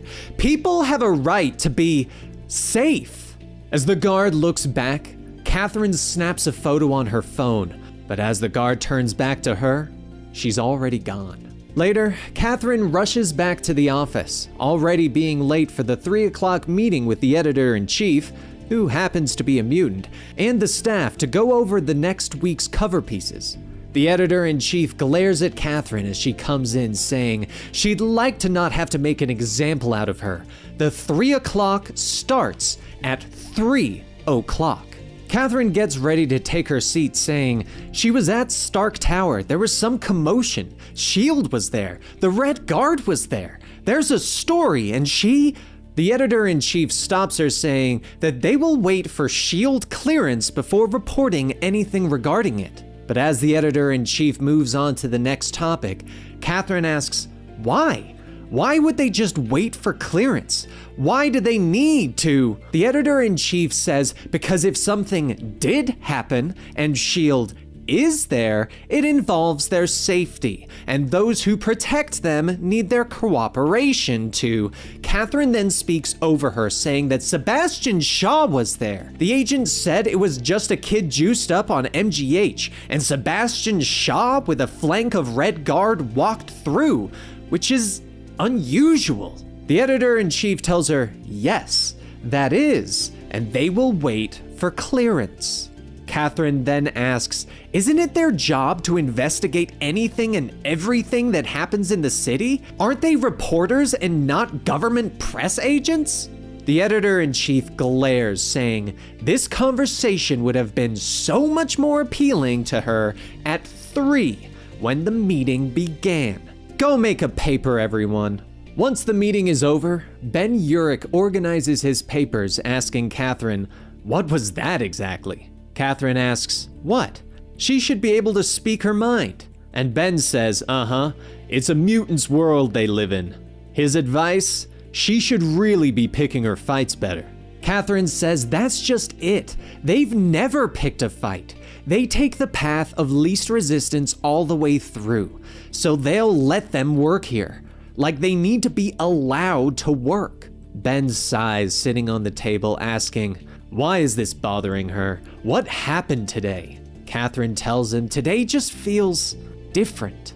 And Ben says, we're lucky to have these jobs. They do get to work, and every once in a while, they get to really sink their teeth into something that affects change, real change. Catherine says that he might, but Ben tells her that that's because he picks his fights, and he also doesn't take on the editor-in-chief in front of her staff. So if he were her, he'd find something truly inspiring to work on. As night fell, Catherine sat at her desk, typing up what she'd thought was inspirational. First, it was Magnus and how he survived the concentration camps. Then how he unveiled the truth of the worldwide anti-mutant conspiracy while Nixon was president. Which, didn't they have a picture of them together? Catherine heads into the archives to look through the photos when she suddenly hears the door creak. When she looks back, she sees Hawkeye standing on one of the filing cabinets with an arrow pointed at her. Before she has a chance to even speak, Hawkeye fires 3 arrows, pinning her to the wall, asking, does she know who he is? Catherine begs for him to not hurt her, but Hawkeye pulls back another arrow, asking who is he? Who is she? She tells him that she is a reporter. She's just a reporter, and Hawkeye scoffs, saying that he only reads the sports section, when he was alive at least. Maybe he should have read more when he was alive. Maybe he'd understand what the hell is going on. He then holds the news clipping up, telling her to read what it says. After having her glasses handed back to her, Catherine says it's about the Magnus tribute in Central Park. Hawkeye asks, what? He then turns the article, reading the headline that he died, then turns it back, yelling to read it again. But to Catherine, she still sees the headline for Magnus's Sentinel Memorial landmark. Hawkeye sighs, saying, this is unbelievable. She really doesn't know he existed? He knows that she might be thinking that she is having a bad day. He found out that he died a few months ago. You know, top that. Catherine quietly stares, and Hawkeye goes on saying, she's a reporter, right? Want a story? He used to be a moderately successful superhero, had an action figure and everything, and then he went and got dead. Wanda kinda had a thing for her once, and then she goes and flips out and takes him out in a crazy mutant tantrum. Wanda and he didn't always see eye to eye, but he never thought she hated him that much. Catherine asks, is he talking about Wanda Maximoff? And Hawkeye says, yeah, how about that? He's dead and Wanda is a princess. Catherine then asks, he thinks Wanda killed him? And Hawkeye looks away, telling her that he wishes he could, I don't know, jam a torch in her armpit like they did in that Indiana Jones movie, and she'd wake the hell up and believe him, so that she can see what he sees. He was killed months ago, and now here he is in this mutant paradise / nightmare. And the illusions, they're so paper thin. That's the amazing part, paper thin, which means his existence here is paper thin. Before he died, Magnus, their king or whatever, was a mutant terrorist, and his daughter ended up with mutant powers she couldn't control, and killed him as well as a bunch of other heroes in her meltdown. Of course, he didn't know that at the time. He thought he died a hero in the blaze of glory. Seems he died a spaz, not knowing who was pulling his strings, which sucks by any measure. But then he wakes up to this. He would have been fine too if it wasn't for this little bopper mutant who couldn't control her powers and woke up his brain even though he asked her not to. As Hawkeye pulls the arrows out, he tells her that he didn't mean to attack her. Believe it or not, he's one of the good guys. Catherine asks what is his name, and Hawkeye says Clint. Actually, she got a few moments. There's something he'd like to show her, if she isn't busy or anything. Later, just outside what was Avengers Mansion, Hawkeye says that this was it. All the greatest heroes in the world gathered here to fight foes they couldn't fight individually. Thor, Captain America. This was where he lived. This is where he died. God did they screw up. Do you know how insane it is to have memories of how your life was versus how Magneto wants you to think it was? I have both. Anyways, excuse him for a moment. Hawkeye walks up to the memorial with a sentinel head and reads the plaque. The mutant blood lost here was the last that will ever be lost in war. Hawkeye pulls back on his bow and releases 3 exploding arrows, blowing 3 holes in the sentinel's head and burning the memorial. After being knocked back from the blast, Hawkeye gets back up and dusts himself off, saying, "That'll show them." Sorry about all that, but he was owed a tantrum, he thinks. And as he listens, he sighs, hearing the sirens in the distance saying, "Great, and now the cops are coming." Catherine gets up asking, why is she here? What is he? Hawkeye tells her that he wanted her to know, wanted her to see. He wants someone to know. He knows she doesn't believe him, probably thinks he's some bipolar schizo, but that's okay. She doesn't have to believe him, just report it. Even if she reports that he's a wacko, that's fine too. The thing is, the more he thinks about why he was brought back to life by that dingy gypsy, the more he thinks that she wants him to put her out of her misery. Like she wants him to put a stop to this. Why on earth would she bring him back like this? So you know what? That's what's going to happen. Tomorrow, she is gonna hear that someone shot a wooden arrow right into Magneto's big fat head, and no one's going to know why, but she will. He is going to go to Genosha Island, and he is going to put that entire family down. He is going to put her out of her misery, return the favor. He doesn't have the power to put the world back the way it was, and he doesn't even know if it can be put back. But he damn well can kick the guy's ass who did it. What's Magneto going to do? Kill him? And with that, Hawkeye picks up his bag and leaves the park, leaving Catherine to the police.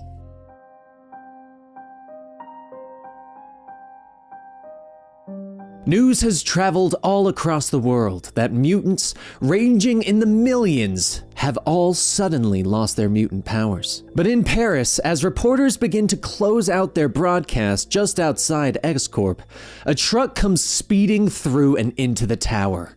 A few seconds later, an explosion goes off. As the X-Men watch at the Xavier Institute, Havoc shouts asking what do they want to bet that this is going to be blamed on them, that this is just the beginning.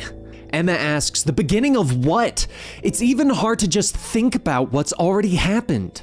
A short while later, Cyclops gathers everyone into the war room to begin to go over the plans of what they will be doing next. He and Emma have decided that for the safety of the students, all those who have been affected will be sent home. On the same token, they will be opening their doors to any mutant looking for a safe haven. Everyone is scared. They have to find ways to restore a measure of calm in the world. And then, if they're lucky, hope. Meanwhile, over in the Pentagon, Dr. Valerie Cooper is brought into One to help assess the current state of affairs. General Laser tells her that the president has issued that their organization is to respond to this mutant crisis in any way they should need in order to keep things under control. Valerie asks, is that really a good idea? Him telling the X-Men, bring it on, could lead to some serious consequences. Laser asks what X-Men. Has she not seen the reports? For all intents and purposes, the global mutant community has been annihilated. They don't know how or why or who is responsible. They don't know if it will get worse. They don't know how the survivors will react. The one thing they can do is to try and keep the peace. The president declared it a national emergency. That means that one is in business. So she can either be a part of the solution or she can quit. Back at the Institute, Emma uses Cerebra to try and locate as many mutants as she can, but she sees that the current population is less than she'd hoped for. Emma storms out, grabbing a drink, but even as she finishes, her anger just takes over and she throws the glass against the wall. Cyclops comes in after hearing the glass shatter and asks, "Is it that bad?" Emma says that their initial estimate that 90% of the world's extant mutants have been affected is proving to be conservative. Before the Scarlet Witch, they numbered in the millions. They were the rightful inheritors of the Earth. But right now, at best, they're barely in the hundreds. They don't just qualify as an endangered species, they're hovering on the brink of outright extinction. Cyclops tells her that they will adapt. Life is change, evolution, growth. Do not forget that. X-Men is plural, and they will get through this. Meanwhile, back with Laser, he tells his soldiers that they have orders straight from the Commander-in-Chief. Effective immediately, the military component of the Office of National Emergency is active. Consistent with their charter and the needs of this crisis, they will be deployed accordingly. This is a moment of truth in human history. They must deal with the genetic devastation on a worldwide scale. Know that their actions will make the difference. Make America proud.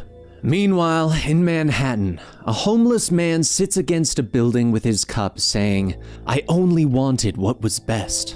A teen runs by taking the man's money, yelling, "Got your buck, old man!"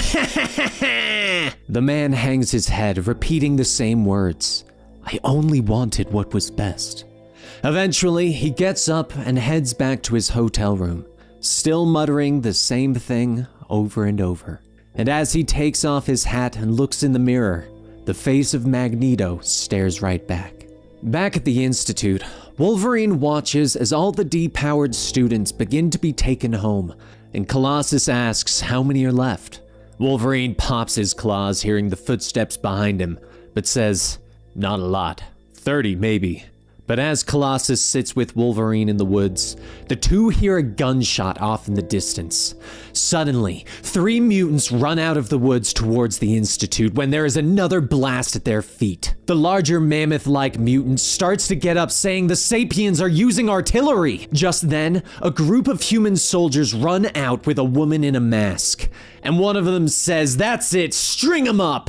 The soldiers begin moving the mutants and tying them to crosses, while the others start to pour gas. As a soldier strikes a match, Wolverine asks them, "Did they not see the sign? This is private property. That means no trespassing."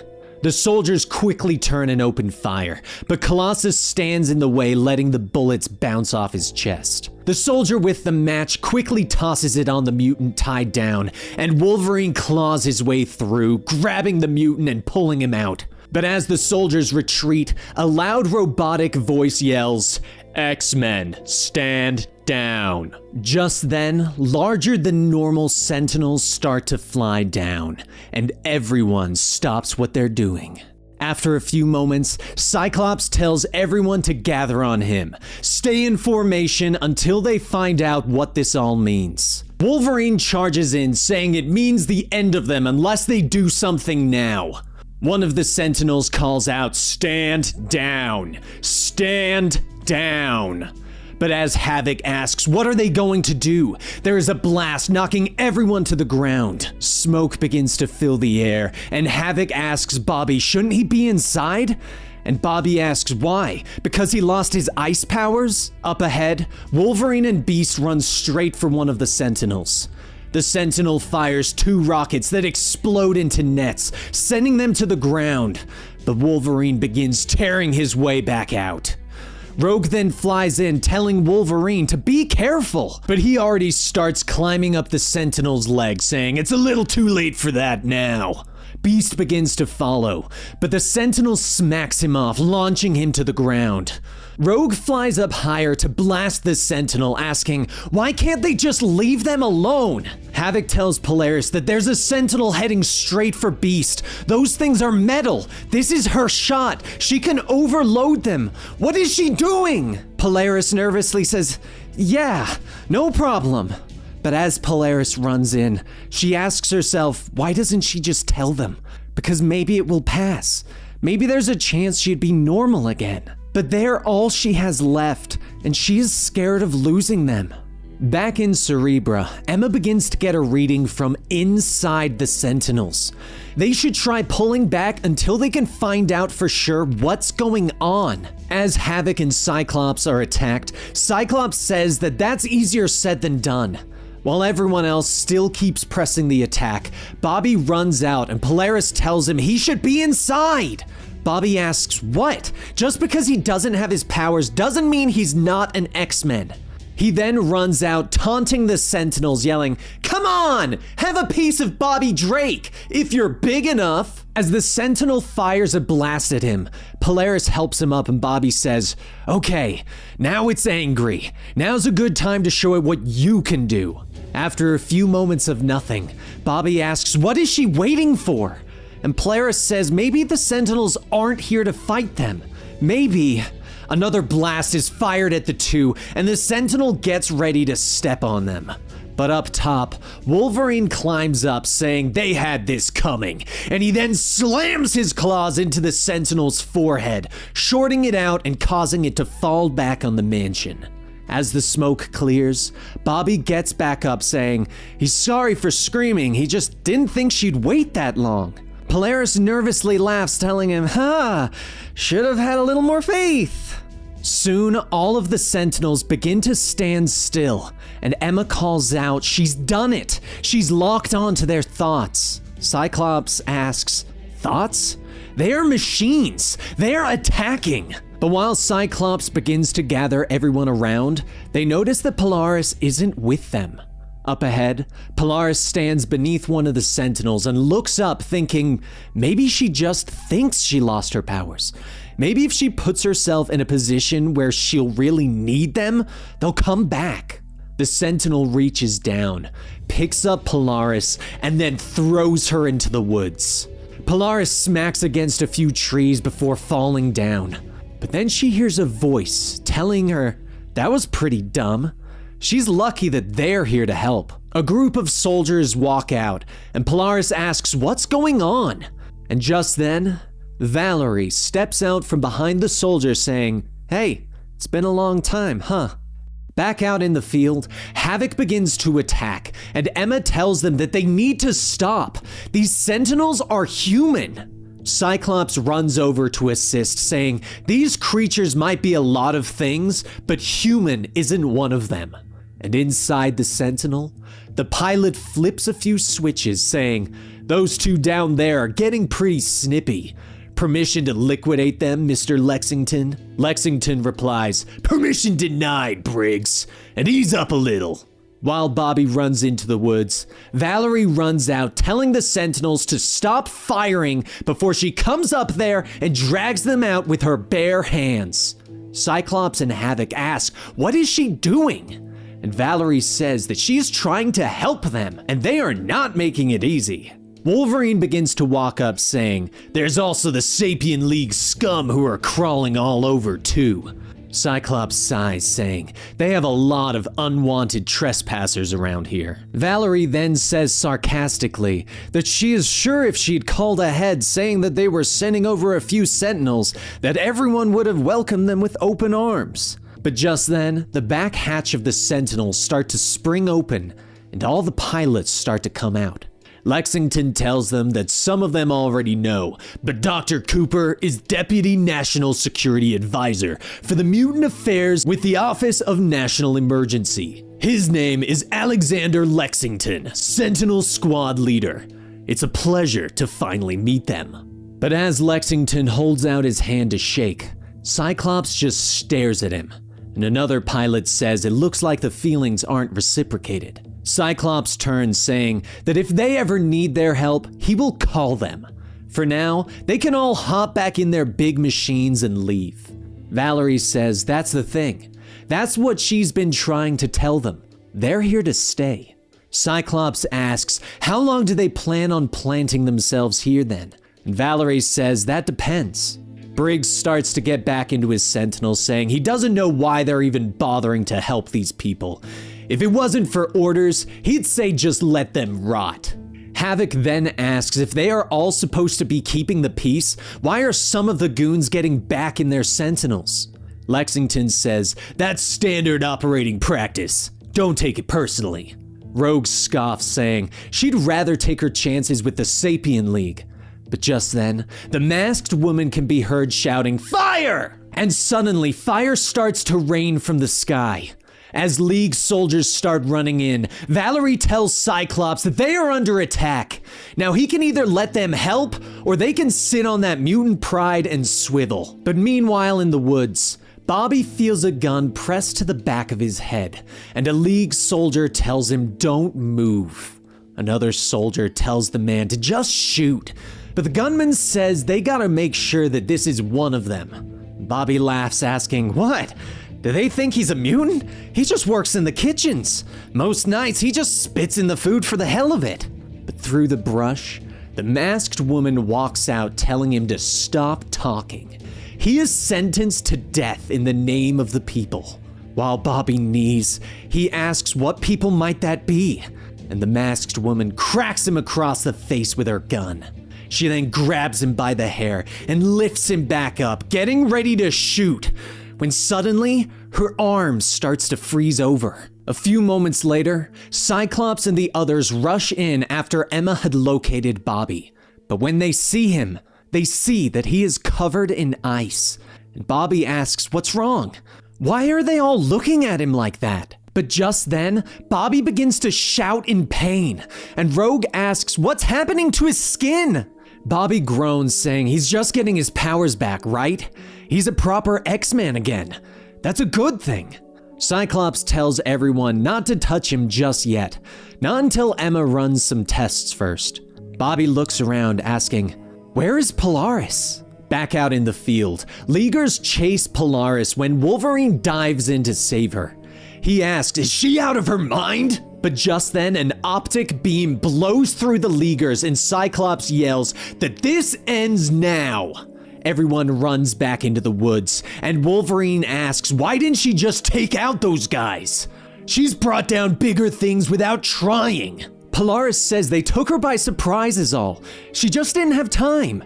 While the team regroups, there is a sudden stillness in the air, and everyone, including the soldiers, all look up.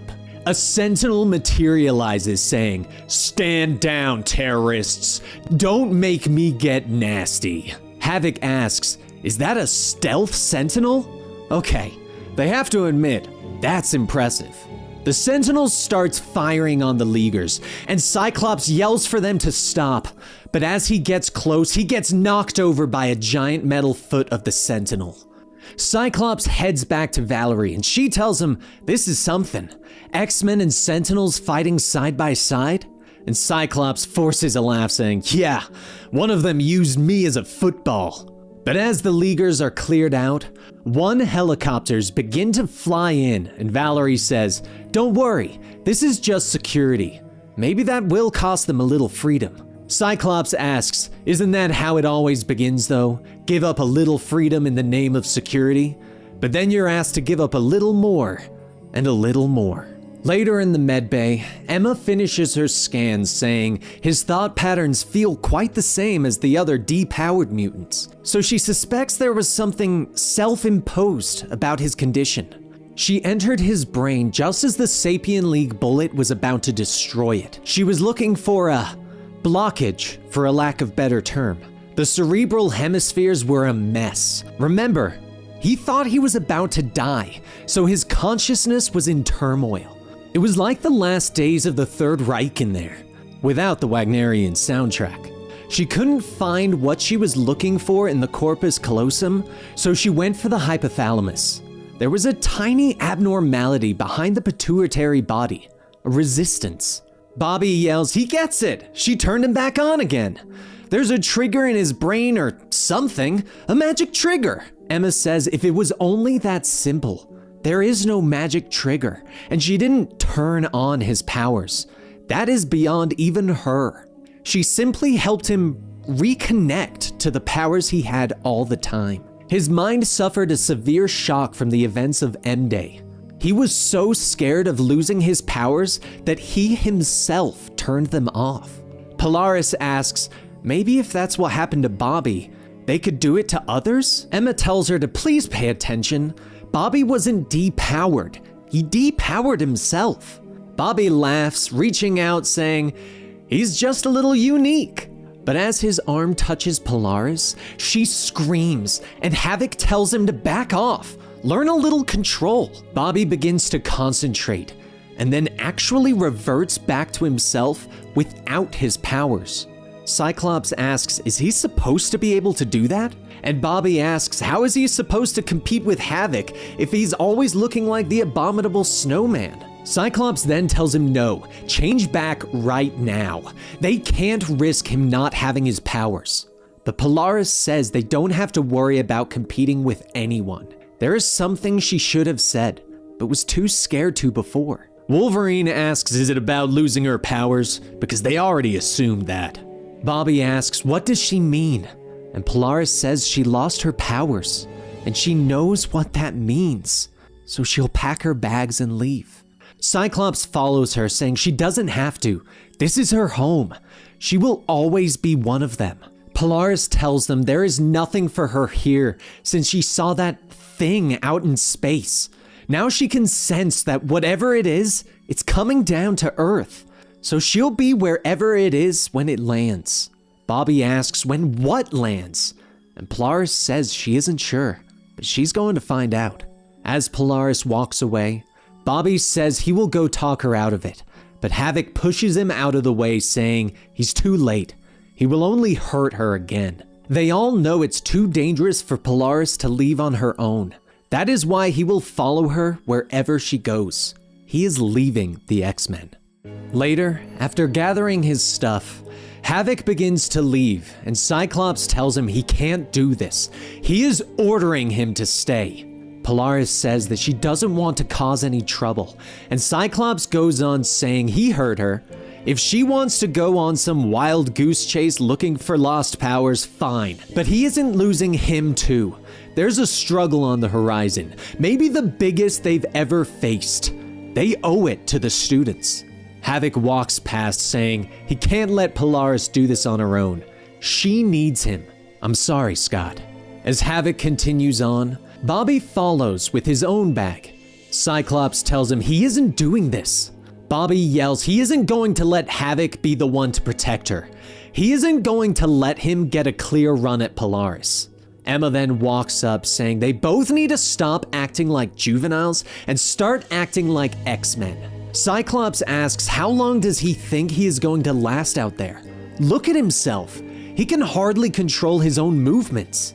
Emma tells him that Cyclops is right. The part of his brain that she managed to switch on to restore his powers might need some readjustment. Bobby stands there for a moment and sighs, saying, fine. Later, in Costa Rica at a resort, Havoc and Polaris sit down at a dining table with an older couple, as the man says this is a nice, normal community. And by normal, he means there's no one here suddenly sprouting wings. His wife hushes him, saying, that's enough. But enough about that. Are you two married? Havoc says yes, but Polaris says no. Havoc then says they were divorced but got married again. The older woman says that's a lot to pack. Youngsters these days. The next morning, Polaris sits out on the porch, meditating, saying she can feel the cosmic particles moving through her. Havoc tells her that's just the extra glass of vino that she had last night. But Polaris tells him that it may sound dippy, but she's connected to what she saw. It's coming here, soon. Havoc then says she said that in Nebraska and Acapulco. Maybe they should have bought a round-the-world ticket. Polaris laughs, saying she can tell he hates doing this, but let's just stay out of trouble until she finds what she is looking for. Just then, the old man shouts as he is thrown out of his room, and a group of men following, saying they are looking for a young man and woman, American, new in town. Maybe their stories don't add up. The old man says there isn't anyone here like that, but one of the men kicks him, and another says the truth, or his friends cut his throat. Polaris pulls at Havoc, saying those men don't know they're here. They could just walk away. Havoc asks, what? Walk away? Just then, the thugs hear a humming.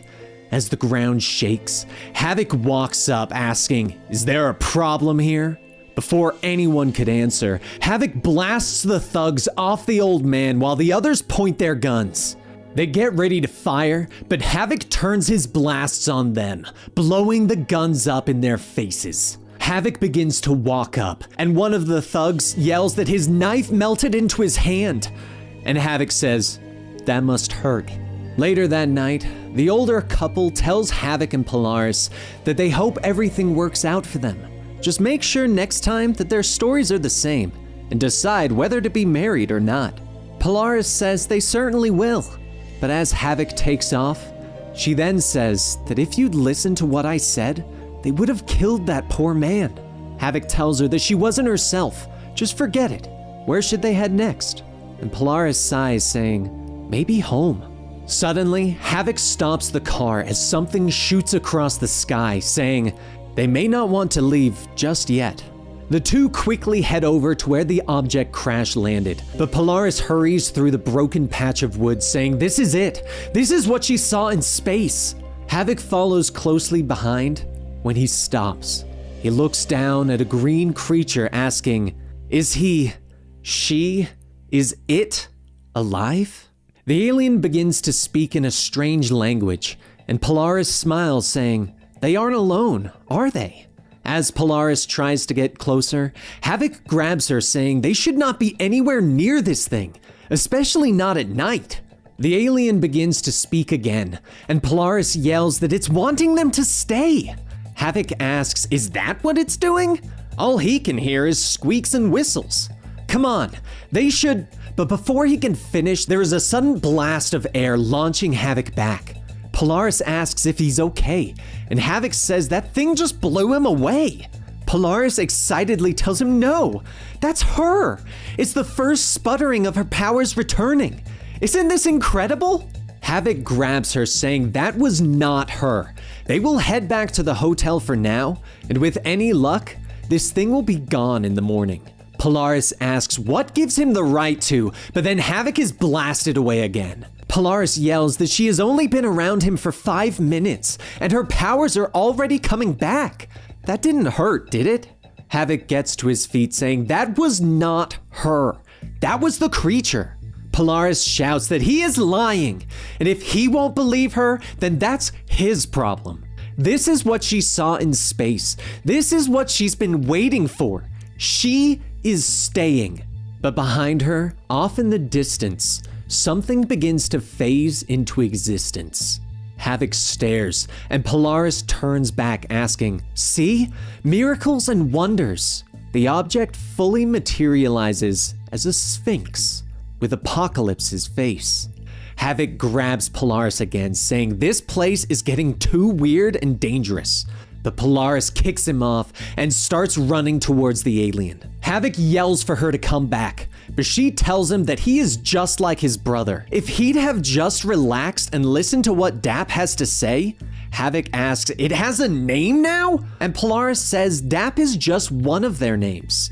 They have many others. As Havoc begins to argue his point, he is blasted with another wave of air, and Polaris says that Dap can help her. Havoc regains his stance, saying that it's a revolting alien monster, and it can no more help her than a giant potato. It doesn't matter that it's what she saw in space. She doesn't need it. Polaris asks, is that it?